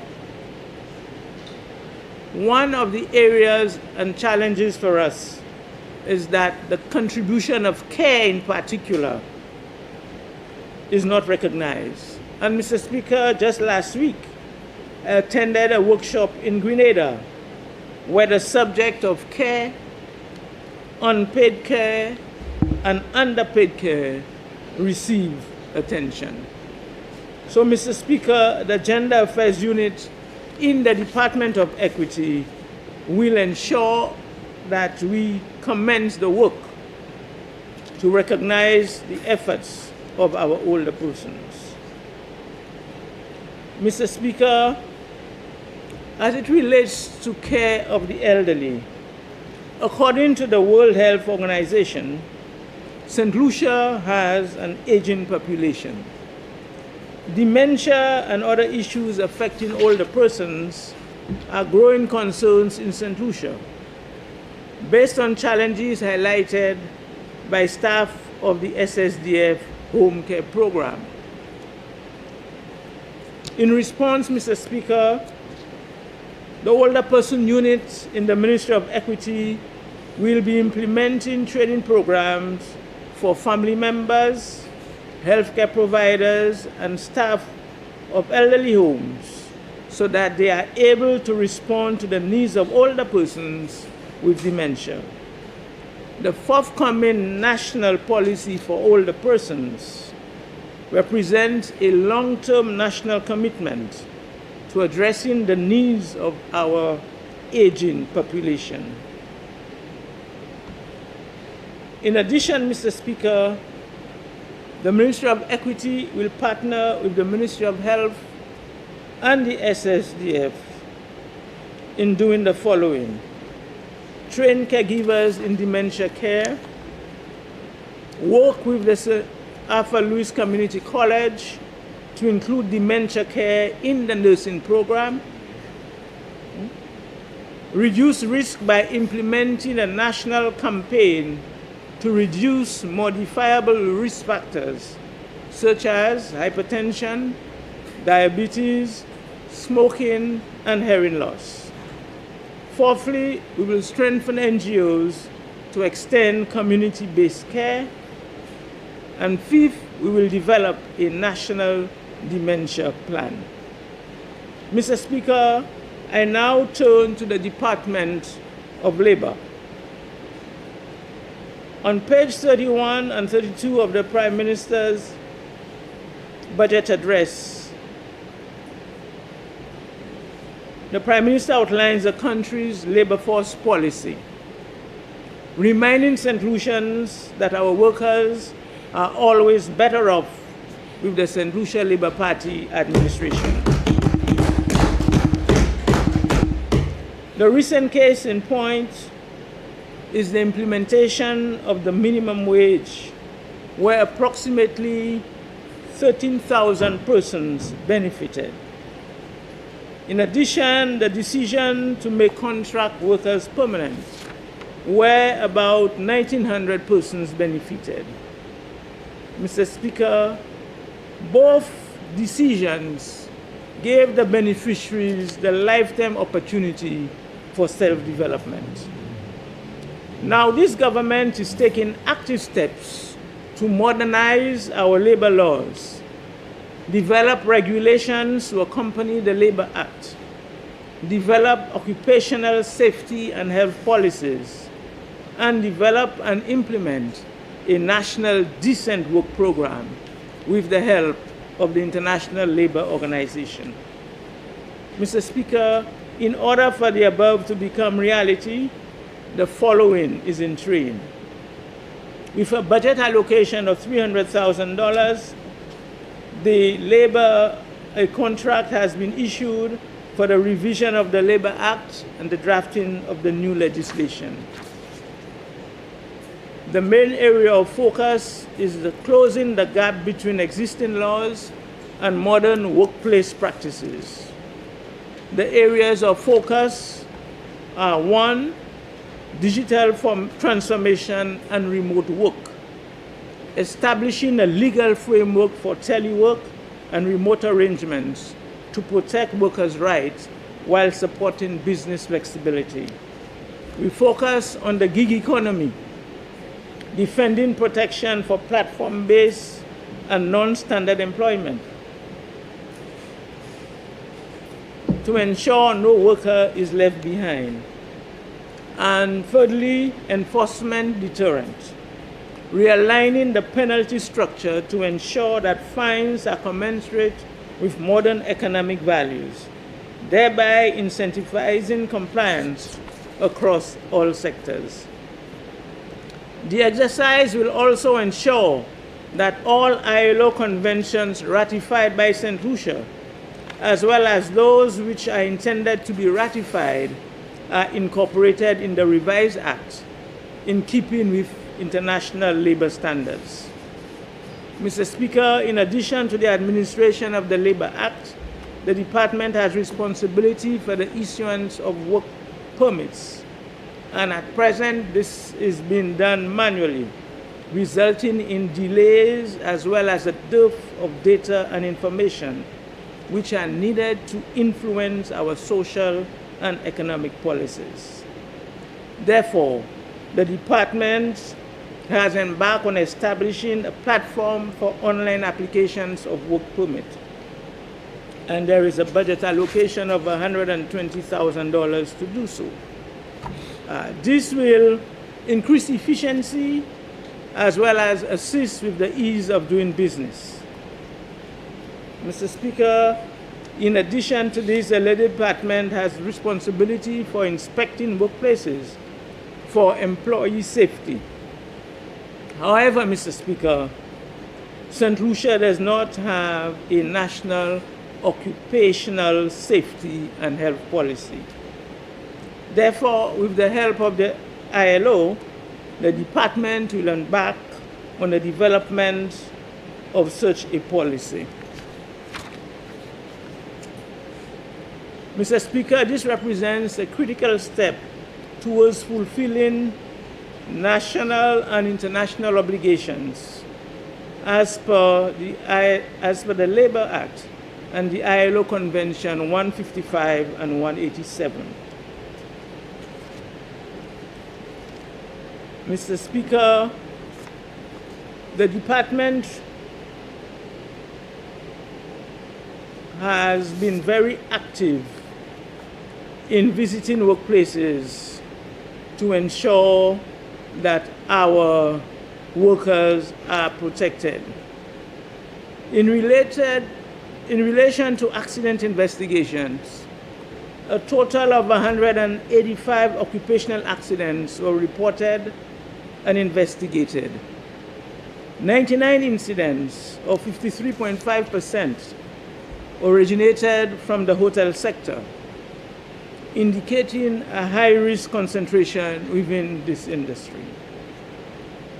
With respect to the indoor air quality assessments, the unit conducted 44 of such assessments, reflecting a growing demand for intervention in occupational health conditions. During the period, the unit conducted training sessions to build capacity and strengthen workplace safety systems. These initiatives support improved internal occupational health and safety management systems within organizations. Mr. Speaker, please be informed that the issue of mold infestation at workplaces and homes is a major concern to this government. And next week, God willing, as part of our observation of Labor Week, we will have a panel discussion with external experts on the issue of mold and steps needed to curb the spread. Mr. Speaker, as a government, we have ratified the ILO Convention 138 and 137. 138 relates to the minimum age for work, while Convention 187 focuses on the promotional framework for occupational safety and health, which covers labor standards that are considered fundamental principles and rights at work. Having ratified these conventions, Mr. Speaker, St. Lucia becomes the second country in the region to ratify all 10 ILO fundamental conventions. Mr. Speaker, as it relates to the labor environment, the ideal environment is for government, workers, and employers to work in harmony for the good of all.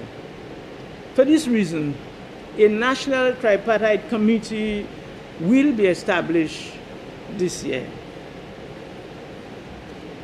The National Tripartite Committee serves as a mechanism for social dialogue aimed at addressing labor market challenges in St. Lucia.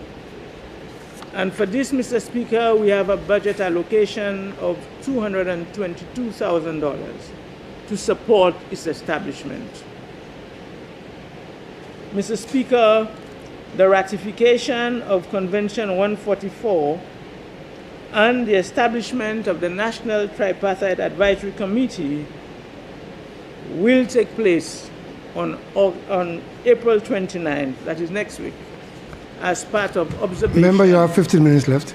Thank you, Mr. Speaker, of Labor Week. Lastly, Mr. Speaker, for the Department of Labor, we have the adoption of a decent work country program, Mr. Speaker. And the agenda for this decent work country program focuses on 4 pillars: employment creation, social protection, rights at work, and social dialogue. Mr. Speaker, I move quickly to the Department of Cooperatives.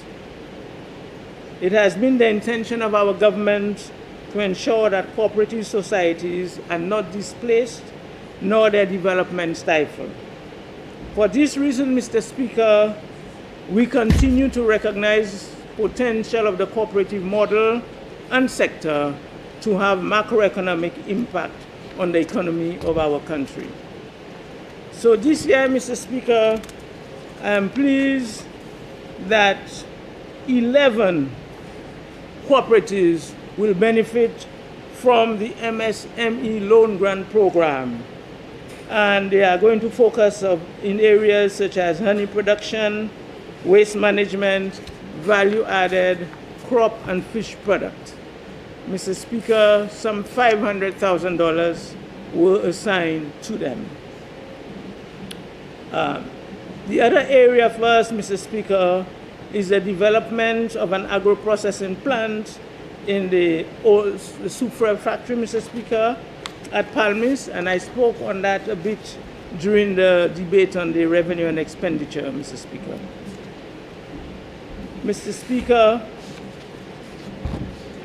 I moved from the cooperative department to our to our Department of Consumer Affairs, Mr. Speaker. And again, the relevance of that department has grown considerably in current global context, especially the international disruptions, including conflicts and wars. The department stands as a key institutional safeguard, helping governments to ensure that it can respond to market pressures. This year,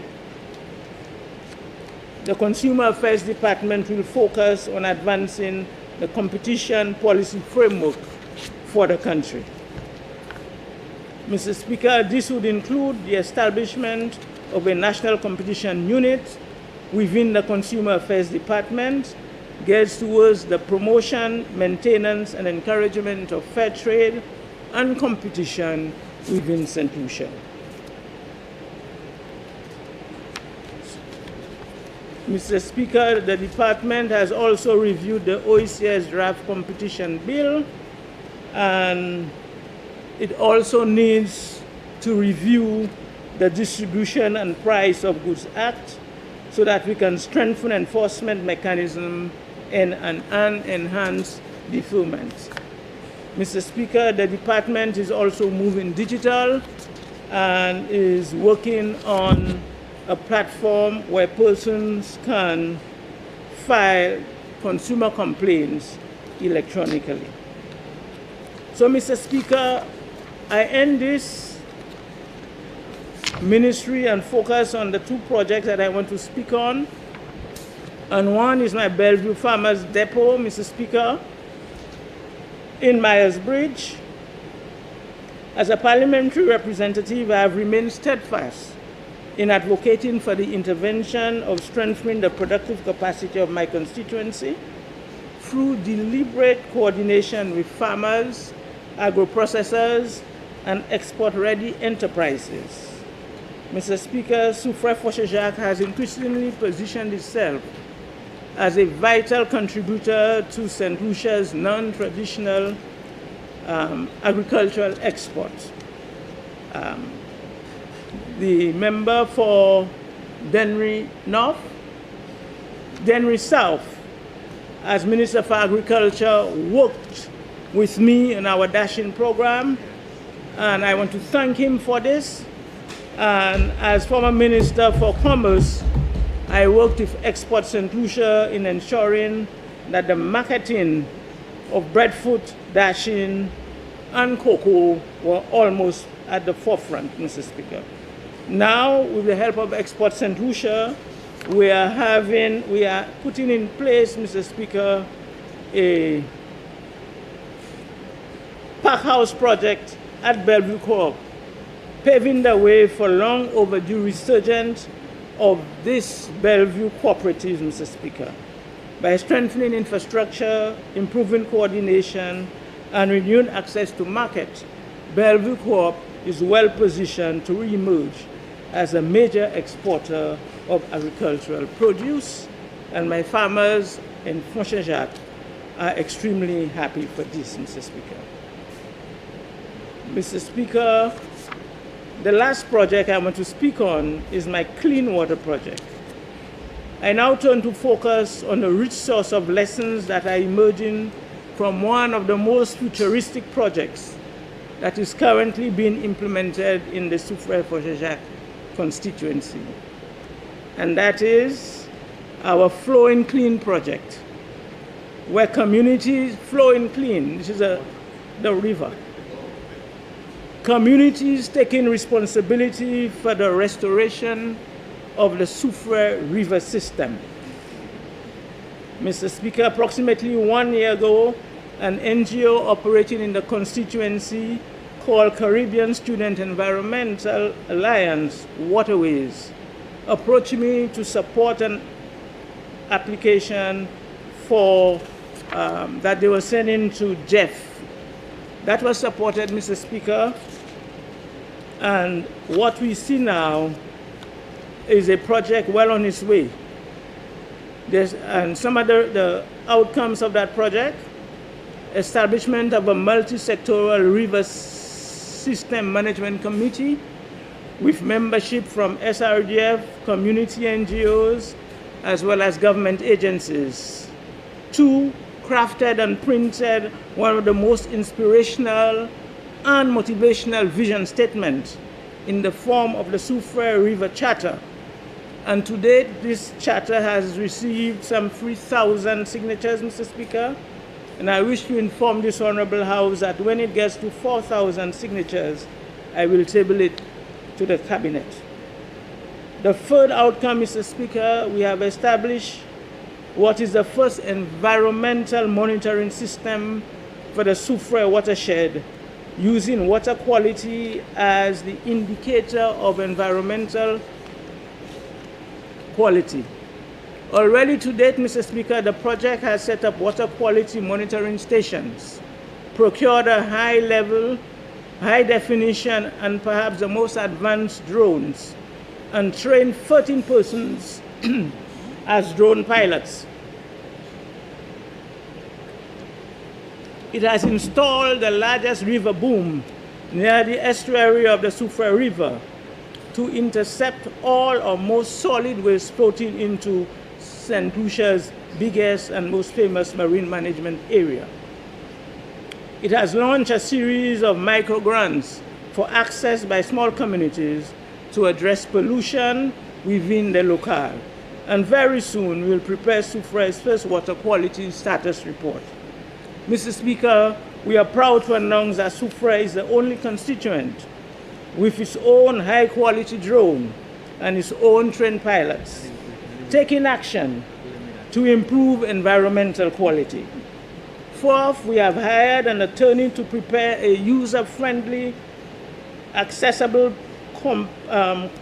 list of polluted laws affecting pollution in St. Lucia, undertaking an analysis and identification of gaps in existing laws with the objective of making recommendations for improvement and training of magistrates and police officers on these laws. Fifth, after the results, this document will be presented to the Attorney General, Mr. Speaker. Fifth, we have commenced an epidemiological study on mapping, plus the determination of the correlation between cancer and water quality. We assure you that the report will be submitted to the Cabinet of Ministers. Finally, Mr. Speaker, this project is supported by a live radio show in Soufrière every Tuesday, and our officers have been trained in the basis of behavioral change theory, and intervention by US-based professionals. The project, along with its many achievements to date, has caused us to reflect on the qualitative dimension of development. It has also led us to work together towards transforming our interaction with the environment. During a period of history when power determines right, and small island developing states are forced to discover from within their own dynamics for sustainable development. Mr. Speaker, we have some recommendations, but we will be presenting them to the Cabinet of Ministers. Mr. Speaker, before closing, again, with your permission, I want to thank the project implementers led by Ms. Nadia Casabon of the Caribbean Student Environmental Alliance, Mr. Sam Auger and Mr. Cyril Saltibus of the SRDF, as well as Mr. Jael Romulus of Jeff for his deep commitment to national development. Mr. Speaker, I'm saying all of this to say that as a government, when I look at all we have in this appropriation bill, the lesson that I get is that we have a government who has placed faith in the ability of our people. We have a government that has shown love to our people. Our people showed love to us, and we have now showing love in return. Mr. Speaker, our onward journey is stronger when we move forward together. May God continue to guide us. I again support this appropriation bill, and Mr. Speaker, always together we rise. I thank you.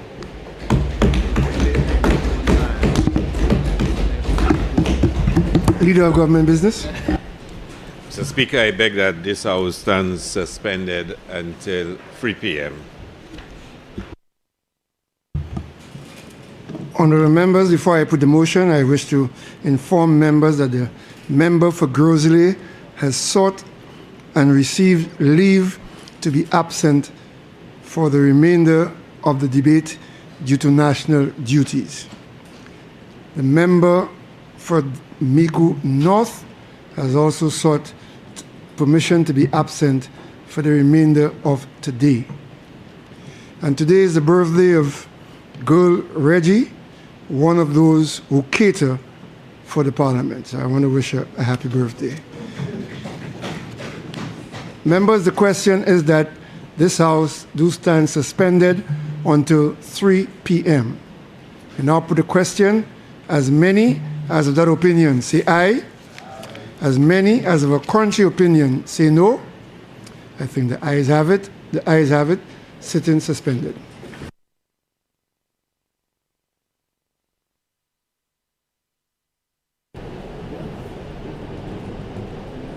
That's the knockings? The knockers? Yeah, when they knock. Well, the mace has been lifted. It's being carried out of the chamber right now. The Sergeant at Arms, followed by the Speaker. And that's for the members of Parliament who have participated in the opening day of the two-day debate on the Appropriation Bill 2026-2027. This is the lunch break. The House will reconvene at 3 o'clock this afternoon as members file out for their lunch break. We've heard from 5 speakers this morning. The debate opened with the Member of Parliament for Grosley and the Minister for Education, Sports, Youth Development, Honourable Kenson Kazime, who spoke a lot about youth policy and action,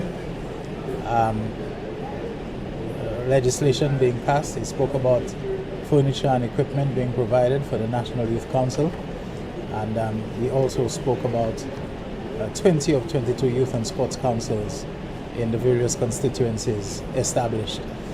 We had the former Minister of Agriculture, now the Deputy Speaker, the MP for Denry North, Honourable Alfred Errol Prosper, who was next.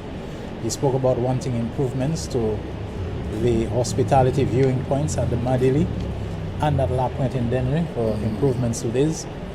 We also heard a very lively, very spirited, very upbeat presentation by the Minister of Public Utilities and the MP for Choiseul and Saltibus, Honourable Kifson Charles, and my goodness me, sometimes you wondered whether you were listening to the content of what he had to say. But the absolute elegance, with which he delivered it, mastery of language, seeming very poetic at other times. And of course, he was followed by the Member of Parliament for Vieux-Fort South, Honourable Danny Butcher. He also was quite high-spirited and so on, and you can really feel the energy coming out of them. Yes. And I think this is one of the things that if ever there is a tendency towards, boredom, which there isn't, definitely. Kifson Charles, Danny Butcher, once they are around, they're going to keep you awake and on the edge of your foot. And of course, closing the debate for this session, let us say the pre-lunch session of day one of the two-day, Honourable Emma Hippolyte, a veteran, literally experience age-wise and also in the politics of St. Lucia. She is the minister responsible for equity, and among other portfolios is also the minister responsible for labor, minister for gender affairs. Honorable Emma Hippolyte wrapping it up for us before the House being suspended until 3 o'clock this afternoon. Michael?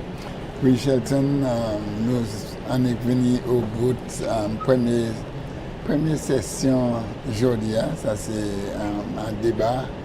Côté ces différents ministres là, et bien même Parlement qui répondre et bien faire contribution pour présentation par Premier ministre là, qui était faite mardi.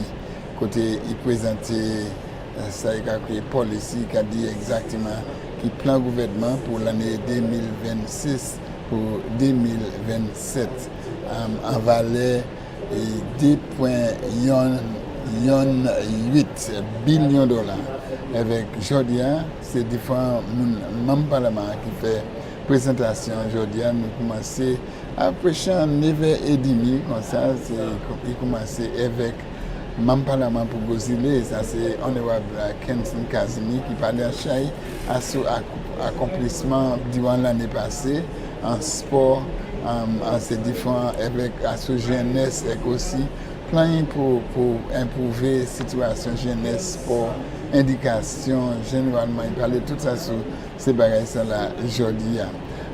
Après nous étions en horde membre Parlement pour Sud Denry qui parle en ministre, en gouvernement, en cabinet, mais il aussi c'est assistant pour speaker, mais il y a un constituency qui a représenté avec qui parlait en chai à ce manière budget qui a affecté constituency, ces différents bails là.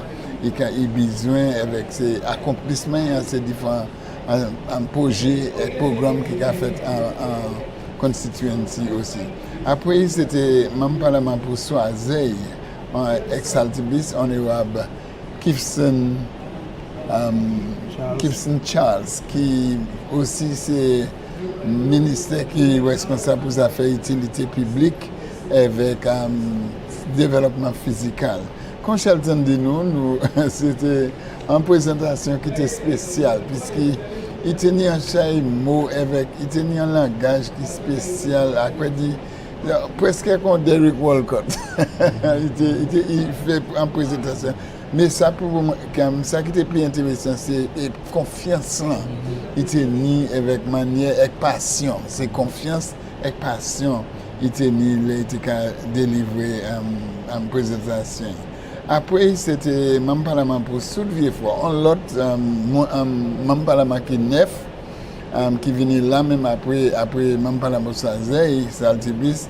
Mais M. Danny Butcher, ça c'est honorable Danny Butcher, parlait en même façon, avec il commençait à dire qualité si pour Premier ministre Philippe J. Pierre pour présenter. Il dit qu'il y a un chai l'orgueil. Et qui est bien content qu'il travaille et puis un monde comme honorable Philippe J. Pierre puisqu'il s'est un chai confiance pas seulement pour lui mais c'est pour Constituency qui a représenté avec Saint-Lucie généralement. Et pour finir aujourd'hui nous tenons membre Parlement pour souffrir honorable Emma Hippolyte, souffrir Fond Saint-Jacques, Emma Hippolyte qui parler en chai aussi à ce ministre où ça a une responsabilité pour les affaires, ça nous a dit transformation sociale, les affaires travailler aussi avec consommateurs, les affaires consommateurs, toutes ces choses là il parlait à ça.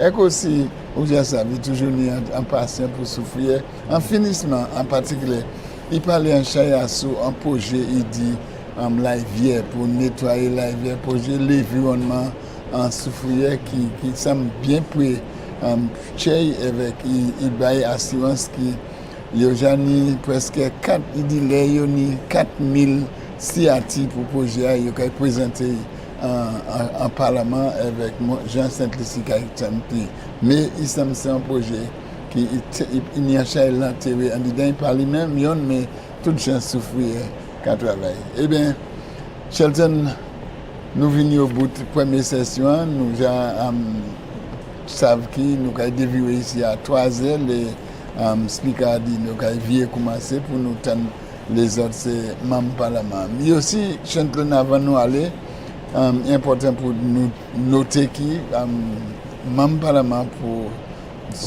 Soudmikou, ça c'est chef façade opposition, il était présent aujourd'hui pour un chaitan. Mais allez nous debout aujourd'hui pour déjeuner, il pas était là, mais nous savons qu'il était là pour presque plus durant ça nous était là. Ok, so nous avons dit merci un peu pour rester puis nous avec nous invité.